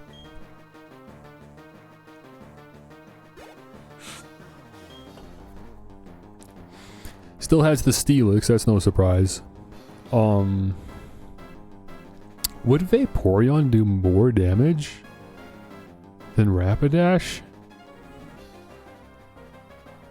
Oh man, what was the special attack stat again? Like 70 or something on Vaporeon? Yeah, Rapidash's special attack is higher. Not to mention Flamethrower has the extra 5 points of damage. So this should be a one-shot. Wait, does ground partially resist steel? I didn't even think about that. Maybe ground resists steel. So this is actually neutral. No, it doesn't. We're fine. Okay. I think like maybe rock does or something, but not ground. And then surely still Bastiodon is the ace, right? I always thought that was a good ace. People like to clown on Bastiodon just because of the 4x weakness, but I think it's a solid ace, all things considered. I'm gonna give you... Oh yeah, dude, the 4x weakness. I forgot there's actually 2 4x weaknesses. The trade-off, though, is that Bastiodon's got incredible defense. So even though it's 4 times weak to ground and fighting, those are also, like, physical moves. Like, there's no special fighting type attacks or special ground type attacks. There are, technically, but, like, who's walking in here with a Lucario with Aura Sphere, you know what I mean? So generally, the defense helps offset that, but there's no way you survive a Wood Hammer from Torterra. You are... Or sorry, not a Wood Hammer, an Earthquake, but I didn't go for Earthquake because I'm stupid. I don't know why I looked at Wood Hammer and thought that was the one. There's no way you survive an Earthquake from Torterra. It's okay, we've got so much defense, it's fine. We can just sit here and take hits. I don't even know what Metal Burst is. I've never heard of that move in my life.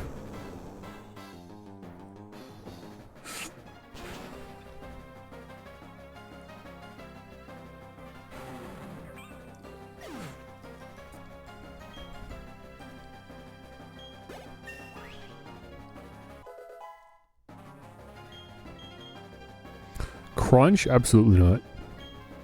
Absolutely not. Like, 8-year-old me made sure that Torterra had Crunch, but 28-year-old me, not so much. Whoops. Keep old moves, give up on Crunch. I was not 8 when I played this the first time. I was like 14, 13 or 14.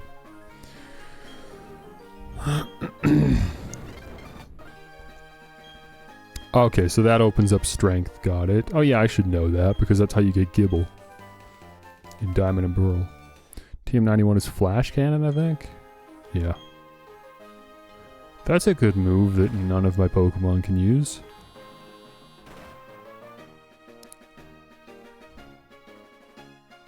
Wait, unless, hold on. Could Rapidash learn Flash Cannon? No. no, okay. No, none of my Pokemon can use Flash Cannon. So who cares? Hey, that's the Mind Badge. Good going. You're tough enough to consider becoming the chip.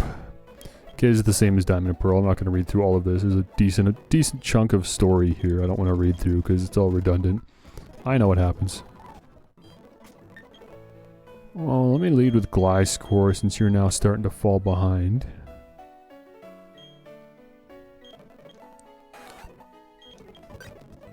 Didn't I put the XP share on Torterra before the battle? Did I forget to do that? Or did I just decide against it?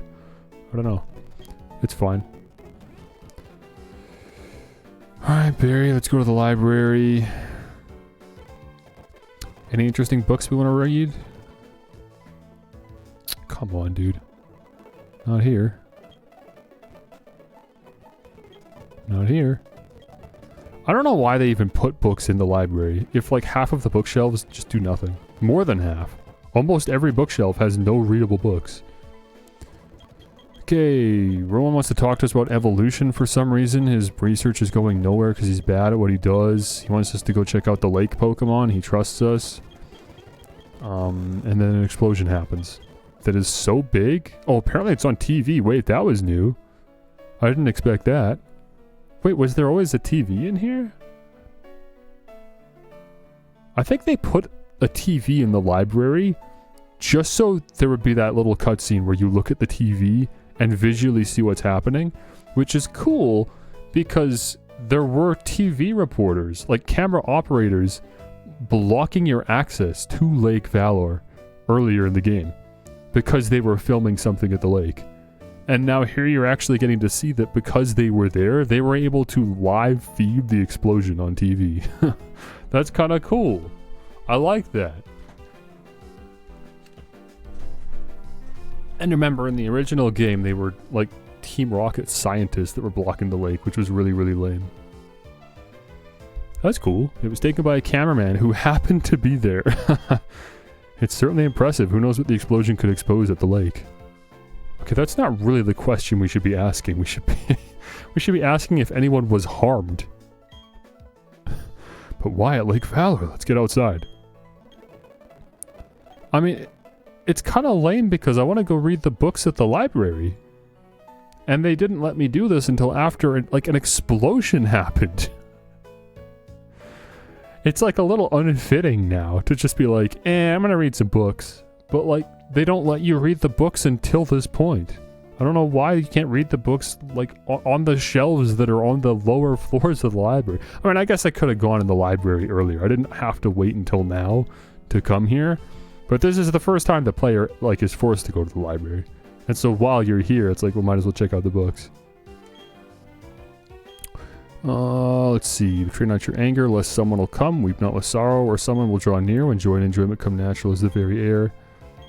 Okay, it's talking about Arceus, I think? I can only assume that question marks just consist... Or anytime there's like an alluded to Pokemon in this game, I just always assume it's Arceus. Sinnoh region's mythology, sure. This sounds like it should be less cryptic. Long ago, when Sinnoh had just been made, Pokemon and humans led separate lives. That is not to say they did not help each other. No, indeed they did. They supplied each other with goods and supported each other. A Pokemon proposed to the others to always be ready to help humans. It asked that Pokemon be ready to appear before humans always. Thus, to this day, Pokemon appear to us if we venture into tall grass. That's stupid. That's actually one of the dumbest books in the library. Sinnoh's myth.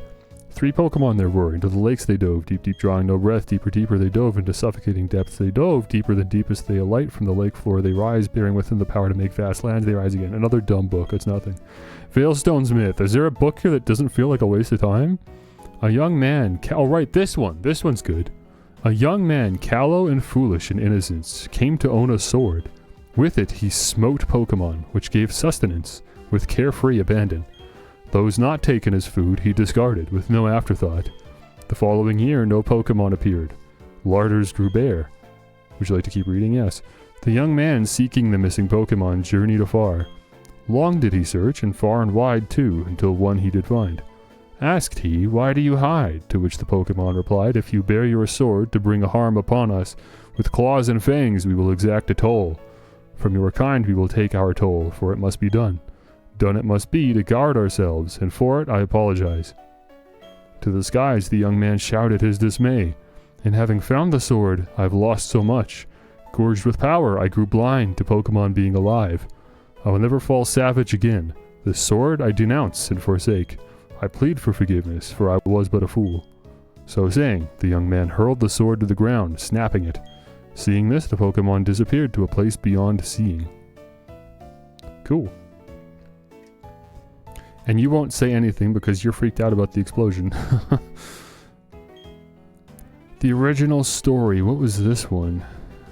I think this is another cryptic one that doesn't really mean much. In the beginning there was only a churning turmoil of chaos. At the heart of chaos, where all things became one, appeared an egg. Having tumbled from the vortex, the egg gave rise to the original one. From itself two beings the original one did make. Time started to spin, space began to expand. From itself again, three living things the original one. Yeah, it's just talking about Dialga, Palkia, the lake spirits, etc., etc. Matter and space. The three living things, the spirit, the world created, the original one took to unusually speed. Yeah, whatever, we know that. The hierarchy of legendary Pokemon, where like Arceus existed, and then Dialga, Palkia existed to make time and space, and then the lake spirits existed to create like humans, basically. A horrific myth. That sounds fun. Look not into the oh wait, this is like a Darkrai book, isn't it? This whole book is about Darkrai. Look not into the Pokemon's eyes, in but an instant you'll have no recollection of who you are, or return home, but how, when there is nothing to remember? Dare not touch the Pokemon's body, in but 3 short days all emotions will drain away.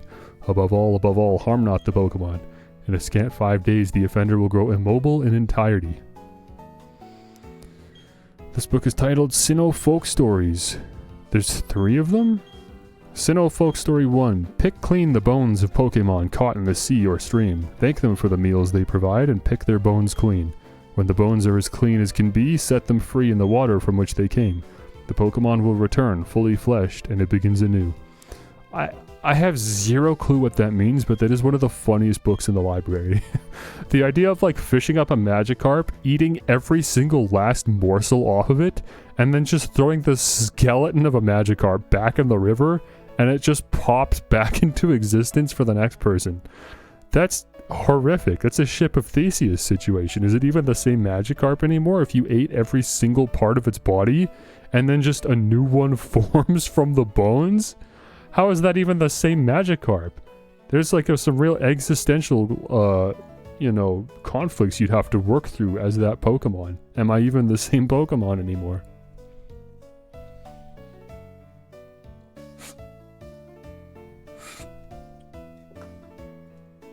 I also don't know if that story is supposed to be taken literally. It might just mean, like, it's healthy to exist in an ecosystem with Pokemon, because, like, Pokemon will always be plentiful. Like, it might not be saying that literally, if you throw the bones back in the lake, the flesh will just spawn back on the Pokemon, and it'll exist again. It might just be saying that it's okay to eat Pokemon because there's so darn many of them. Maybe. Like, there's just a healthy ecosystem, and that's, like, acceptable. It's not okay to just slaughter Pokemon, but because you're, like, feeding the ecosystem as a whole, it's fine. I don't know. There might be something there. It's hard to think about that one. It doesn't really make a lot of sense. There lived a Pokemon in a forest. In the forest, the Pokemon shed its hide to sleep as a human. Awakened, the human dons the Pokemon hide to roam villages. I think that's the Typhlosion story that was in the Game Freak leaks, but this is just the version that we got. Like, the Typhlosion story is what this book is. They just decided to, like, simplify it a bit. Let me read it again, actually. There lived a Pokemon in a forest. In the forest, the Pokemon shed its hide to sleep as a human. Awakened, the human dons the Pokemon hide to roam villages. Yeah, it just, like, willingly changes itself from Pokemon to human as is convenient. Okay, what's the third one? This is the one where we're a little bit closer than we should be. There once were Pokemon that became very close to humans. There once were humans and Pokemon that ate together at the same table. It was a time when there existed no differences to distinguish the two. Cool, man. Very cool.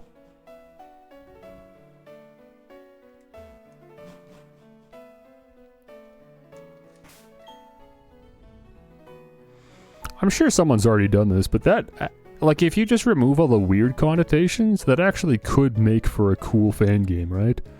A fan game that tries to write a Pokemon game that took place before a lot of the, like, modern rules and restrictions associated with Pokemon, like sensibilities and stuff. Just a more primal take on Pokemon. That'd be neat. You're caught up? Yeah, that didn't take long. You beat Byron too? Like you've got 6 gym badges? Oh man. I feel like I've got a burp coming, but it's not coming. He was easy, so you've still got, what, Machoke and Gardevoir? Those are your 2 main Pokemon that are tearing it up. And then I imagine Empoleon's probably not doing much. This guy runs up and tells us about the lake. Obviously we're going because we already were going to anyways, but now we have even more incentive. Gardevoir level 52, Machoke 49. A level 52 Gardevoir is good enough that you could probably just teleport to the Elite Four and actually make a decent bit of progress. Like, you couldn't solo with a level 52 Gardevoir, but like if you had 6 level 52 Pokemon and one of them was a Gardevoir, you'd be sitting in a good position. Just for reference. But yeah, you're going to want to get to like level 70 before the Elite Four. If you're only going to have 2 Pokemon, they better both be like very high 60s, if not 70s. That's your warning. I would really push for 70 bare minimum. Either that or get a 3rd Pokemon. Fortunately, you get the opportunity to catch a legendary Pokemon. Eventually, you'll get to catch a legendary Pokemon that's like level 60 or something, and then you can just bring him to the Elite Four, and that actually makes for pretty good coverage. Okay, where am I going first? I blew through the dialogue. I actually kind of forget. It's Lake Valor. Surely you go to Lake Valor first, right? And then, I know Barry gets sent to Snowpoint. I think Dawn goes to Verity, so we're going to Valor. That makes sense. Go to Pastoria, and then we'll just head north from there. We're fine, right? I healed. We're looking good. I think Gliscor could probably take on all of this story junk.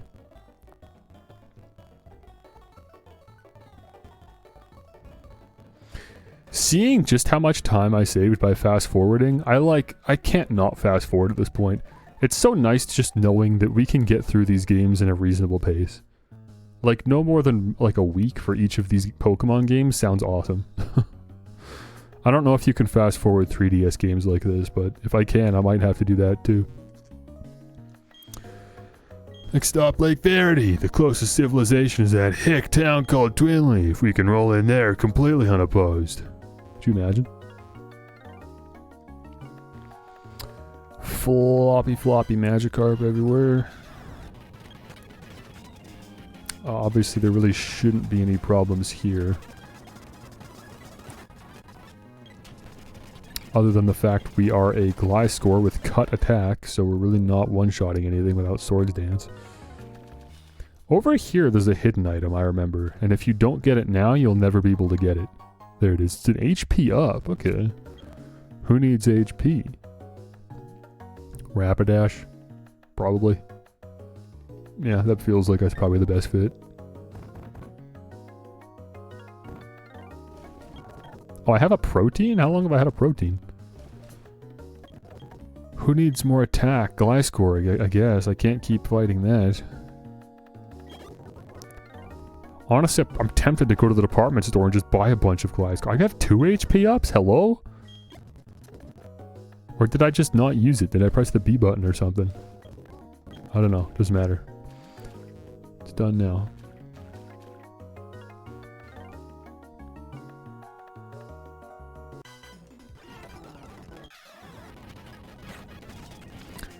Golbat. I mean, It's either Swords Dance and Thunderfang or 2 Thunderfangs, so I might as well just do 2 Thunderfangs. Or we just miss one of the Thunderfangs. Oh, you're not holding your wide lens, bro. What the heck was the point of me getting this item if you're not holding it?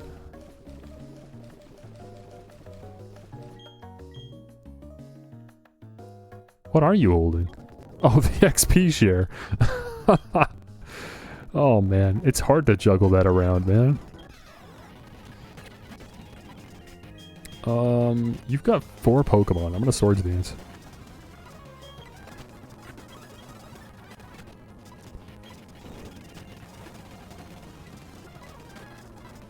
I can just Aerial Ace you. You're gone. Meow, you're an Aerial Ace. There we go. Anything else down here? Nah. You're nothing. You're just pacing back and forth. Okay, let's fight Saturn.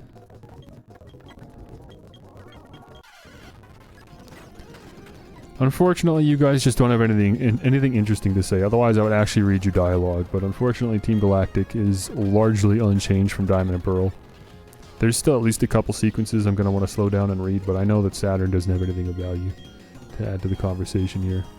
What are we doing against Bronzor? I guess Thunderfang. At least we hit for neutral damage, because it's probably got Levitate, and I know it resists flying, so... Ah, shoot.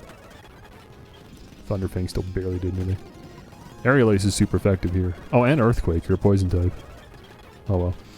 Bro wants to learn Guillotine? You want to learn Guillotine? Dude, Gliscor has an insane move pool. Oh my gosh. I want to teach Gliscor like 8 moves. That's crazy. All 3 elemental things, Poison Jab, Earthquake, I TM'd Aerial Ace on, Swords Dance, Guillotine, Night Slash, Regular Slash, X Scissor. Is there anything he doesn't learn? That's insane. I can't teach you Guillotine. I'm sorry. The move pool's done. We're done.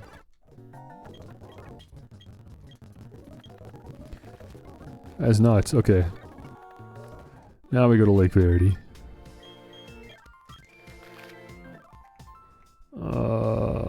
Here we go. Twin Leaf. Let me stop by home and say hi to Mom so she heals my Pokemon. Apparently she's worried sick about me. I don't know why. She obviously has no faith in my Pokemon training abilities. What are we double battling with here? I mean, that seems fine to me.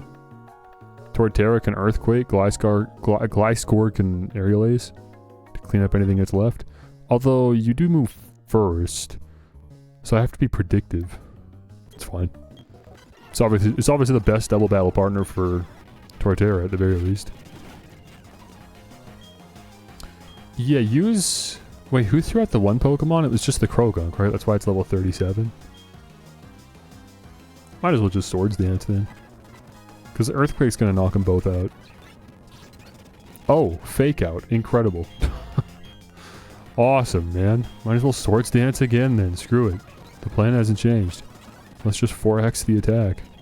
At this point. Since you're gonna outspeed Torterra anyways, and then Torterra can just sit here and try to use Return, but it's never gonna work.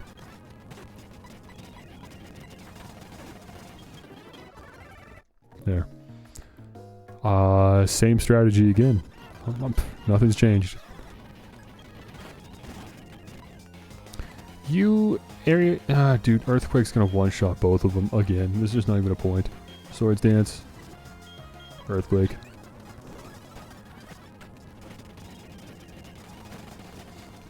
I don't know, Aerial Ace the Glameow, but I'm sure it would have died anyways.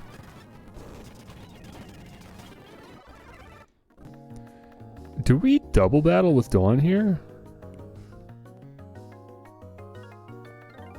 Maybe. I don't remember. Did we double battle Dawn? Does she know? Spike, it's Team Galactic. They're taking the Pokemon of the lake. I couldn't beat this person. Can I just surf?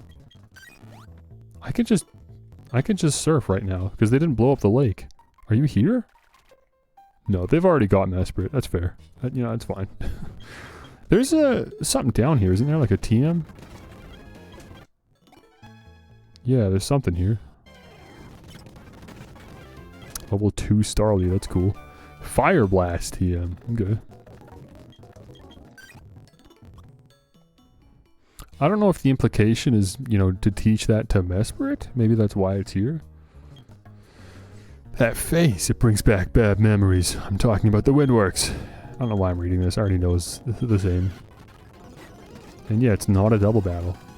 It's probably the same 3 Pokemon as in Diamond and Pearl. I'm just gonna set up. Wow, a Swords Dance Aerial Ace still only did that much? I should have used Thunderfang, I guess. I got overconfident. I know Thunderfang's not gonna do much for you. And then we'll Earthquake the Perugly. Oh, never mind, we're gonna get faked out quick.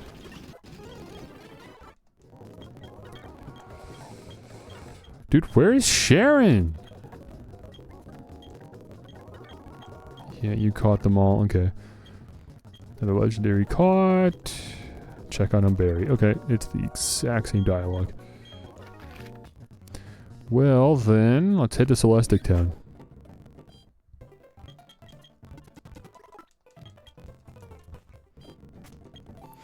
You should pay attention at this part, because this is a part where a lot of players get lost, like they don't know what they're doing or where to go at this point in the game. I don't know exactly why, but I also know that I got lost when I was a kid. Actually, I might lead with, well, we're just gonna go through Mount Coronet first. Maybe I'll lead with Vaporeon, actually. Because after that, when you go to the 2 lakes, you have to go to Lake Valor and clean out Team Galactic. Then you fly to Lake Verity and clean out Team Galactic. Now they want you to go to a lake that you haven't been to yet. So you have to go to Celestic Town. And the game doesn't tell you that, you just have to figure that out. And then to the left of Celestic Town, there's this little Route 211 section. And this leads you into Mount Coronet. And then you have to navigate north up through the top side of the mountain. And then that leads you to a whole new series of routes.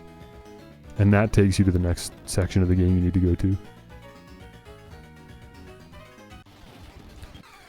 So let's fight these guys. This should go pretty darn quickly because you guys are low enough level that I could have fought you like a whole gym ago. And I just didn't. So now this is like free. Carbos. Base speed stat. We'll throw that on. I can't remember. Who was I giving these to? I guess Gliscor. I would love to just keep raising Gliscor's speed and attack. Those are actually the 2 stats I should care about the most. Pretty consistently. Let's fight this ninja kid.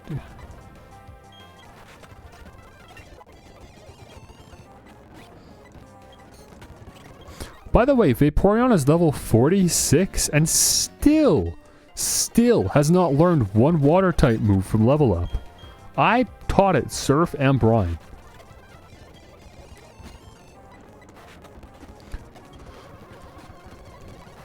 It wanted to learn Aurora Beam, an ice type move. It wanted to learn Aqua Ring, which is technically a water type move, but it doesn't do damage, it's a healing move.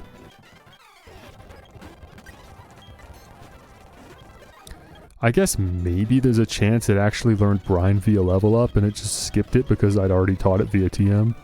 That is how that works, but I don't know, it's kind of unlikely that it would have just randomly learned Brine, but it's not impossible. Actually, maybe I'll stop by the Pokemon Center and heal just to get my PP back before we head up Mount Coronet. Because we don't have a ton of PP on Surf or Brine. Or Ice Beam or anything, really.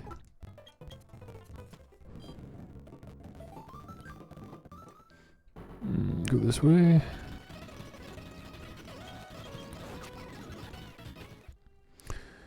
Okay, now we head north through Mount Coronet.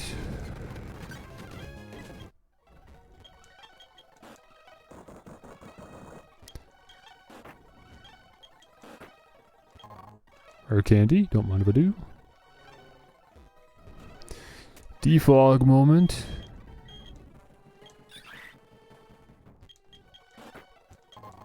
There's a lot of items down here. I don't know if I want to waste the time trying to find them all.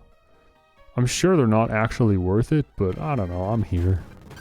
It won't take that long. I don't have to fight the Pokemon I run into. It's a blue shard.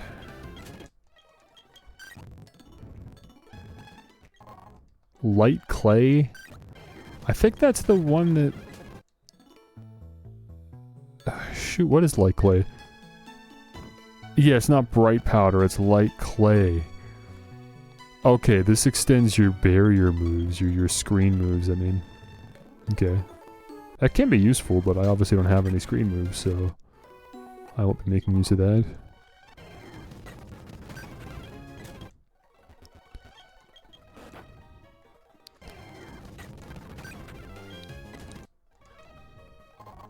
Star piece.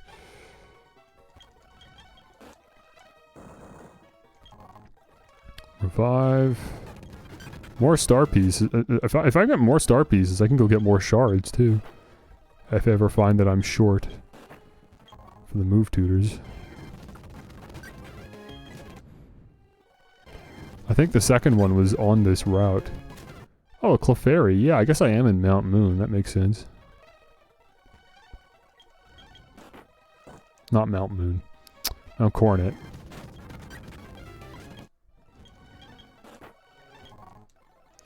Was there a hidden item here? Like right next to the actual item? Seems a little silly. No, yeah.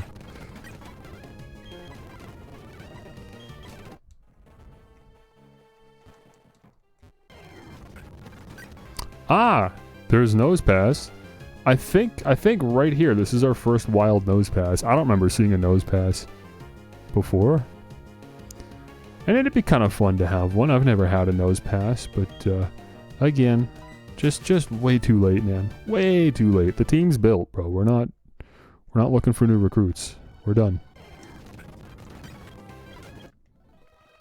Otherwise, I would have been down, honestly. Never used the Probo Pass before. It's easy enough to get.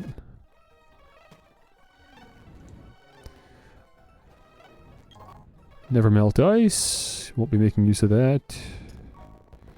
It does boost Aurora Beam's damage on Vaporeon, but it's not worth it. Ah, there's our third PP up. Perfect. Let me go throw that on Thunderfang.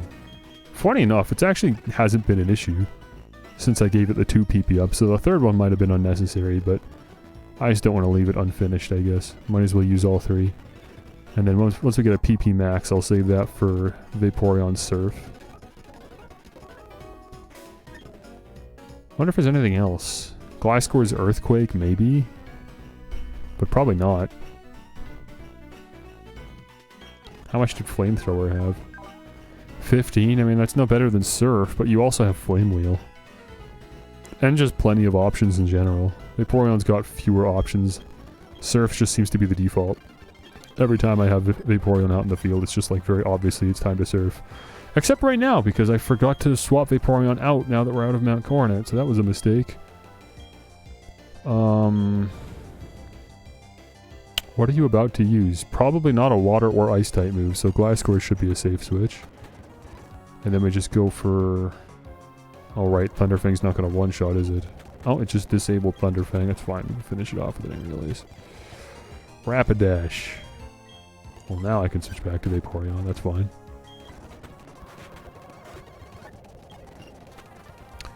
Sudowoodo. Okay. Surf again.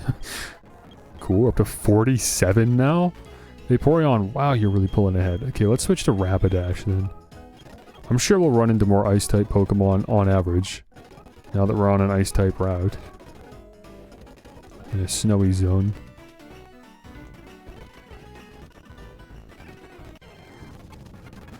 Sneasel. Cool Pokemon.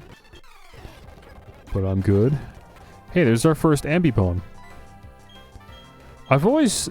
Like, when I was a kid, I didn't get Ambipom's design, but at some point... I came to, like, understand that this is just a very Japanese Pokemon, and so I came to, like, not only become more forgiving of it, but I just started to really like it, and now I really like Ambipom.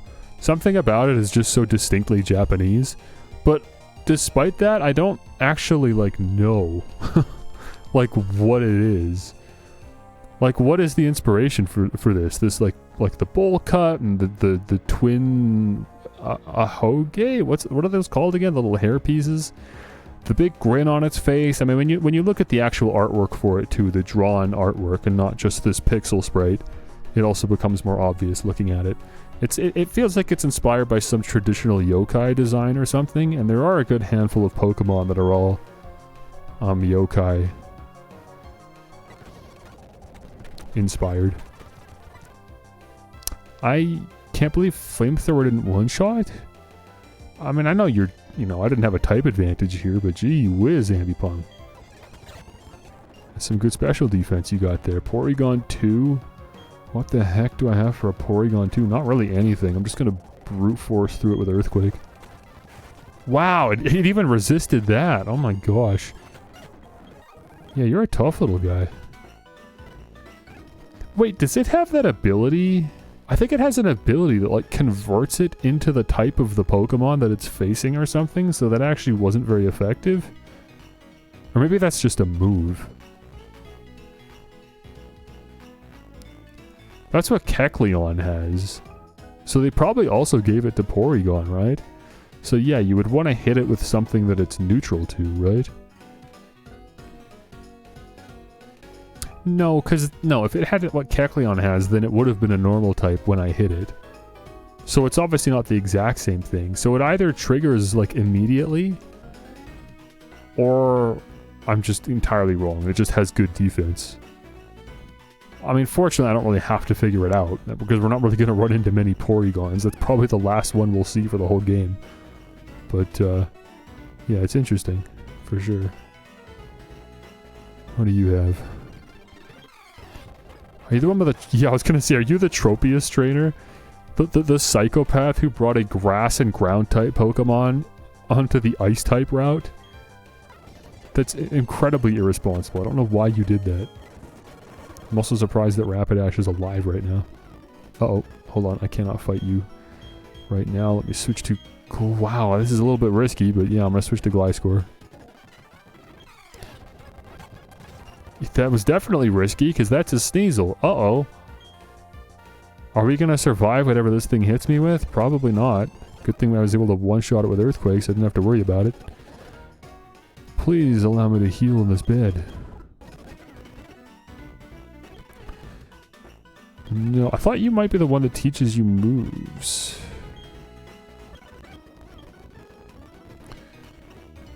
I think the move tutor is here somewhere, right? I didn't miss any NPCs.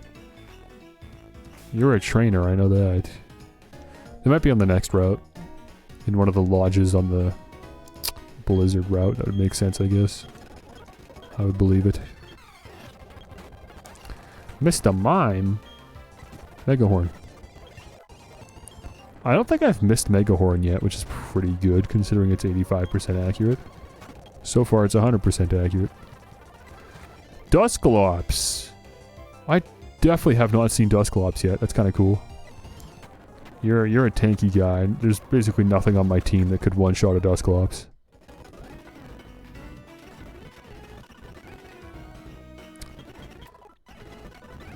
Maybe Woodhammer. Torterra's Woodhammer would be my best shot. There's definitely an item here. Let me save my game before I use the dowsing machine, just in case Melon-DS freezes to the point that I need to reset it.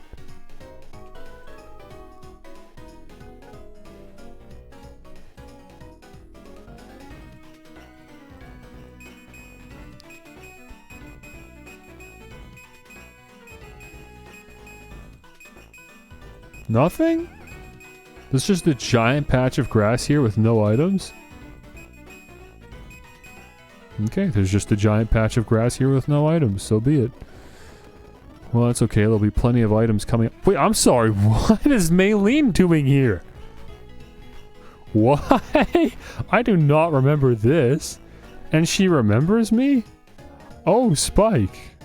Are you maybe on your way to Snow Point City? That's where I'm going too. If I use Fly, I can get there instantly, but I'm walking for my training. I have no problem with this. I'm used to the cold because I go barefoot and lightly dressed. Achoo. Oh, that was nothing. Really, I'm not cold at all. I'll be going now. Please take care. What? Why did that happen? What was the point of that? Why did they think to add that for Platinum? They're just trying to characterize the gym leaders a little bit. Obviously, I'm okay with that, but it's just so random. It's not consistent at all because they didn't do that for anyone else. I guess Awake got a bit more screen time because of the Team Galactic scenario, but at least that made sense. He's like, wait, no, this is my city. What are you doing here? He should take action, frankly. But Maylene doesn't... It would have been fine if she just stayed in her gym. At no point would I have thought that we didn't see enough Maylene, you know? Like, it's fine. I also think that kind of detracts from her character a little bit, no? Maylene is supposed to be like, what's the word? Is esoteric correct? Let me look it up. What does esoteric mean? Intended for or likely to be understood by only a small number of people with a specialized knowledge or interest. I guess so. That's kind of what I'm going for. It doesn't perfectly describe it. I'm sure there's a better word for it, but yeah, Maylene's not like, you're not supposed to really get Maylene. She's written to be like like weirdly good at Pokemon battling for a kid. Like she's a child prodigy herself, and she's even younger than you. And you beat her simply because you're the protagonist, but realistically, she's beating pretty much everyone else. She would be the protagonist if it wasn't for you. And she herself doesn't understand why she's so strong. She just has, like, innate abilities. And because of her upbringing and her circumstances, she's not really given the opportunity to truly shine. But for better or for worse, she did become gym leader. But anyway, she doesn't seem like very personable or relatable. She seems kind of like, not cold, but just like kind of a little out there or weird. That's always been my personal interpretation anyways, based off of the very small exchange you have with her in her gym. So for her to show up and just be like, hi, I'm training out here. I mean, it is weird. Like, people don't normally do that. But it kind of like softens her a little bit and makes her seem more approachable. Which, I don't know if I like that. I feel like she should seem unapproachable or just like it's cool that you only see her in her gym and then you never see her again and you're just left confused a little bit.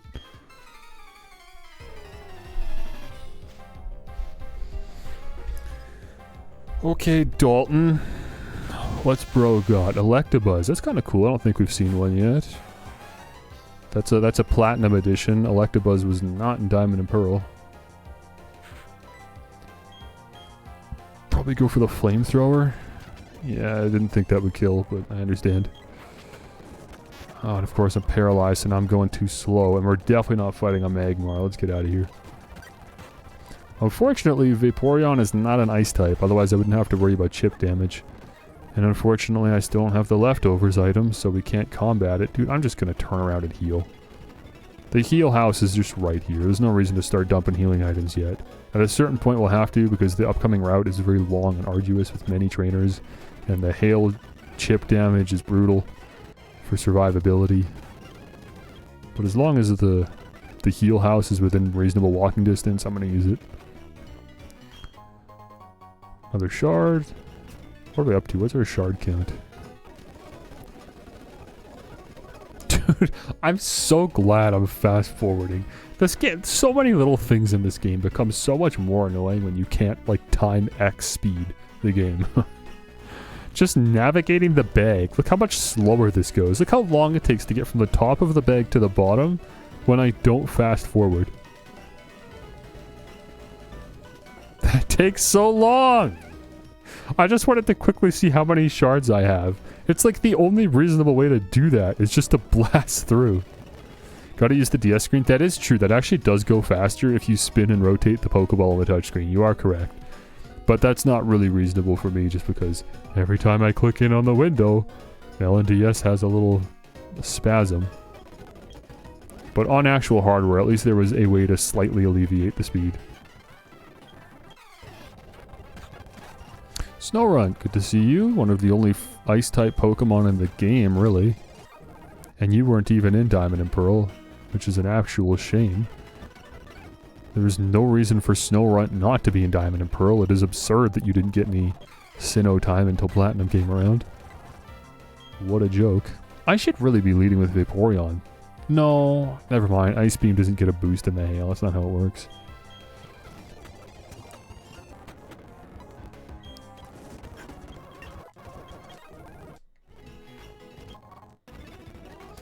What's your special attack again? 101! We are triple digits. We're triple digits with Flamethrower on a fire-type Pokemon. And Golbat still isn't a one-shot. Golbat is so weirdly tanky, man. I keep running into Golbats and I keep on getting surprised by how, like, I can't take them down. They always survive a hit. It doesn't matter what Pokemon I have out or what move I'm using. They always survive a hit. That's crazy. You would need to have, like, a Psychic-type Pokemon use Psychic. That's, like, the only thing that would one-shot a Golbat or a Crobat. Or, like, an Electric-type Pokemon use Thunderbolt. And even then, I don't know if Rotom would have, just because Rotom wasn't really putting out the damage output. Confusion? Confusion's like 50 damage. If you're one hit... if you're one-shotting Golbat with Confusion, I guess that just goes to show how high the special attack is on Gardevoir. Level what, like 52? Yeah. Yeah, if you out-level the Golbat by like 10 plus levels, and you've got a Gardevoir, then sure, I guess maybe Confusion makes the cut.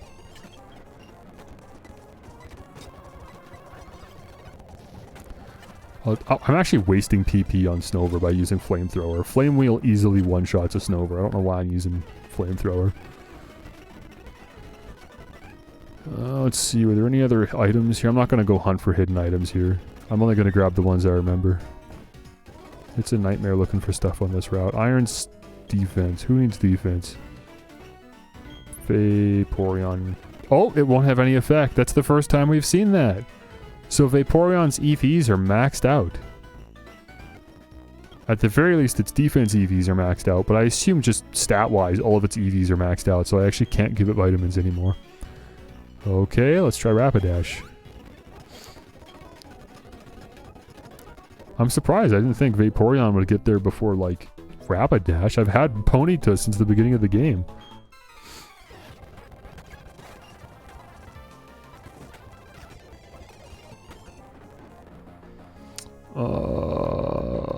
Do I want to try something different? Did I try Ice Beam? Let me try it. Does Ice Beam really not one-shot? Okay, oh, that was a crit. Never mind. Zinc, Calcium, Carbos don't work on Gardevoir. Yeah, that happens when your EVs are maxed out, which just means that you've used the Pokemon a bunch, basically. Once you use the Pokemon too much, you can't use vitamins anymore. While I was fighting my way through the blizzard, I dropped an HM. Right, you're the one that wants me to pick up the Rock Climb HM that's literally right there. And then when I return it, he says thank you. And then he gives you the Icicle Plate. And then he talks about the lore relevancy of the plates.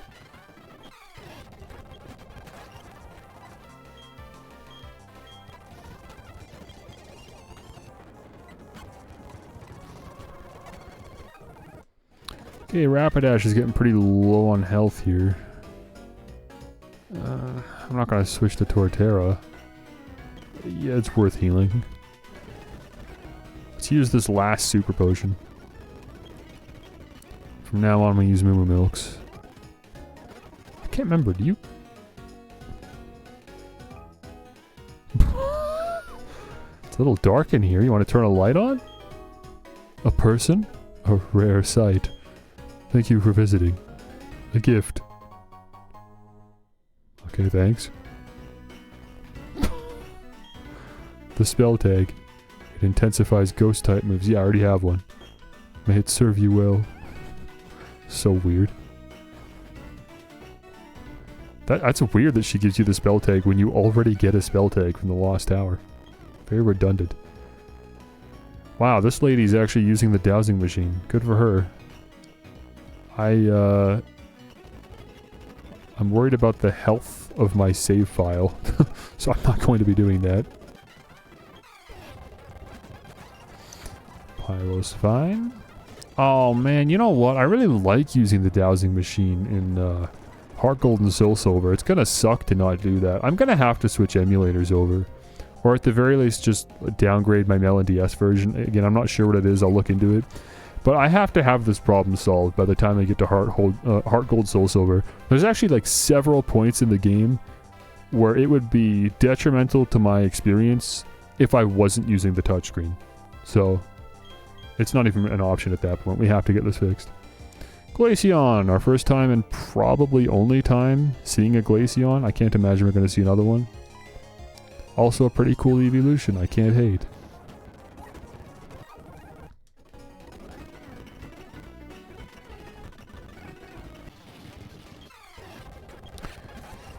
Another Krogunk. There's been a lot of Krogunks in this game. Maybe too many, but at the same time, the only other fighting type I was going to say is Machop or Machoke or Metatite or Metacham. There's not I don't think there's enough fighting type Pokemon in this inner region.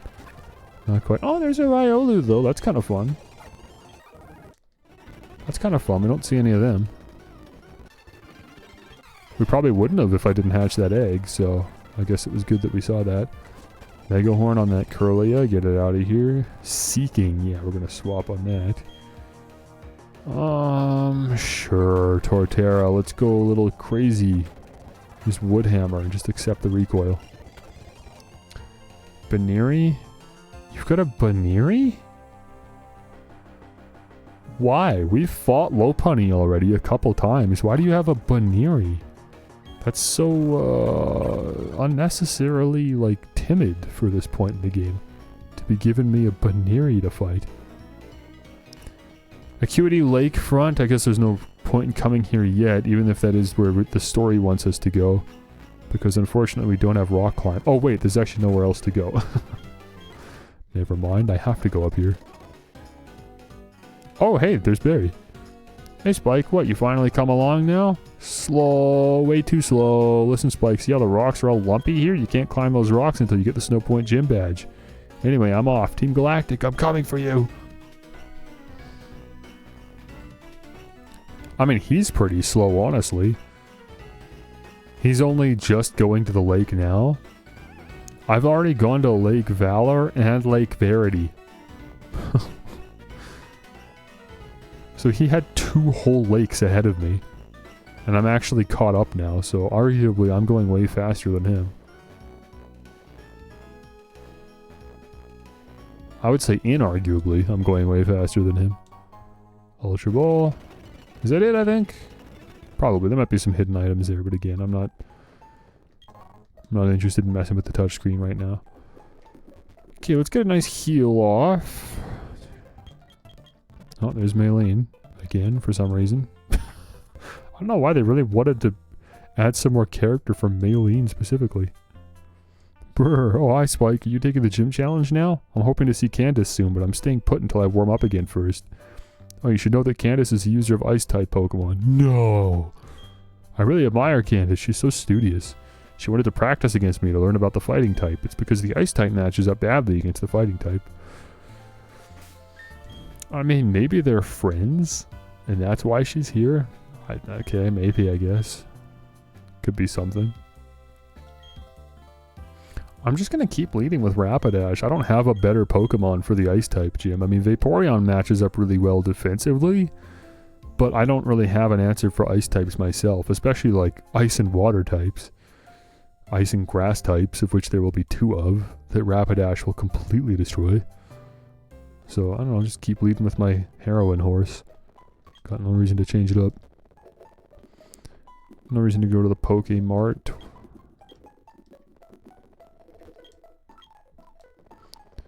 Sadly, there's nothing to do in this city. So I guess I just... No, there's a hidden item here. There's a hidden item here. I'm sure there is. There it is. It's a rare candy. Oh, it's something. Other than that rare candy, this town really only exists for the gym. Unless you actually somehow manage to get access to the Regigigas Temple. Oh wait, I already have this decision-making process. I'm sticking with Rapidash. Nothing's changed. Okay, the Ice-type gym should be done in 2 halves. The first half is just fighting all the trainers and completely ignoring the puzzle. How the heck do I fight you if you didn't just stop me right now? How else would I fight you? You have to just be exactly 1 square away to actually fight the trainers here.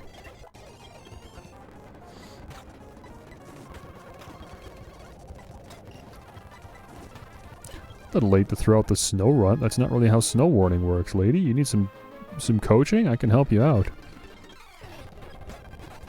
You gotta lead with the snowver. Like, see, this guy gets it, because he's setting up hail for the team, right?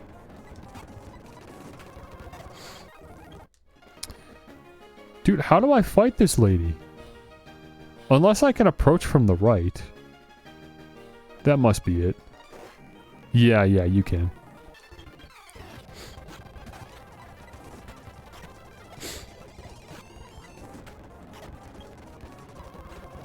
Ooh, Glalie. A little bit more intimidating than the other ones. No longer a stage 1 Pokemon. Another Glalie. I doubt Candace uses a Glalie if all the trainers are using Glalie, because they're going to save her for Frostlass. She likely doesn't have a Glalie and a Frostlass. You think she'd have a Weavile? Shoot, she might have a Weavile too. What is her team going to be? There's also Mamoswine? Her team might look drastically different in this game than in Diamond and Pearl. I'm just realizing she might she might have some really heavy hitters actually. Okay, I guess I'm kind of stuck there. I don't know how to get to that snow spot. There must be something below it, so you go up to it. Yeah, it's this one here. And then you go left. Okay, perfect.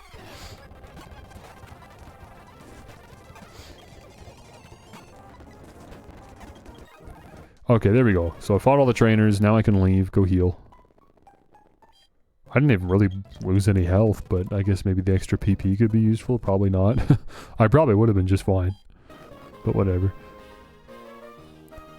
Okay, let's now try to focus on clearing all the snowballs out. They definitely changed the snowball puzzle. I'm just realizing this is not the same puzzle from Diamond and Pearl. The gym is obviously the same.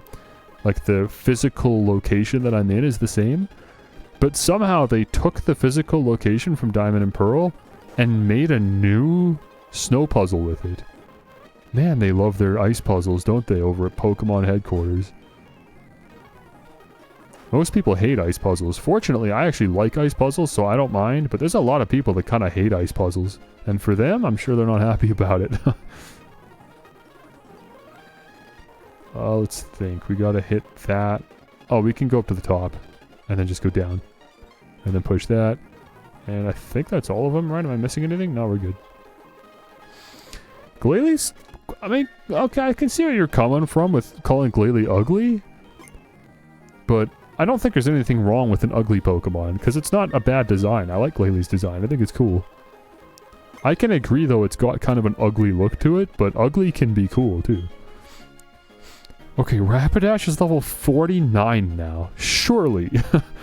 There's no way Rapidash can't completely destroy this gym. We have this in the bag. We're nearly level 50.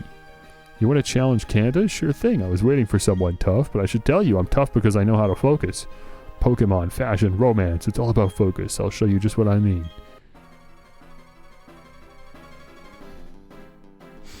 I think Candace, honestly, in place of Maylene, I would have rather have seen Candace. Wouldn't that have been cool? Like, on the way up to Snow Point City, you meet Candace. She's like, oh, I was just going out for a walk. And you're like, oh, that's weirdly resilient of you.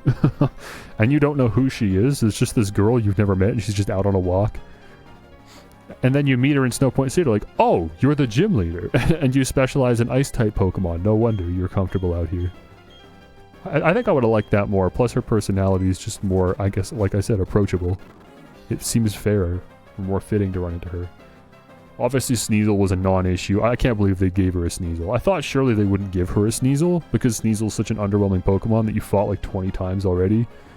It's obviously not a good fit for the gym, so that's why I thought maybe she would have a Weavile. If anything at all, right? But no, she actually had a Sneasel and she led with it, which is ridiculous. Why would you not lead with a Snover and set up Hail? That's stupid. Her Diamond and Pearl lead was better because of Snow Warning alone. Never mind the fact that Weavile or Sneasel is still just an underwhelming Pokemon. That's just a waste of a party slot.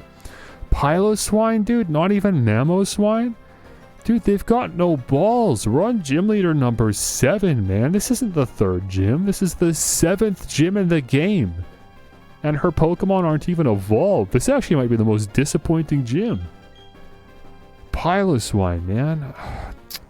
Okay, well, I mean, we'll probably one-shot it with Flamethrower. I don't have a reason to swap. I'm not complaining that I'm, like, super strong, that I'm one-shotting her Pokemon. I'm complaining that she's just not putting up a fight. Abomasnow. We knew she would have an Abomasnow, but, like, why would you not lead with it? What a waste. And then Frostlass. So at least she does have a Frostlass. She has one interesting Pokemon, at least. Still just kill it immediately, though. Yeah, that's tough, man. She should have had... I mean, if she had a Weavile, a Mamoswine, an Abomasnow, and a Frostlass, that might be a bit much, right? We're not in the Elite Four, but one of those 2 Pokemon that she started with should have been evolved. Either the Weavile or the Mamoswine. And then she should have opened with Abomasnow to set up Snow Warning. She could have opened with Abomasnow, then went into Frostlass, because Frostlass has an ability, I think, that makes it harder to hit when it's hailing. I think something like that. There's some dynamic there. I can't remember what it is. And then her final Pokemon could be like a Mamoswine. And she could keep the Sneasel, just because why not? If it's like really fast, there's a chance it outspeeds your Pokemon anyways and gets a little hit in, even if it is a one-shot. I don't know. And then, yeah, the big Mammoth could close off the team. That would have been sick. Because, I mean, where am I even going to see a Mamoswine? There's no Ice types on the Elite Four. Unless Cynthia has a Mamoswine, I doubt it. I guess one of the Victory Road trainers must have a Mamoswine. But, it's disappointing. They should have given it to Candace, man. Wow, you're great. You've earned my respect. I think your focus and will bowled us over totally. Oh, that's right. Actually, it was just having a Fire-type Pokemon, but thanks. Oh, that's right. I'm supposed to give you this.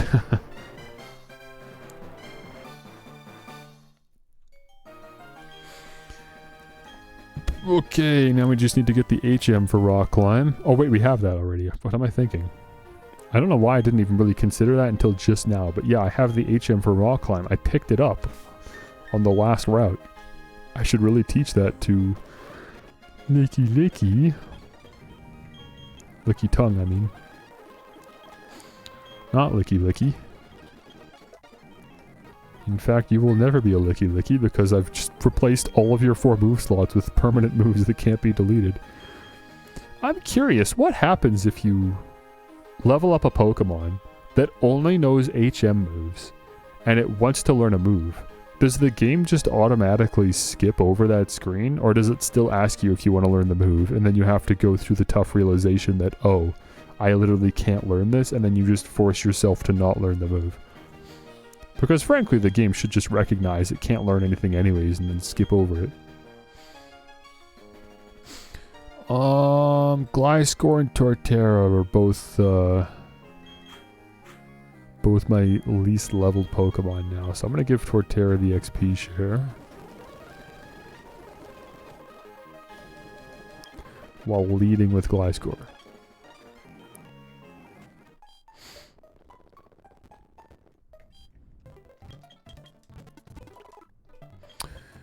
Hey, I beat Candace. Oh, that's the Icicle badge. You must have beaten Candace. With that badge, aren't you allowed to use the hidden move Rock Climb? Rock Climb can be learned by Rock type or Fighting type Pokemon, I think. Yeah, or Licky Tongue, just inexplicably. So we're good. He uses his tongue to climb the rocks. Man, they added the Rock Climb while here too? That's awesome, man. Oh, and the Reaper Cloth. How cool is that? That's a massive plus for Platinum. And a lot of people probably don't notice or even care about this change, but in Diamond and Pearl, this rock climb section was not here. There was just like trees and you enter the lake, and that was it. But the reason you couldn't get into the lake was because there were some Team Galactic grunts in the way that stop you from going in. But other than that, like, you could have just walked up here and gone into the lake. But in Platinum, they added a rock climb wall here, so there's a physical barrier to prevent you from accessing the lake, rather than just lazily throwing some more NPCs blocking the way. Like, they do that so much in Pokemon games. where like an area that you really should be able to go to is blocked off by an NPC, and it happens enough times in this game anyways. So finding an opportunity to sort of have a more natural obstruction to prevent you from going to the lake makes a lot of sense, especially because yeah, no one has rock climb at this point in the game, and then you get rock climb and now immediately you're able to apply it to get to the lake. It's way better game design. And not only that, but they added 2 entrances by putting a rock climb wall right here, so I don't have to go all the way to the front to use it. Which is a very minor thing. But in combination, I gotta say that's excellent game design. You're not getting away with this, Team Galactic. Yeah. Barry failed because he bad at Pokemon. Yeah, that's right. I couldn't do anything. I'm bad at Pokemon. Bye. Okay. Well, that's enough of the snow route, as nice as it is. We gotta get out of here and head to Veilstone. I just realized we got a bunch of Team Galactic nonsense to go through. Is Gliscor still the best fit for this? Honestly, I think Vaporeon would be the best Pokemon if I'm just interested in like one-shotting everyone without any thoughts. That being said, Gliscor is faster, because that's Vaporeon's main drawback, is the speed. You're getting outsped by everyone. But we're high enough level that we probably outspeed anyways. The speed doesn't actually matter. Because at least Vaporeon has enough output to actually one-shot. Gliscor potentially doesn't, so the speed doesn't really matter. Obviously Rapidash could do it, but Rapidash is level 50. Let's just throw you on the back burner for now. Torterra, of course, getting outsped by everything, and we still don't have leftovers. I mean, Vaporeon's got the Shell Bell. Maybe I could put that on Gliscor. What do you have right now? Oh, the Wide Lens. I'm gonna rock Gliscor for a little bit. We'll just see how we do. We'll see how we fare with this. Oh, right, I have Rock Climb now. Do I want to backtrack anywhere? Not in particular. I mean, there is a little spot right here in the city, actually, right here. But I distinctly remember that this is not worth it. You have full incense, who cares? One of the most worthless items in the game. Oh wait, I don't have the key yet to get into the warehouse. Hold on. My bad, my bad. Let me head up here. Oh, they didn't change that, huh? Huh, that's a change I would have figured they'd make for Platinum. Interesting. So in order to progress the story at this point, and nobody tells you this, but you have to talk to this Team Galactic grunt. That's always been kind of a little unusual. I didn't know why they did that, because a lot of players probably wouldn't be able to figure that out. Just for some reason, this specific guy is now the next necessary step in the story. But like, nobody tells you that. There's not really much attention drawn to him. I don't know, I figured they would have rewritten this a little bit for Platinum. Hey, it's you. I bet you don't remember me, but I sure remember you. Because of you, they took my Clefairy away. My partner called it quits and went back to his old country. Oh, I know nothing. I don't know anything about any storage key. And Looker shows up, apparently. Aha, you leave this to me, the storage key for entering the Team Galactic hideout I have right here. A frontal assault. It is not possible, but we can't enter their hideout. Well, you enter the hideout, you have your reasons, yes? Very well. Inside the Team Galactic warehouse. We will meet there. Prepare the best you can. I shall join you shortly. That's so weird. Like, up to this point, they've been using Looker to help direct the player through the Team Galactic stuff. But here, what they did was they just had him follow up and tell you to go to the warehouse after you've already figured out the obtuse step of talking to this grunt specifically. They should have had it so you, like, walk up here and Looker's already here, and it, like, triggers a cutscene with him interacting with the Team Galactic grunt. Like, he's interrogating him and trying to get questions out of him. Like, you, tell me what you know. And he's like, I don't know anything. And then he runs off and drops the warehouse key or something, right? That would have been, like, in line with what Looker's purpose has served to be over the course of the whole game so far. So that was dumb. Again, here we go. Like, bro, I know what we're doing. We just had this conversation. This is unnecessary, dude. Looker being outside and triggering the cutscene preemptively would have been a good change, but instead they had to come afterwards and just add more bloat. Oh, although I've kept you waiting, I will use the storage key. Why? I know how to use a key. I will go on ahead, my friend. Do not expose yourself to danger. Dumb. Dumb game. Dumb game that just sometimes does the right thing. I can't figure it out. It's so strange. Is it that hard to just be consistently good at game design? Hey, look at the lighting there. That's cool. It's like things get more lit as you move further down. That's definitely new. Sorry, who am I leading with? Gliscor, yeah. We're gonna try it for a little bit. We'll see how we do. I'm gonna try to fight every Team Galactic member, though. Push through as many Golbats as I can with Gliscor before giving up and having to switch to Vaporeon. Another Zinc. They give you vitamins too late in the game, man, because at this point, you've got so many EVs on your Pokemon, it's like, you're running out of Pokemon to actually, you know, make use of these. Special defense. Gliscor? Yeah, we can do that. I'll take it.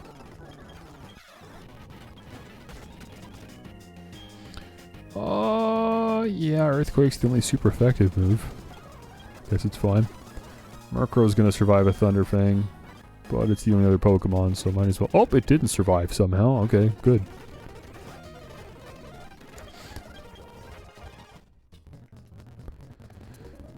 Okay, man. Now I've got to remember how to do the teleport system. I don't know which portal leads where, man. Just to guess my way through. Can't say I love the Galactic Warehouse. I just find the portal thing to be very unintuitive. Lazy. Instead of designing a building that actually makes sense to navigate, where like you can remember, like generally I was heading left or right and then up, or I took an up and then a left. You know, like when you're normally navigating places in real life too, and you can translate that to like help you navigate your way through an area. You can't do that here. They've just decided to put portals everywhere, so you're just constantly lost, and you have no idea whether you're going the right direction or where you came from. It's so annoying.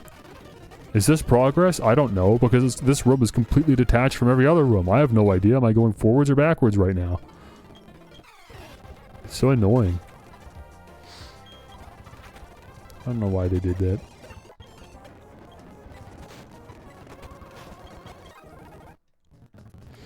Although I do specifically remember fighting that scientist, and I know that that's how you get out of here. So this... Oh wait, we can't access this, I think. I think there's a door up ahead we can't go into until we have a key. So I actually need to backtrack to this room after getting the next key. So let me continue this way. Wait, does this have a hidden item?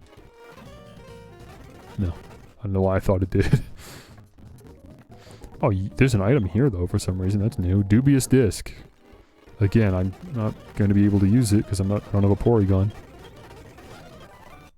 Not that I can't get a Porygon, but I can't evolve it. There's the Galactic Key, so now let's turn around.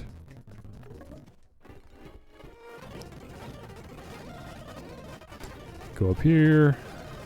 I fought you, right? Was it one of these? I remember one of these things having a hidden item. I just don't know which one it was.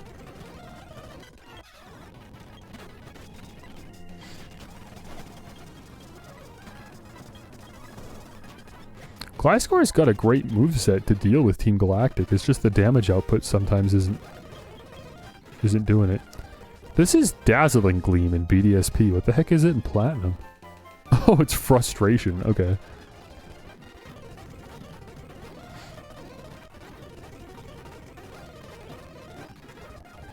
This soundtrack is super pleasing to listen to on Timex speed. It doesn't even sound like music. It's just a mess.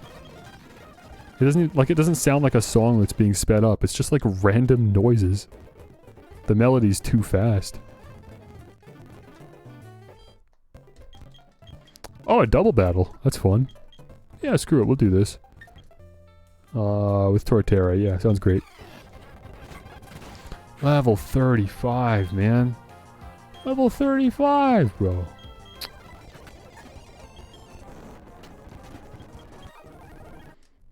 Cool. Waste of PP. Certainly not worth the experience points. Okay, now we go to the main Team Galactic building. This is the exit. We don't go there. This? No, dude, I swear one of these has a hidden item. I don't know where the heck it was. It was probably just a single one, too. Eventually it's gonna pay off. I'm gonna find it. Another double battle that I messed up.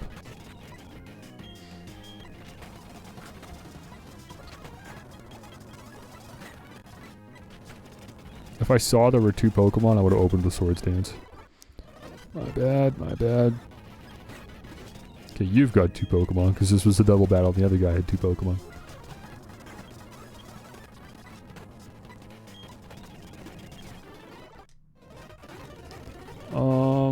What is this book? This is new. I think. The Pokemon Statues of Eterna. Would you like to read it? Pokemon Statue Plate Text number 1. Ah, they stole the plate! Oh, that's cool! I called that out when we saw Eterna City in Platinum. I was like, why is there just no plate here? That seems kind of stupid. I thought it was just dumb game design. They actually had a reason for it. Team Galactic stole the plate. Just because they thought it was relevant to the history of Sinnoh and figuring out what's going on. I don't know why they couldn't have just read it. Why'd they have to steal it? And this is them filling in the spaces that were left in Diamond and Pearl. So assumably this is the combination of both Diamond and Pearl's plates. The creation of Dialga, the giver of time. In laughter there is tears, and likewise, it is with time. Interesting. The same time flows on, for it is the blessing of Dialga. The blue text has been extracted using a high-tech device made by the boss. Would you like to keep reading? Yeah, I want to read Palkia's text. The birth of Palkia, the creator of parallel dimensions. Alive yet not alive, everything drifts in space. To arrive in the same universe, it is the blessing of Palkia. That's pretty cool. I don't know how many people were like really clamoring to see what the rest of the text said from Diamond and Pearl, but it's cool that in Platinum they decided to flesh it out. To fill in the missing text. What is this? Nothing, as usual. More dead ends. You're an optional trainer class to fight. Oh, another Porygon. Excellent. I was saying earlier, I'm probably never going to fight another Porygon, so I don't have to sit here and try to figure out how to fight them. Well, here we are. Oh, this is it! Wait, this is the, like, one of the very few things I truly remembered from Pokemon Platinum before replaying this game. Like, remembering what, like, changes or additions were made in this game. Not that I specifically remember, like, what's said here, but I just remembered this event happens. Psst, here, over here. This gathering of the Team Galactic, what is the meaning of it?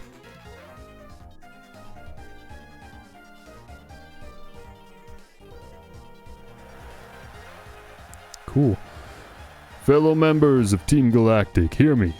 My name, as I appear to you today, is Cyrus. This world of ours is a crude one. In a word, it is incomplete. It has been, and always will be, a struggle to survive in this world. We humans and Pokemon are likewise incomplete. Because we are also lacking, we fight. We maim. It is ugly. I hate the incompleteness. That we are all incomplete, I hate it with my entire body and being. The world should be complete. The world must change. Then who will change it? Me, Cyrus, and Team Galactic. Yes, all of you. Together we pored over myths and exposed their secrets. Together we captured legendary Pokemon, and now Team Galactic has obtained the energy to change the world. The power of dreams is within our grasp. Understand it, fellow members. My long-held dream world is on the verge of becoming reality. All those headed to Mount Coronet and those who remain here. Though our missions may differ, our hearts beat as one. Let there be glory for Team Galactic. Master Cyrus is the greatest. Yeah, I'm sure they know exactly what he's talking about. I'm sure they're all on the same page. Oh, so that was Cyrus, the boss of the Team Galactic. Quite the performance, no? Mesmerizing for only 27 years old. But to make a world for Team Galactic and none other? It is preposterous, so much so that it makes my head spin. A new world? What is that? And what is this incomplete world? Very well. To investigate such matters is the job of the International Police, of which I am a member in good stead, and it is my job, therefore. We shall part ways here. Take extra care, my friend. Bro, you are actually so bad at your job, it is painful. Like, how is it not standard protocol at this point to report back to headquarters, call reinforcements, and intervene? Why is it just one guy in a trench coat running around and listening in on conversations? Do something! No one in the Sinnoh region does anything. Also, did I just find a Pokédoll in the bed? I was just trying to go to sleep. Why did I find a Pokédoll? Someone left their plushie in the bed.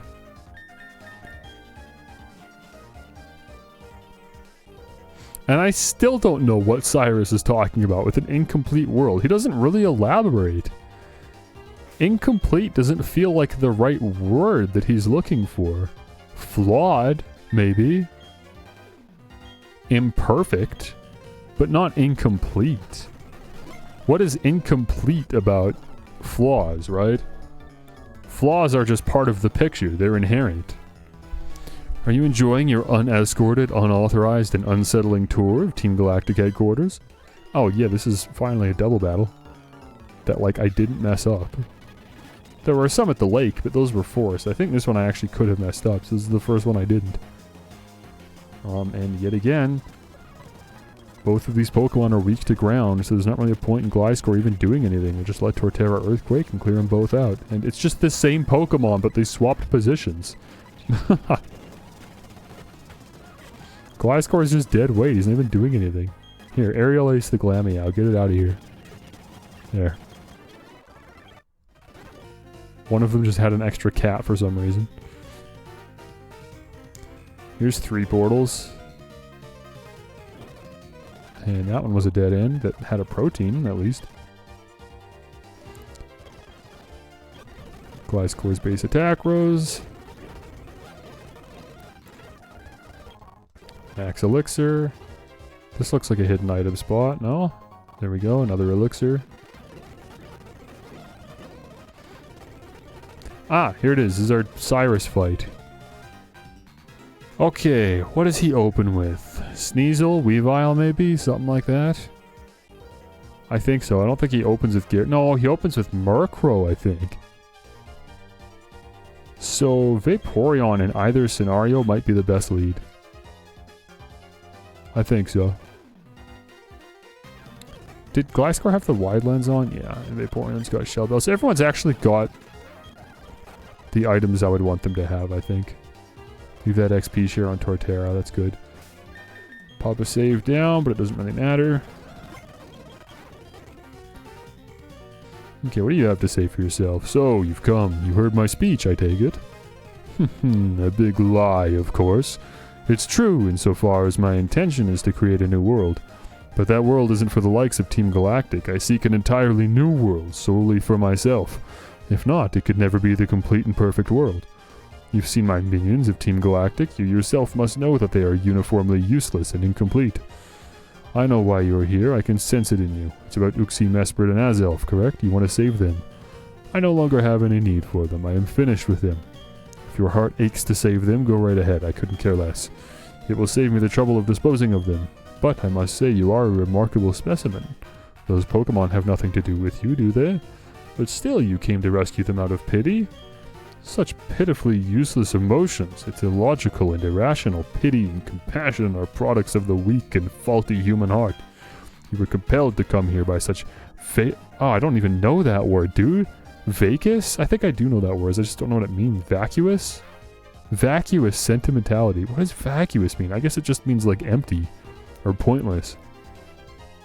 Such vacuous sentimentality. I'll make you regret paying heed to your heart. I mean, probably not, man. I'm probably just gonna win the Pokemon battle. And then I'm gonna run up Mount Coronet and try to stop you there, too. I was right about the Sneasel lead. So let's go for Surf. And then Brine. Nice. Wait, Sneasel only did that much after Screeching? That's kind of crazy. Our defense is down 2 stages. I don't think I want to stay out on a Crobat. Not that I have any better options, I just don't like the defense drop, so we'll go with Gliscor. I'm gonna Swords Dance and then I'm gonna Thunder Fang. Haunch Crow, perfect. I can just Thunder Fang you too, and you held on. Look at you, tanky guy. I see, you are indeed strong, and the basis of your power is your compassion toward Pokémon. How wasteful. Such emotions are but mere illusions, and like all illusions, they fade over time until death banishes them forever. That is why I have abandoned all emotions, as useless sentimentality. But that doesn't matter, I doubt you will ever understand my position. That said, I recognize that you are strong and courageous to come alone. This is your reward. And he just gives me a Master Ball. I don't know. Why, bro? Why? Why can't I just find the Master Ball on the floor in his office? That would feel better than him giving me one. Like, why are you giving me anything? The Master Ball is the ultimate Pokeball. It will unfailingly catch any Pokemon in the wild. It is not anything that I require. Unlike you trainers, I do not make Pokemon my friends or partners. Your Crobat would disagree. Unlike other Team Galactic members, I don't use Pokemon as tools. Instead, I make the power of Pokemon my own. Okay.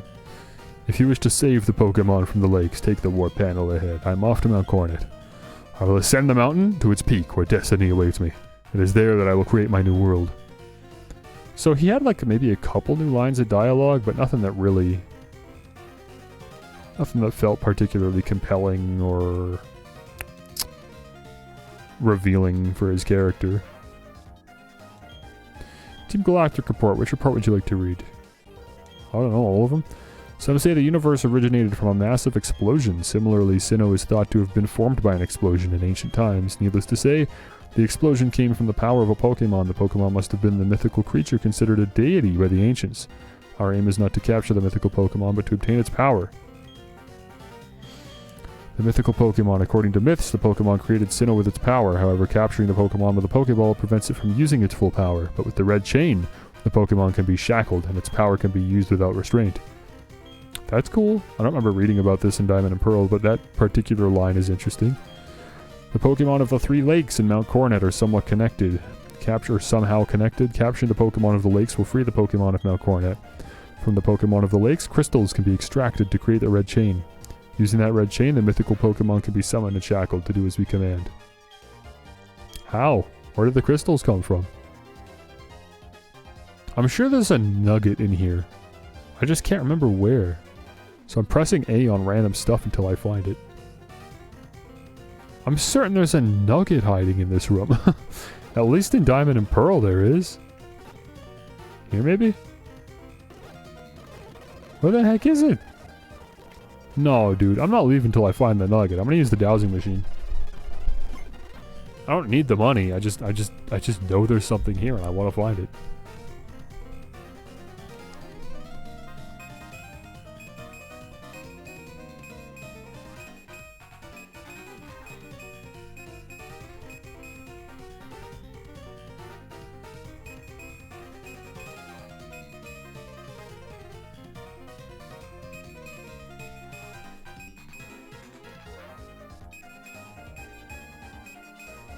Okay, I don't know. I guess it's just not here in this game. Why'd they get rid of it, man? Is it here? Oh, wait. Oh, wait, there's a Razor Claw here. What? The Razor Claw is a hidden item in Cyrus's office. That's bizarre. Do any of my Pokemon have a high crit move? No. No, Gliscor has certainly had the opportunity to know high crit moves, but currently none of my Pokemon have one. I don't think it's super worth it then.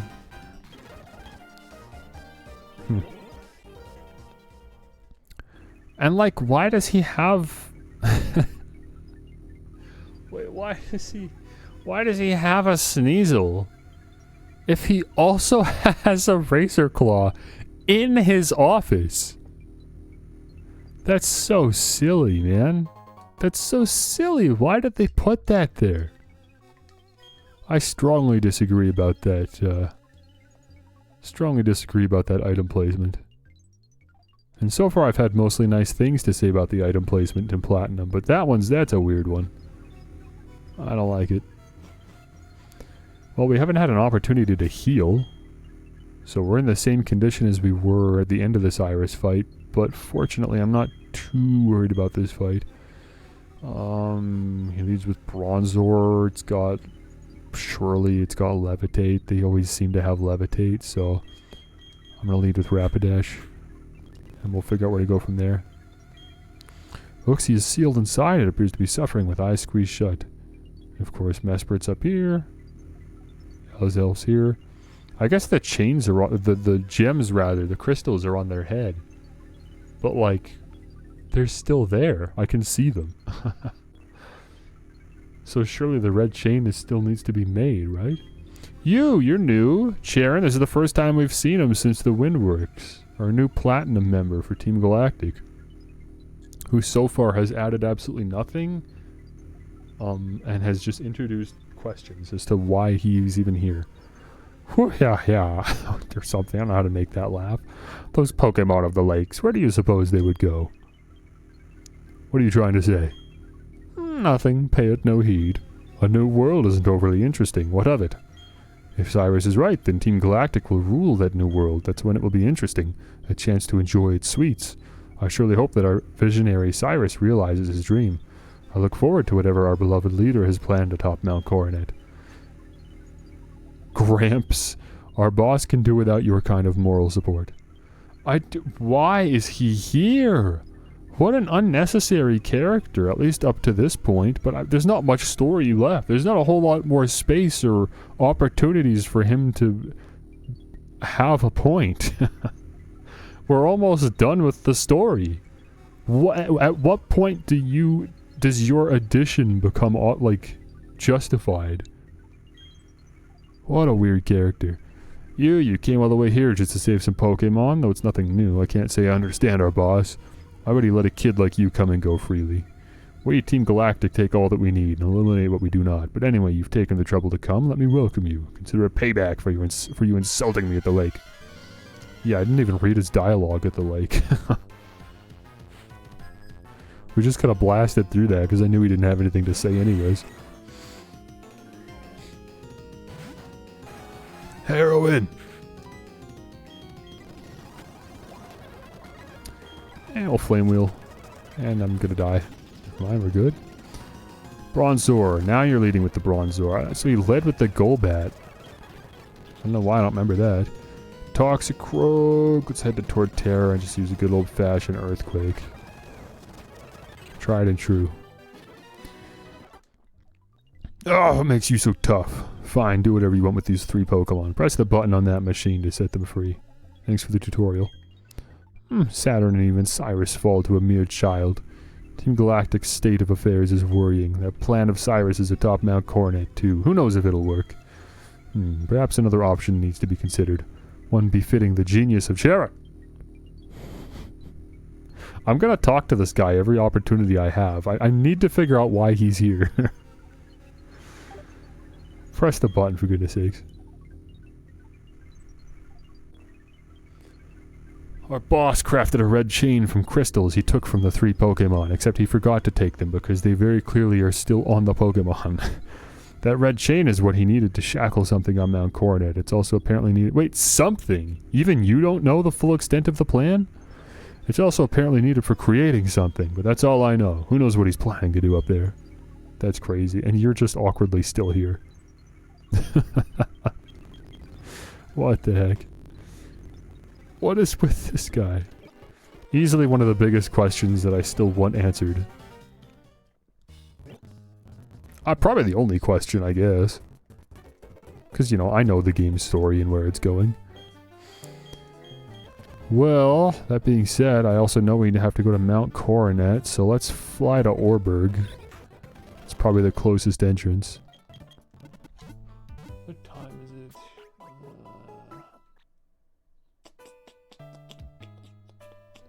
Yeah, you know what we're gonna do? I'm gonna like wrap up the Team Galactic story here. We're gonna climb Mount Coronet and do all that, and then I'm just gonna end the stream, I think. I wouldn't expect there to be another BRB after that.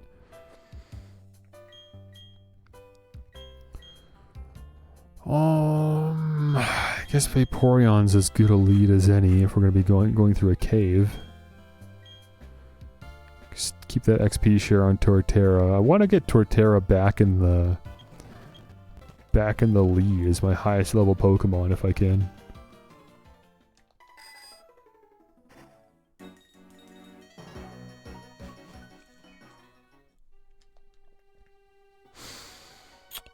You know one thing I want to do, and I don't know why I want to do this. This was really just stupid. I don't know why I'm doing this. But I want to go to Hearthome City. I want to go down here. And I want to run all the way to the bottom of this route. And I want to surf here. And I want to check on the berry I watered. Okay, it's still blooming. I don't know how long the cycle is on this berry. But for some reason I was just reminded of the fact that I never actually got my tomato berry. And I want it. I don't even know what a tomato berry does. I'm sure it's completely useless to me, as is every other berry in this game. But I want it. I was robbed of my tomato berry.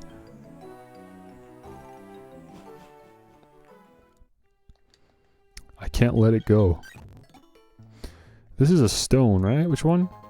Nope, never mind. It's protein now. I'm certain that's a stone in Diamond and Pearl. Another protein for Gliscor. Can't get enough of them. Bronzor. Hang on. How much money do I have? I've got 200k? That's enough for... Well, it's enough anyways. I've got one more stop I want to make then.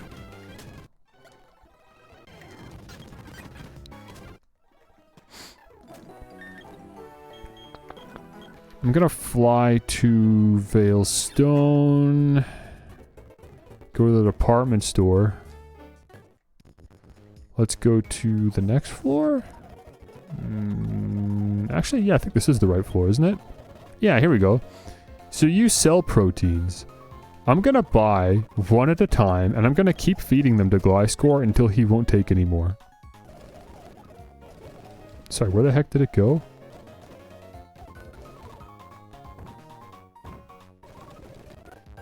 What? Where did it go? Did I not buy it? Yes.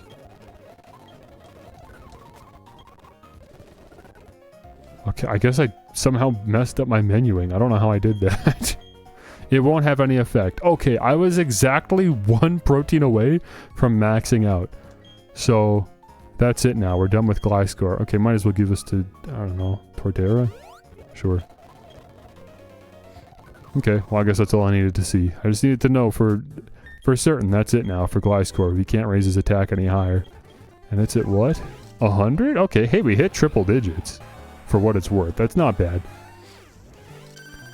You're obviously better than Vaporeon. That's a low bar to clear. I mean, everyone else has 120. And Gliscor's at 100. So that's... actually not great. I shouldn't be too excited about triple digits. You should have been at triple digits like 10 levels ago, but whatever.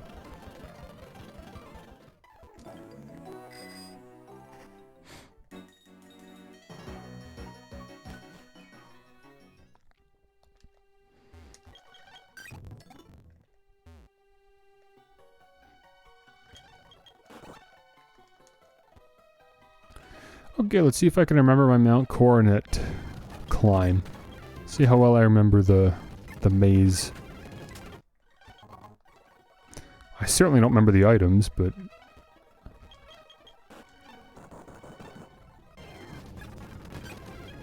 I think I remember the layout pretty darn well.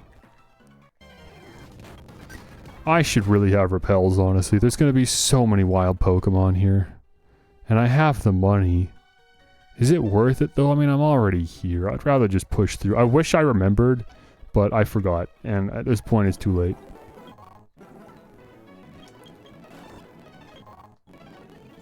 Iron?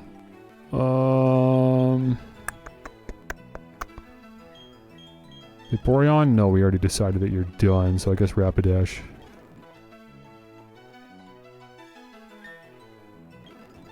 Maybe it's not too late. You know what? It's not too late because I've just been given the opportunity to fly back to Veilstone by exiting Mount Coronet via that little hole to pick up those items. So screw it. Let's pick up some repels. Wait, no, they're on the base 4 here. Here, maybe? No, the other lady. Are max repels still a ripoff in this game? Yeah, 100% they are. They're $200 just for an extra 50 steps. So even still, the super repel is the best, best bang for your buck. Okay. Well, let's stock up then. I can get so many of these and I won't even feel the impact to my wallet. I have so much money. There. There's no way I run out of repels for the rest of the game now.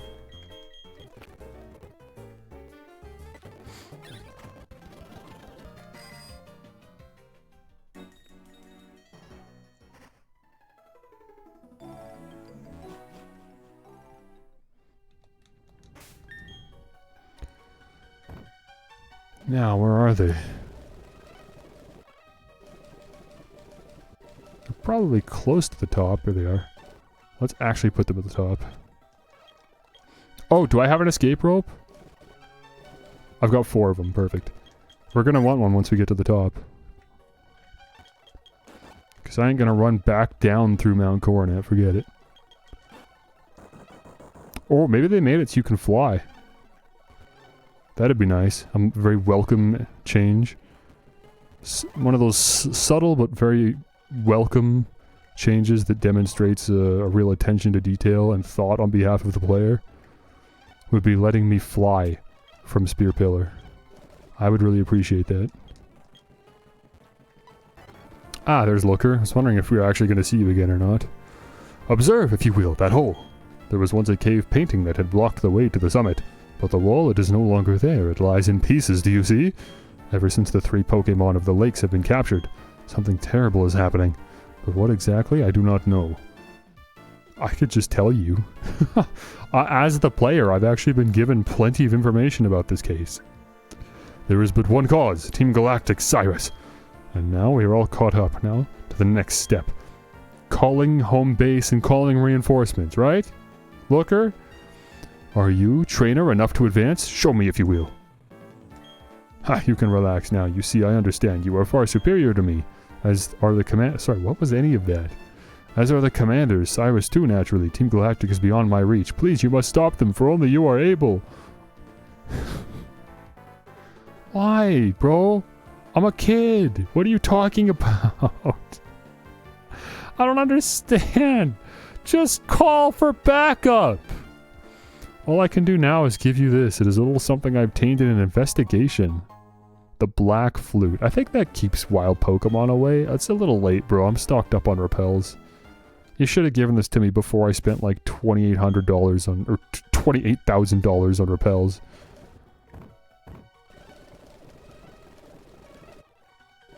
A black flute made from blown glass. Its melody makes wild Pokemon less likely to appear. Yeah. Too late, sorry. Stupid, man. Extremely stupid.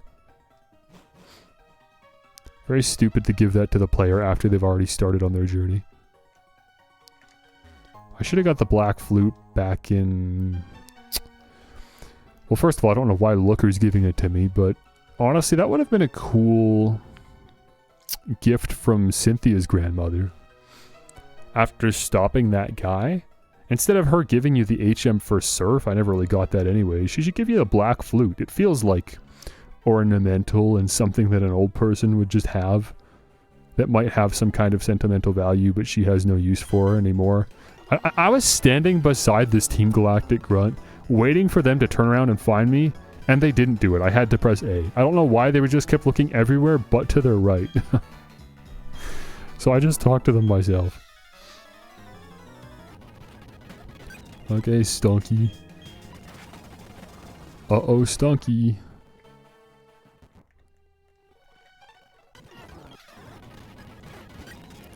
Murkrow, that's cool. Bro used taunt and then died. That's funny. There's nothing in here, correct? Until I can use Waterfall? I'm not sure. Is there an item here at least? He has heal powder. Wait, what is heal powder? Is that a medicine? Yeah, okay, status problems. Oh, and there's a Stardust here. Okay, there's some items at least. Oh, wrong bag, hang on.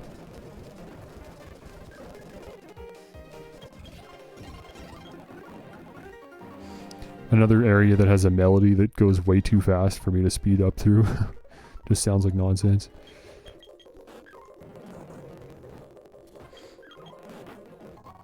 Blue shard. Man, they're giving me so many shards.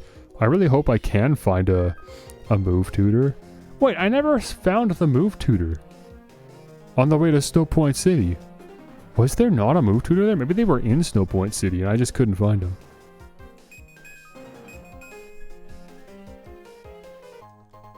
Because I didn't check all the houses, I just assumed there was nothing in Snow Point City because there isn't in Diamond and Pearl. But maybe they actually moved the move tutor there. I gotta remember to check that out again. Although I do remember checking Bulbapedia and seeing that they were the move tutor that doesn't teach attacking moves, they're just status moves.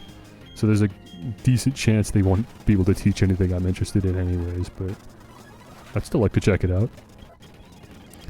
Nice, Torterra hit 49.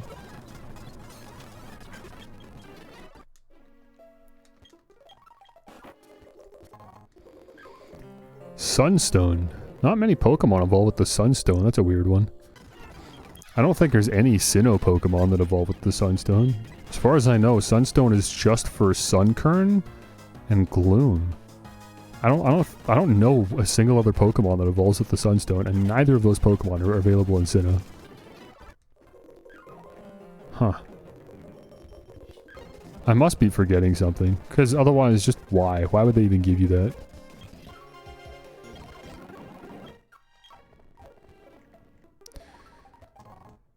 Moonstone? That's 2 Moonstones, isn't it? I think that's 2 Moonstones I have. How many Pokemon evolve with the Moonstone? Again, as far as I know, that's just Clefairy. In Sinnoh, anyways. You can't get, like, Jigglypuff or anything. Skitty. Sure, in the post-game, you get some Hoenn Pokemon and stuff, but...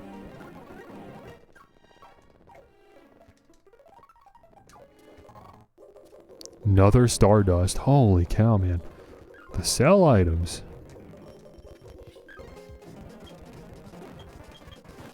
What is this? Nothing, okay. Hello, Obama Snow. Well, I maybe went a little bit heavy on the super repels, considering we're already in the home stretch here. I'm actually nearly at the top of Mount Coronet already. That went so fast. Mount Coronet's kind of a breeze when you know where you're going.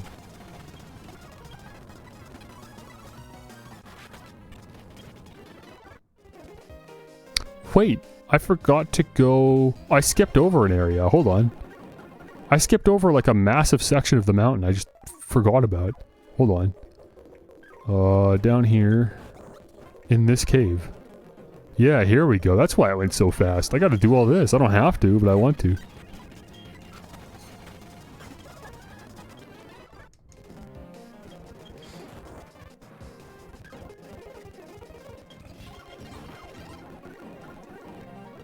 Weird. It's always weird to me when they line up rock smash rocks like that and just nothing. There's nothing there. Another shard.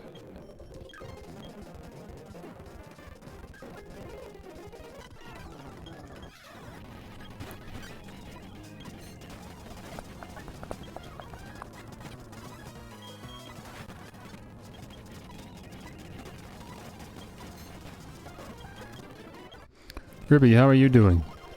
You made it to Mount Coronet yet? What level yet? Because at this point I'm starting to creep up on where you were last time we checked. Starting to round my team off at like level 50.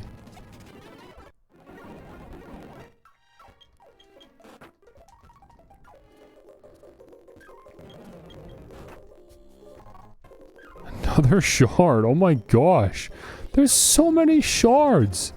This game has like completely removed all the potions and status healing items that were filling the Diamond and Pearl hidden item pool. and just replaced all of them with shards. It's so rare that I pick up like any potions or anything on the ground. They're all shards or items that you can sell to buy more items. Just buy as many potions as you want by selling the Stardust and stuff. Huh. Okay, well that was that.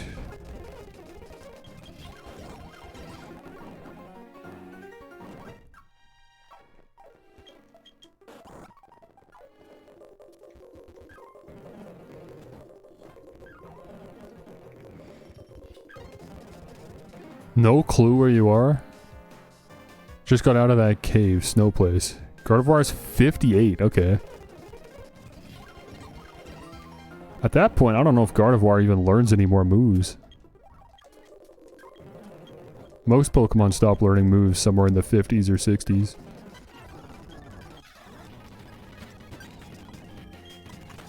I'm gonna run out of PP for Vaporeon, man. At which point, I guess we're swapping to someone else once we get to Spear Pillar. Is it even worth healing the poison at this point? I might as well just swap to someone else now. There's only one more grunt.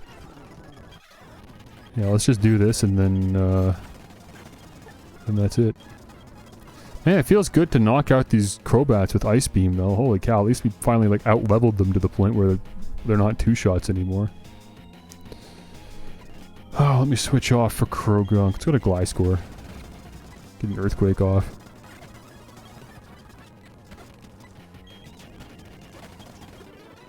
Cool. Okay, still have to fight these two, so yeah, swap Vaporeon out. Let's do our Gliscor Torterra double battle combo. They sure know how to work together. Yeah, you Swords Dance, you Earthquake. Team Galactic are embarrassing themselves. So many Pokemon that are weak to ground. That's crazy.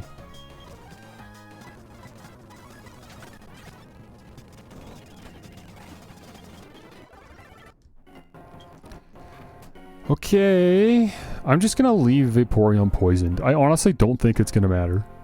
And maybe I'm being naive here and I'm under... Okay, never mind. I'm gonna stop talking because you know what? I have 3 antidotes here. And I'm not gonna have any other use for them if I don't use them now. Okay. So let's... yeah, we'll leave with Gliscor. I think that's fine. It's a double battle, but... it's only one of my Pokemon as we fight alongside Barry. I think that's a decent Pokemon for the job. Alright, you two. At what point are you going to stop me? Here you are. Oh, my headphones are caught on my mic. Where do you think you're going? I won't let you disturb our boss. If you're not going to listen, you'll have to go through me first. After all, you've made me look bad more times than I care to remember. And I'll be next. You might be tough, but this time the gloves are coming off. Never mind, Barry's here. Hold on 1 second. Don't you start the party without me. I kind of sounded like Christian a little bit there. Hold on 1 second. Don't you start the party without me. Huh? Remember me? I'm here to get my revenge. I can't read. I'm not going to read all of his voices like Christian. Oh, if it isn't that little boy. A little crybaby from Lake Acuity. Did you toughen up a bit? Sure, let's battle 2-on-2. I know we get a full heal after this. That's why I didn't want to give an antidote to Vaporeon. But, like, how stingy are we here? Seriously, I've got 3 of them anyways.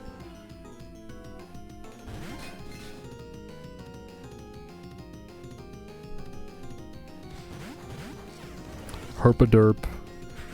I could have honestly led with Vaporeon and probably surfed both of these Bronzors down to the red. If not, like, killed them outright. Let me start Swords Dancing. I'm just gonna see what Munchlax does while I start setting up, because I can't imagine Bronzor is gonna be able to chip away at either of us very effectively here. Reflect, that's fine. That's honestly fine, bro. The light screen's even better.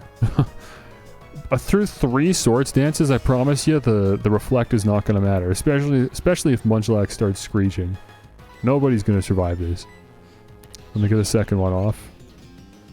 Extra Sensory on Munchlax. Fantastic. Yeah, these guys are perfect to set up against. They can't do any damage. The Confusion sucks though. I'll give them that. If I hit myself with Confusion, we've got a problem because my attack is up 3 stages. Let's go for the Thunder Fang. Oh, I did hit myself. That sucks. I'm gonna do way more damage to myself than they can. Oh my gosh! Dude, what are you doing? Stop hitting yourself! That's unreal, man. I'm gonna lose Gliscor that fast? That sucks. It is what it is, though. Let me hit the other Gliscor to at least peel its health down considerably before we go down. Alright, alright, alright. Let's bring out the big guns. I no longer care about Munchlax's health at all. I'm gonna use Aqua Ring on this turn, so that we start healing at the end of every turn. And now I'm gonna start spamming Surf. And I do not care about Barry's Pokemon. I'm just here to wreck. I'm just here to do damage.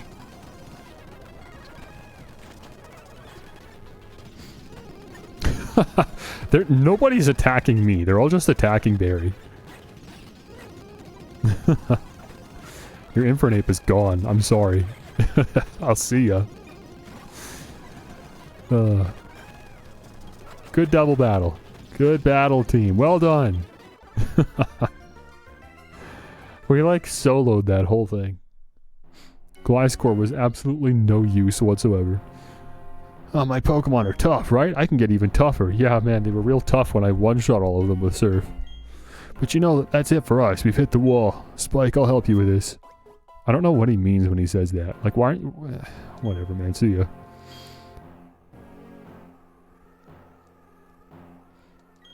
Everything is ready for the creation of a new world. Now, all will end. Everything will begin. With this, the red chain made from the crystals of the three-lake Pokemon. And this, the red chain I replicated with technological means.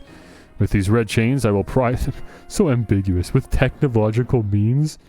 What, you cloned the thing you made? You made something and you were like, ah, shoot, I could use a second one. Let me just use my technological means to make another one. What, you 3D print it? With these red chains, I will pry open the portal to another dimension. I command that you unleash your power for me. That's funny, too, because in Diamond and Pearl he only needed one, because he was only capturing either Dialga or Palkia.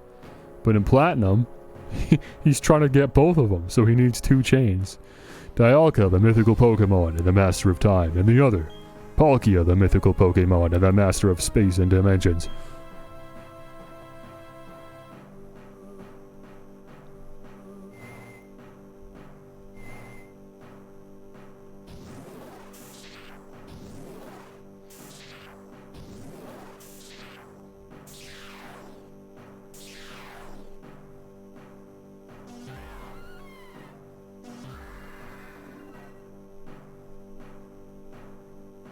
Cool.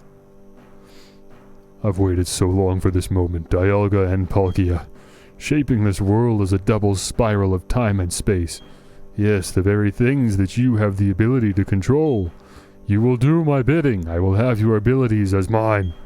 With the power I wield, I will create an entirely new world. The incomplete and ugly world we have now can disappear. I am resetting everything to zero. Nothing can remain. It is all for making the ultimate world a world of complete perfection. Nothing so vague and incomplete as spirit can remain.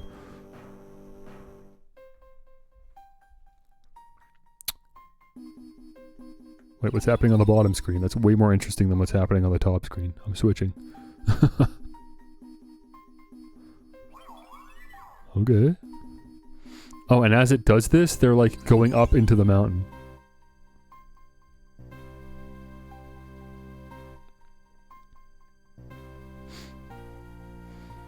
I should have expected as much. Here, you know what I can do actually? Watch this. There, now you get to see the two screens in tandem. That's what it's supposed to look like, right? I should have expected as much. Uxie, the being of knowledge, Azelf, the being of willpower, and Mesprit, the being of emotion. The Pokemon have come to protect Sinnoh? Pathetic and worthless. It takes the three of them, the three lake Pokemon that symbolize spirit, to balance either the Pokemon of time or space. But they can't maintain balance against the two. Not when both Dialga and Palkia are here. Their coming here is in vain, so much meaningless drama. Now, Spike, you've constantly interfered with my plans, but you will be forgiven. After all, there will remain no spirit for all time when I am done. All spirit will disappear, it will be ripped away. From you, from your Pokemon, from those precious to you. It is time. My dream will be my reality. What is this pressure I feel? Something is enraged?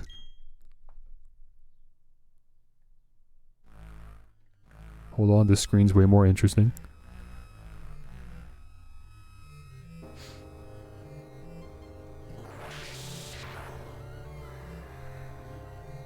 Interesting.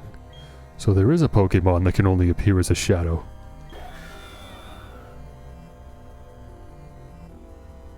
Regardless, the effort is rash and foolish. I've harnessed the powers of Dialga and Palkia. Are you sure about that? Cyrus won't have any more interfere.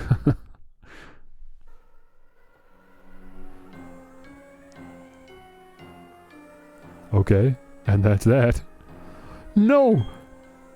It's Cynthia. Finally. She's finally decided she wants to contribute. Way, way, way too late, by the way.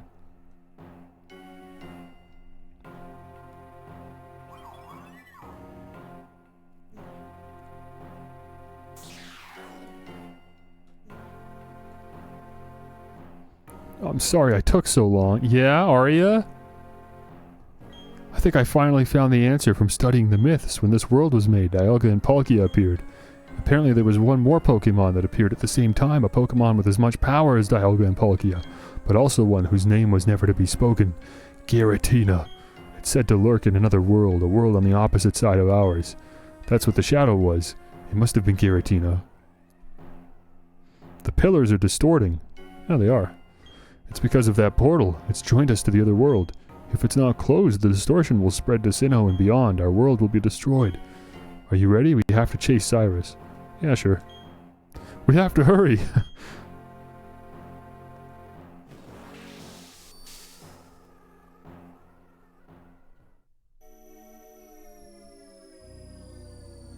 I can't believe it, man. It's just so unsatisfying seeing her come through this late.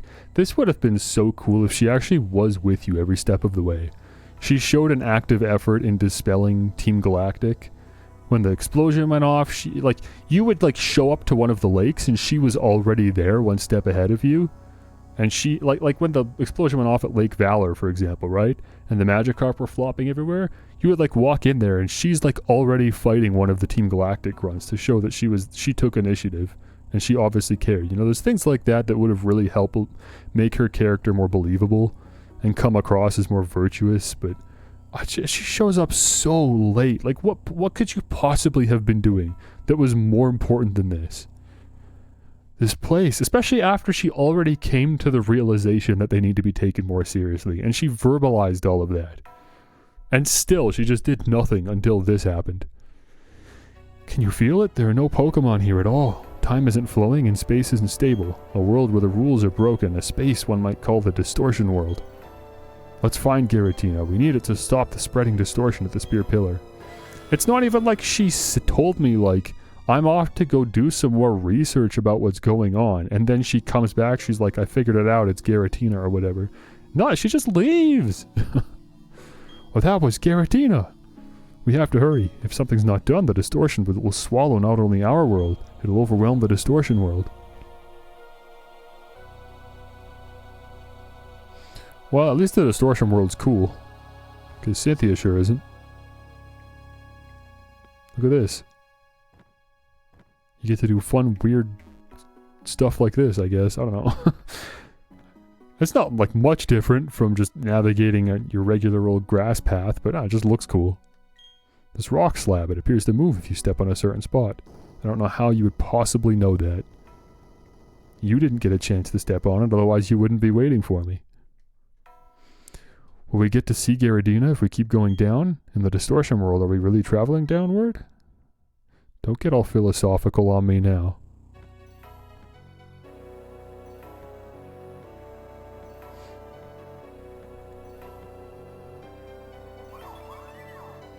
Mesprit! The spirit of the lake! Wait, what is this? It's nothing, it's an outcropping. Whoa! What the heck? What's going on? Look, you can kind of see Cynthia in the distance there. She's just like a blob of pixels. She doesn't really look like anything, but there she is.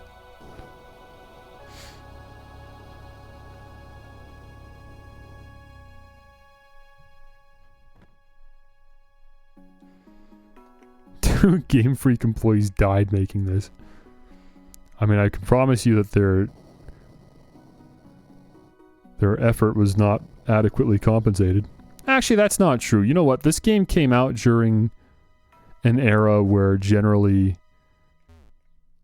Game Freak employees were allowed to express creativity in these games and like really do fun stuff.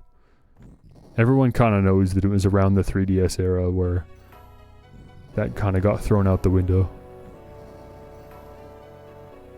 But there's still a lot of soul in these games, you know. Oh, Repel's effects were off.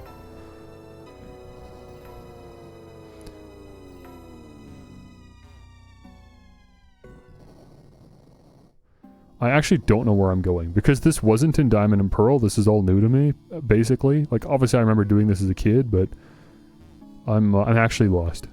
If you think I'm going the right way, you're very wrong. I'm just stumbling around and hoping that something happens.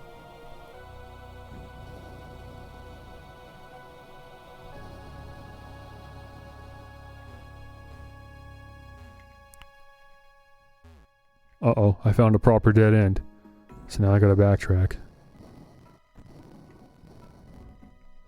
Nothing here, nothing here.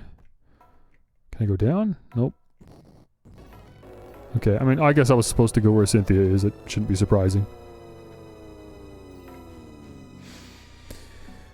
Oh. You only just now got to the top of the mountain? Well, good luck, I guess, because you're gonna have to navigate this too. The legend of Giratina has been all but forgotten, but to a few. The legend told of a world on the other side of ours, this world.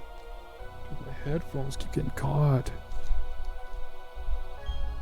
Why does this world exist? Why is Giratina here all alone? There's so much that can't be explained. But we have things to do. Let's split up. We have to find the right way. Man, you know what? Seeing the Distortion World actually makes me want to rewatch the Pokemon movie. Whatever that was called, the Giratina movie with Shaman. That was a pretty cool one. Like most Pokemon movies, the story wasn't particularly good, but it was still pretty, like, epic and exciting, you know? It's just cool seeing, like, legendary Pokemon and crazy things happening. Even if you do have to suffer through Ash the whole time and his incessant whining.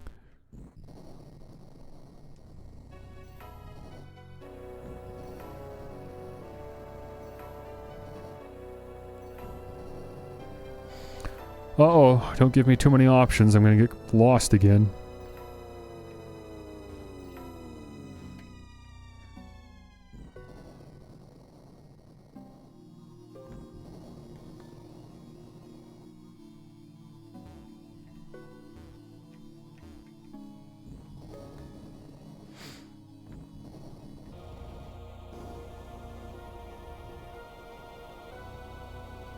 Game Freak really thinks they're Metroid with this soundtrack. Oh, here we go. The shadowy Pokemon is in here. It abandoned me here, then disappeared somewhere farther down. Was it content merely to interfere with my plan? Incidentally, do you understand the concept of genes? Sure. If it's true, you've impressed me. Genes can be considered the blueprints of all life forms. That includes humans and Pokemon alike. Genes are contained in a DNA strand. A DNA strand consists of two chains of opposing characteristics in a spiral. If one of the chains were to be broken, the other could replicate it. One or the other cannot exist without its opposite. Do you understand where I'm going with this? This is a bizarre world. Time doesn't flow. Space isn't stable. Only that shadowy Pokemon lives here.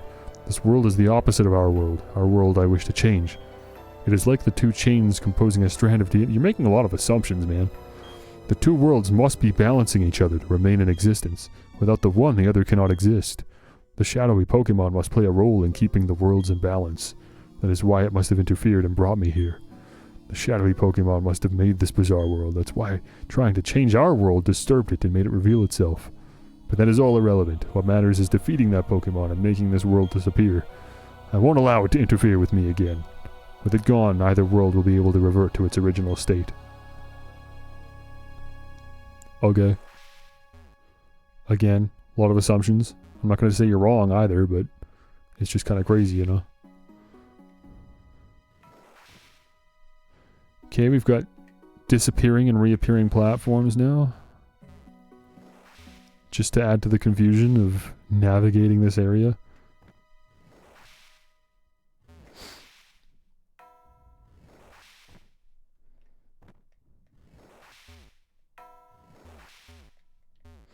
So if you can see a platform, you can't go on it. It's always going to disappear out of the way. So you just have to go to the edges where there aren't platforms and just hope that something spawns there.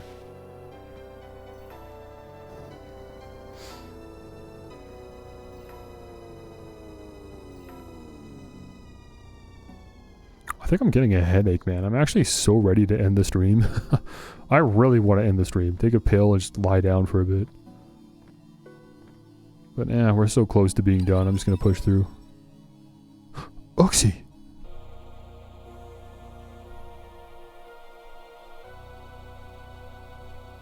Or, no, it's Yuxi. I think.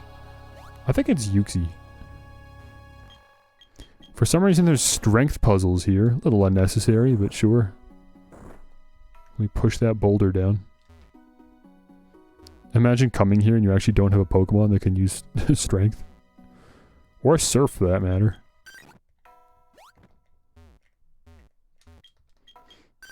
I guess that's not possible though, because you have to have strength and surf to reach the top of Mount Coronet, so it wouldn't be possible to be here either.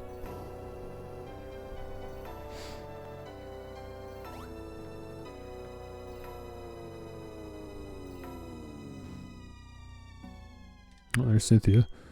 This place, it seems to be a giant puzzle. Maybe Giratina wants to test those that visit here? Yeah, definitely, bro. Giratina was sitting here trying to cook up a strength puzzle for us. It appears as if we can't go on unless we solve the puzzle. There were some boulders that could be moved, and there are several odd pits on the floor. The Pokemon of the lake seem eager to show us something. We can't just have the puzzle. We have to, like, draw attention to it and be like, huh, there must be a lore reason for this to exist. Okay, Uxie, I'll play along. I think I got it. We're gonna put the boulder. We gotta put the boulder in the hole where the lake spirit is. I got it.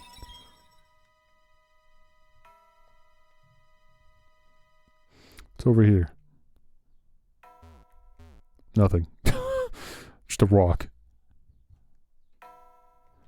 Okay, well now what? We're done here. I gotta take this back up and do more exploring. Oh, there's another boulder right there. Perfect. Mesprit!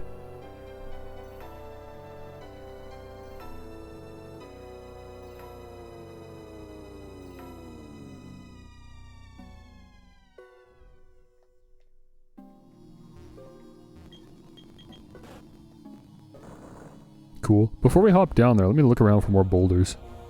Ideally, I don't have to come back up here. No, because this is just going to take me down, right?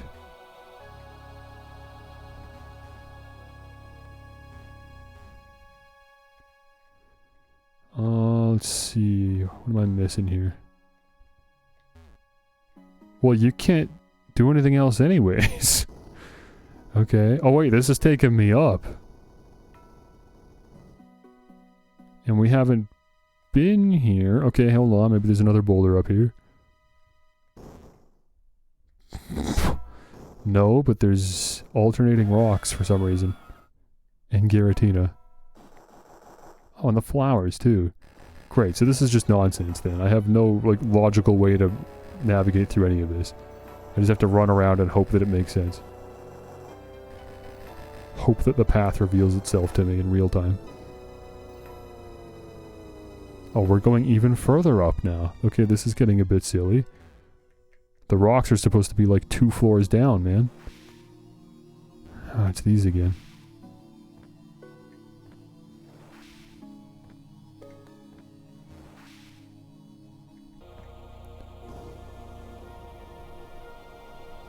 I can see that Cyrus is here.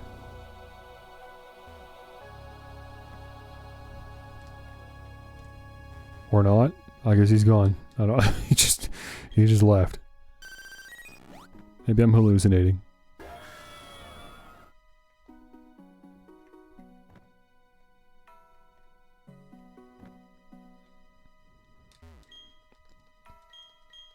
Cool. I don't know how to use waterfall. I hope they don't expect me to know how to use waterfall. Nope. All good.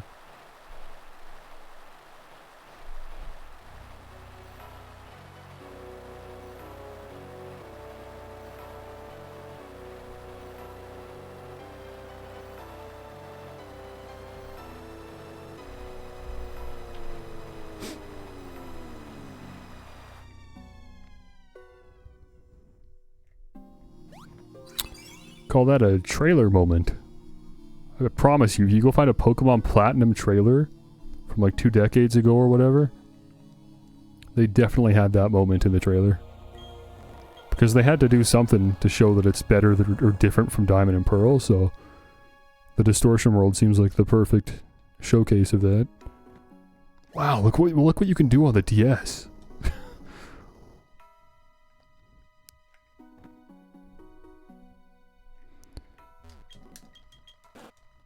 Thank you, Licky Tongue, for your service.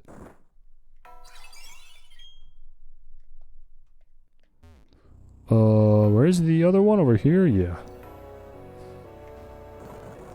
Wait, what happens if you mess that up? Like, if I put this boulder in this hole, I just gotta go back up and hope that another boulder spawns in, or what? I want to find out, but I don't actually want to waste my time finding out because it is absolutely going to be a waste of time. It's not worth finding out. You twist your head off, bad end. They could. Those little tails. Okay, well now what? Cynthia, I did it. Now what? I guess the Pokemon of the lakes must have gone home. I understand they can keep balance against either Palkia or Dialga. Does that mean they can't do that with Giratina?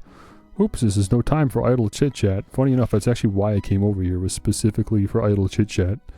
Hoping that something would happen. And yeah, sure enough, a platform just materialized out of nowhere. Cool, that makes sense. It's in line with everything else that's happened so far in the Distortion world.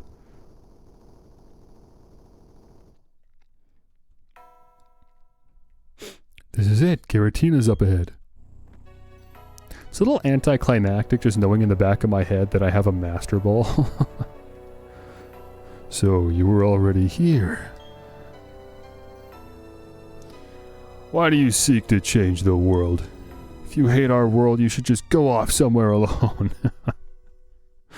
Finally, she's got the balls to do something. It took the whole game, man. Find somewhere where you can live without seeing others. To be fair, that's actually what he's doing, but... You know. We know he's not going to get out of here. He doesn't. Why should I run and hide from the world and have to wait quietly? My aim is to rid our world of the vague and incomplete thing we call spirit. I don't know why he keeps using the word incomplete. I've distinctly went out of my way to read every piece of Cyrus dialogue, hoping to better understand his motives, and I still don't get it. They really did a bad job making Cyrus feel like approachable or understandable in any way. It literally just doesn't make sense. His logic doesn't make sense. Because he never elaborates on what incomplete means. Why does he find...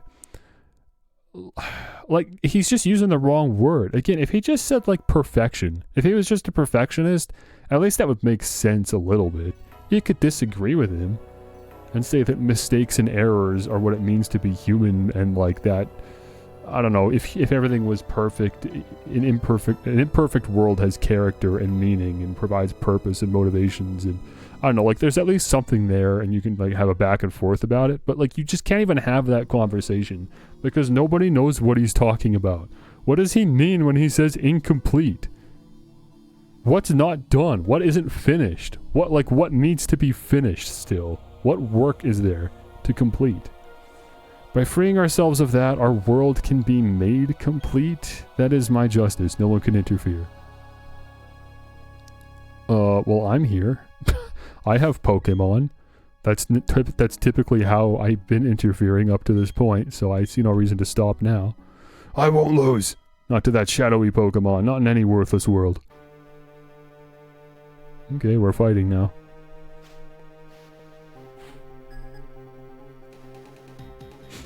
I have more Pokemon than you. Houndoom. Did he have a Houndour last time we fought? I don't think so. Well, this will be easy. I don't even need a Swords Dance for this one.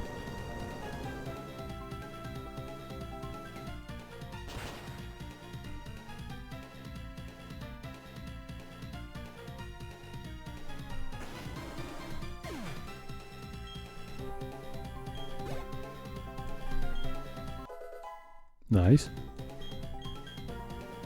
Oh, Giga Drain. Sorry, bud. Not happening. It's a good move, just not for Torterra. Weavile. Yeah, no, we're not staying out on that. I think probably Rapidash is the play here. I don't see why not.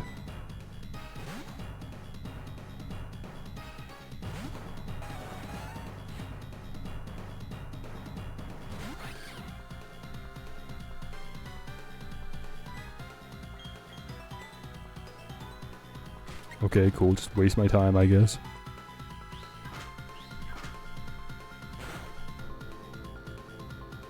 Ooh, that's a good hit. That's not even a crit. That'll probably kill if he gets to do another one, so I hope that Flamethrower kills, because I'm not outspeeding. Man, really? Maybe he heals? No, because he has a Citrus Berry. Well, we're about to lose Rapidash. I could switch out, understanding he's going to go for Night Slash, but I don't know who to switch to. Like, Torterra can very easily handle a Night Slash, but if Weavile has, like, Ice Punch or something, then Torterra's just gone. So I'd have to send out Vaporeon. I mean, yeah, they could do that. I don't really see a reason to sack Rapidash, so... yeah, let's just switch in Vaporeon. I feel like we can take a Night Slash and whatever it's going to use after that. Never mind, it switched to Gyarados. Why did he switch to Gyarados? What the heck?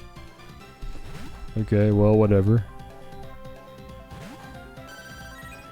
Ice Beam will do neutral damage, so that feels like a decent play. I'm gonna use Aqua Ring first, though, because I don't plan on swapping out.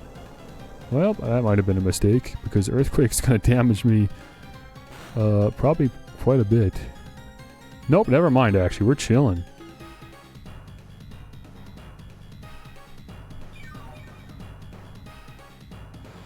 Trying to bike in the shadow dimension?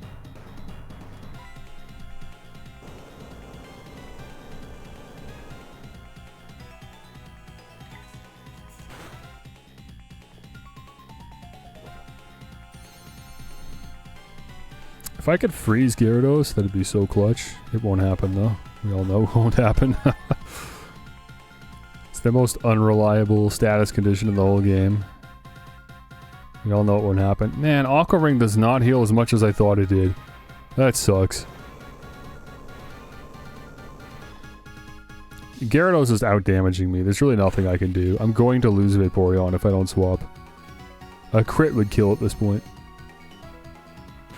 That really sucks. Earthquake does so much damage.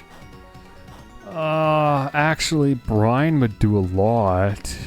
It's not very effective, but we get stabbed for it. Would Brine kill? It probably wouldn't. But I think it's worth staying in, because I know we could take another non-crit Earthquake. And Brine would set us up very nicely. It might even trigger a potion usage. And then I can safely switch into someone else. I think that's worth doing.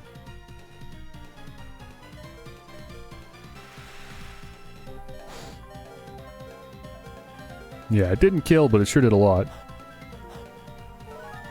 If I felt more confident that he would use a healing item... no, even then I would still just swap. There's no reason just to keep Vaporeon out now. Okay. If he goes for Earthquake, Gliscor is gonna just not take damage, and then he can clap back with a Thunder Fang, so... seems like a very obvious choice, but unfortunately... if he does go for a healing item... I can no longer guarantee that Thunder Fang will kill, and if he has Ice Fang, I might just lose Gliscor in a single hit. So let's see what happens. No? We outspeed? We outspeed the Gyarados. Really? Okay, I didn't expect it. Gliscor is not slow, but... I mean, neither is Gyarados. Well, good. We got a good hit in, at the very least, if we do lose Gliscor here. We don't. Well, geez, now I wish I used Swords Dance instead. Oh well, it's fine. At least Gyarados is gone. So next is going to be Honchkrow. I'm just going to keep Gliscor out then. I think we're unlikely to outspeed, but just in case we do, it'd be nice. Oh no, Weavile. I forgot he pulled Weavile back. I was supposed to use Vaporeon for Weavile. That sucks.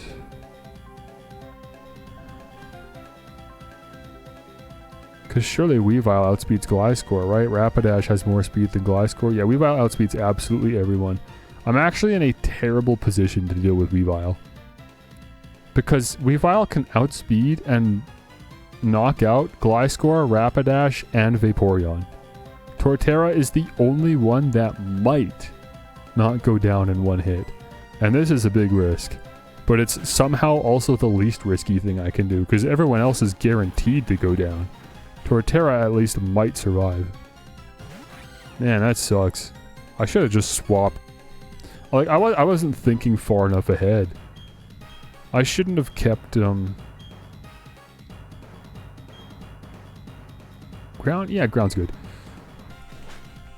I shouldn't have kept Vaporeon out for Gyarados. I should have just swapped. Yeah, so we did survive, but you can see why I was concerned. We obviously would have died to a critical hit. Now we still have to go through a Honchkrow, and I don't actually know that I have anyone that outspeeds, but I'm pretty sure that Rapidash will. If Rapidash doesn't, though, then no one does. In which case, I'm just gonna have to heal someone. Rapidash also has the most health, though, so you're the most likely to survive here. Well, I gotta use Flamethrower. Okay, I do outspeed. Excellent. Ideally, I won't die here, but Honchkrow has a great crit rate, so like a crit Night Slash would probably kill. But if it's not a crit, it might survive. No, we did not survive that. It wasn't even a critical hit. Okay. Next fastest Pokemon is Gliscor, but I don't know. I don't think Gliscor is surviving this, man. I think Honchkrow's gonna outspeed and kill again. If not, though, then Thunderfang should take it out. Nice! Somehow I do outspeed. What a miracle. That was a crit, but I don't think it mattered. He was low enough on health.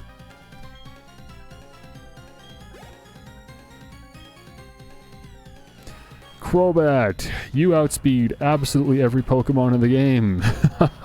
What the heck do I do about you, man?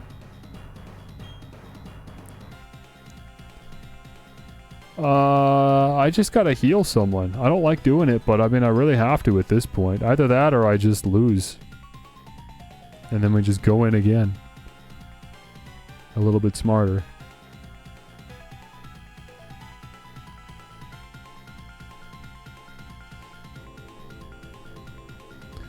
There's a chance he might use some kind of weird setup move or something, in which case I would love to get an Ice Beam off of Vaporeon. It probably wouldn't even kill, but it would just do so much damage.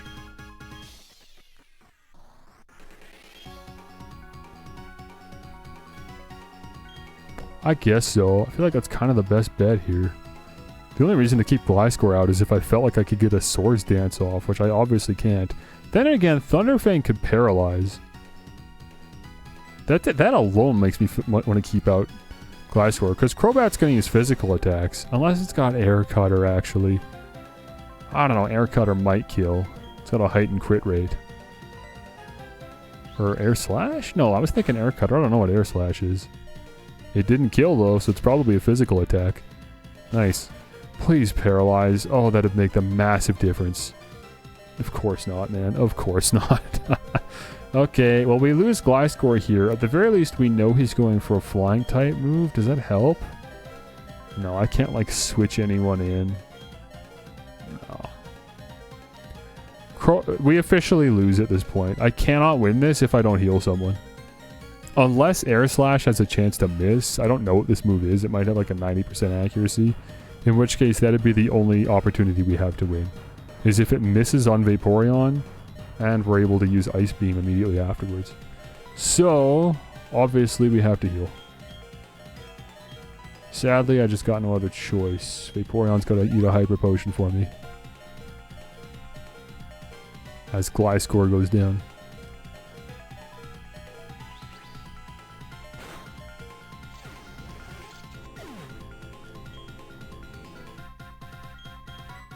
Because Torterra's not surviving that. Torterra 100% goes down. I know he's tanky, but Crobat would kill.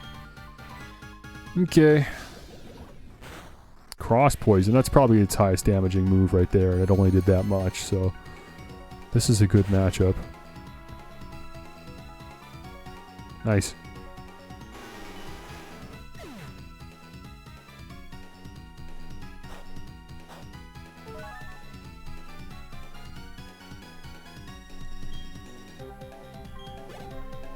Well, I'm not happy about it, but there's always the justification of the AI's allowed to use healing items, so why can't I? As long as I don't abuse them. That was a very reasonable heal. I think I was ultimately mostly fine. Don't think that you can defeat or capture that Pokemon. This bizarre world is none other than that Pokemon itself. Capturing it or defeating it will make this world disappear. Very well, do what you will. Rather than repairing the world, you're going to destroy it for me. Do it. You inherit my legacy. I honestly just want to leave. I don't even care about Giratina. I just want to go home. Don't believe his lies. It's not possible that a Pokemon can make the world disappear. The world awaited your birth, not only yours either. The Pokemon with you, the people close to you. All the Pokemon and people were born because they have a part in the world. I'm convinced of that. Giratina won't go out of existence. The distortion world won't disappear. Our world won't disappear either. Let's go meet Giratina. So I should do something about your hard-working Pokemon first. I disagree with her reasoning, but I do agree that it would be kind of insane that capturing Giratina would literally destroy the universe. That is, I also don't believe that, but just because of the absurdity of it. Even by Pokemon logic, that's a bit far-fetched.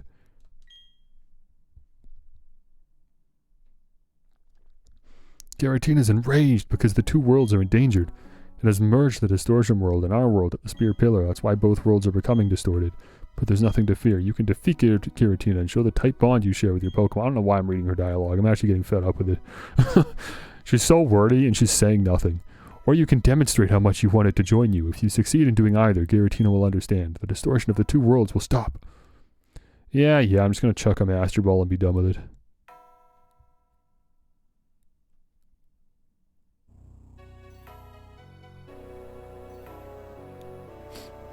Am I... Oh. I wasn't sure what was going on. I thought I was waiting for a cutscene to start. No, this is me. This is me.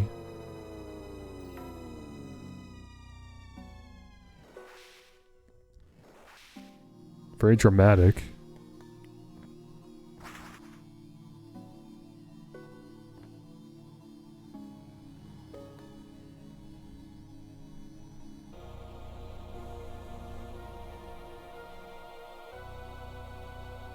Giratina is quietly eyeing Spike. This is your opportunity to save, by the way. Feel free to save at this point.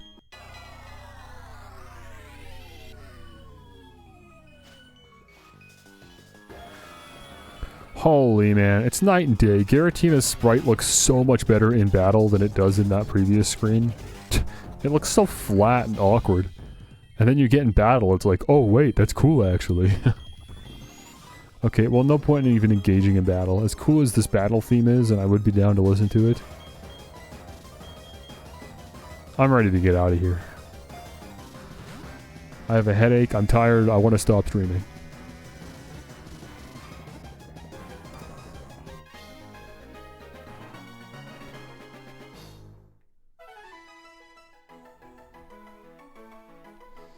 See, that's why the Master Ball is the best Pokeball. It was banished for its violence. It silently gazed upon the old world from the distortion world.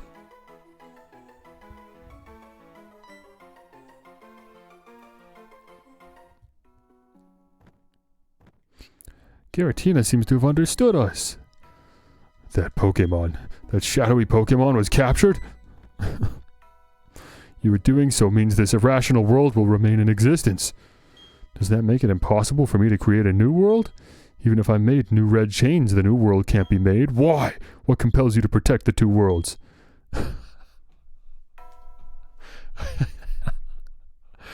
Why? Why are 6 billion people fighting for their own existence? I don't understand it. Why are people so selfish, protecting themselves from me, who's trying to kill them? It doesn't make any sense. Is spirit a vague and incomplete thing so important to you? I can't continue to read this. It's just absurd, man. I can't take either of these people seriously. I'm so sick of this.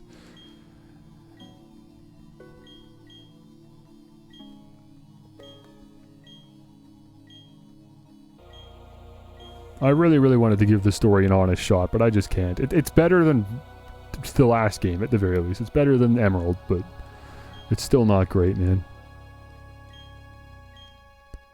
Let's go back home. Oh, whoops. Apparently I'm talking to you, even though we're several squares away. What, this place? It's the Send-Off Spring. It's said to somehow lead to the great beyond. And Giratina was said to live in a world on the opposite side of ours. Oh, I'm sincerely sorry. It's very rude of me. Spike, you're incredible. You really are a fantastic trainer. Let me say this on behalf of all of Sinnoh. Spike, thank you. Oh, that's right. You have to go tell Professor Rowan. He was very worried about you. You should visit him at his lab. Wait, really? I don't remember that.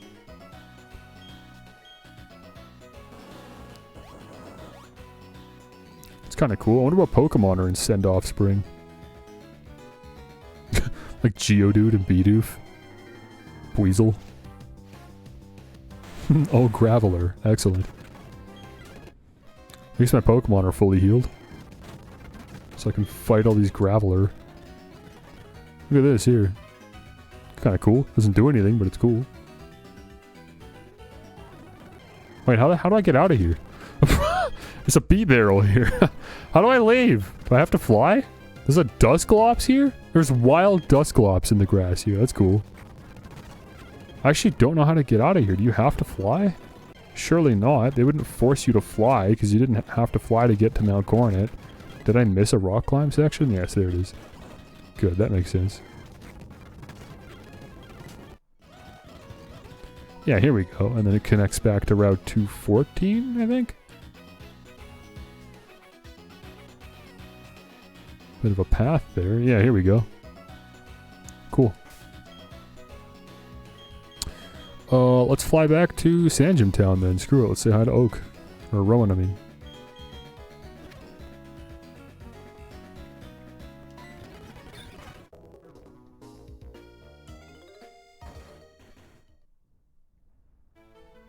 Oh, there he is. Spike, you've come back. You leave me speechless. You've done it. You really have done it. Never has my heart pounded this hard for so long in my 60 years of living. Is this the same dialogue that happens at Spear Pillar and Diamond and Pearl? I can't remember. The professor did a lot of checking up after you left. He was really worried about you, Spike. He contacted acquaintances looking for help, and Spike, I'm glad to see you safe. Welcome back. Oh yes, there was something I had to tell you. The 3 Pokemon of the lakes appear to have returned to their homes. So tell me, how are things going for you? The Pokédex? A total of 169, and the number of badges? Well, you've got 7 already. That only leaves Sunny Shore's gym. You've come this far, why not obtain Sunny Shore's badge? And why not challenge the Pokemon League? That will broaden your horizons further than ever before. Not to mention the opportunities to meet even more Pokemon. Okay, thanks, Gramps. That was the plan anyways, but good to have some extra confirmation, I guess. Oh, 32 and a half hours so far. Faffing about in this game.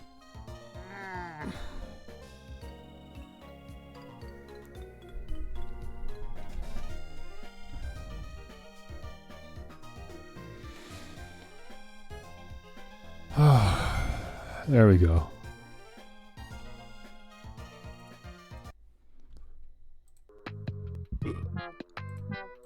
Alright. Dang. Why do Pokemon games have to be so long, man? So, obviously, we are one stream away from beating the game, But there is a lot of post-game content. I actually think there could still be 2 more Pokemon Platinum streams. I'm not sure. Obviously, there's at least 1 more, but depending on how long it is and how beefy the post-game is, I remember it being like decent, but honestly, I don't know. If we one-shot the Elite Four, it might not be that bad. We might be able to do it all in one stream. I'm not sure. But anyways, it won't be tomorrow, because I'm working tomorrow. But day after that, as long as I'm not working, then I'll go live. It's Wednesday, right? Yeah, it's Wednesday. Yeah, I don't know if I'm working Friday, so it's either Friday or Saturday. I don't know which day. I'm obviously not working Saturday, though, so at least by Saturday we'll be doing the next stream, but I'll try for Friday. Okay, well, thanks for coming. I got nothing else to say. Like I said, I just want to stop streaming. I don't feel great. But yeah, that's it. Hope you're still enjoying, and I'll see you next time.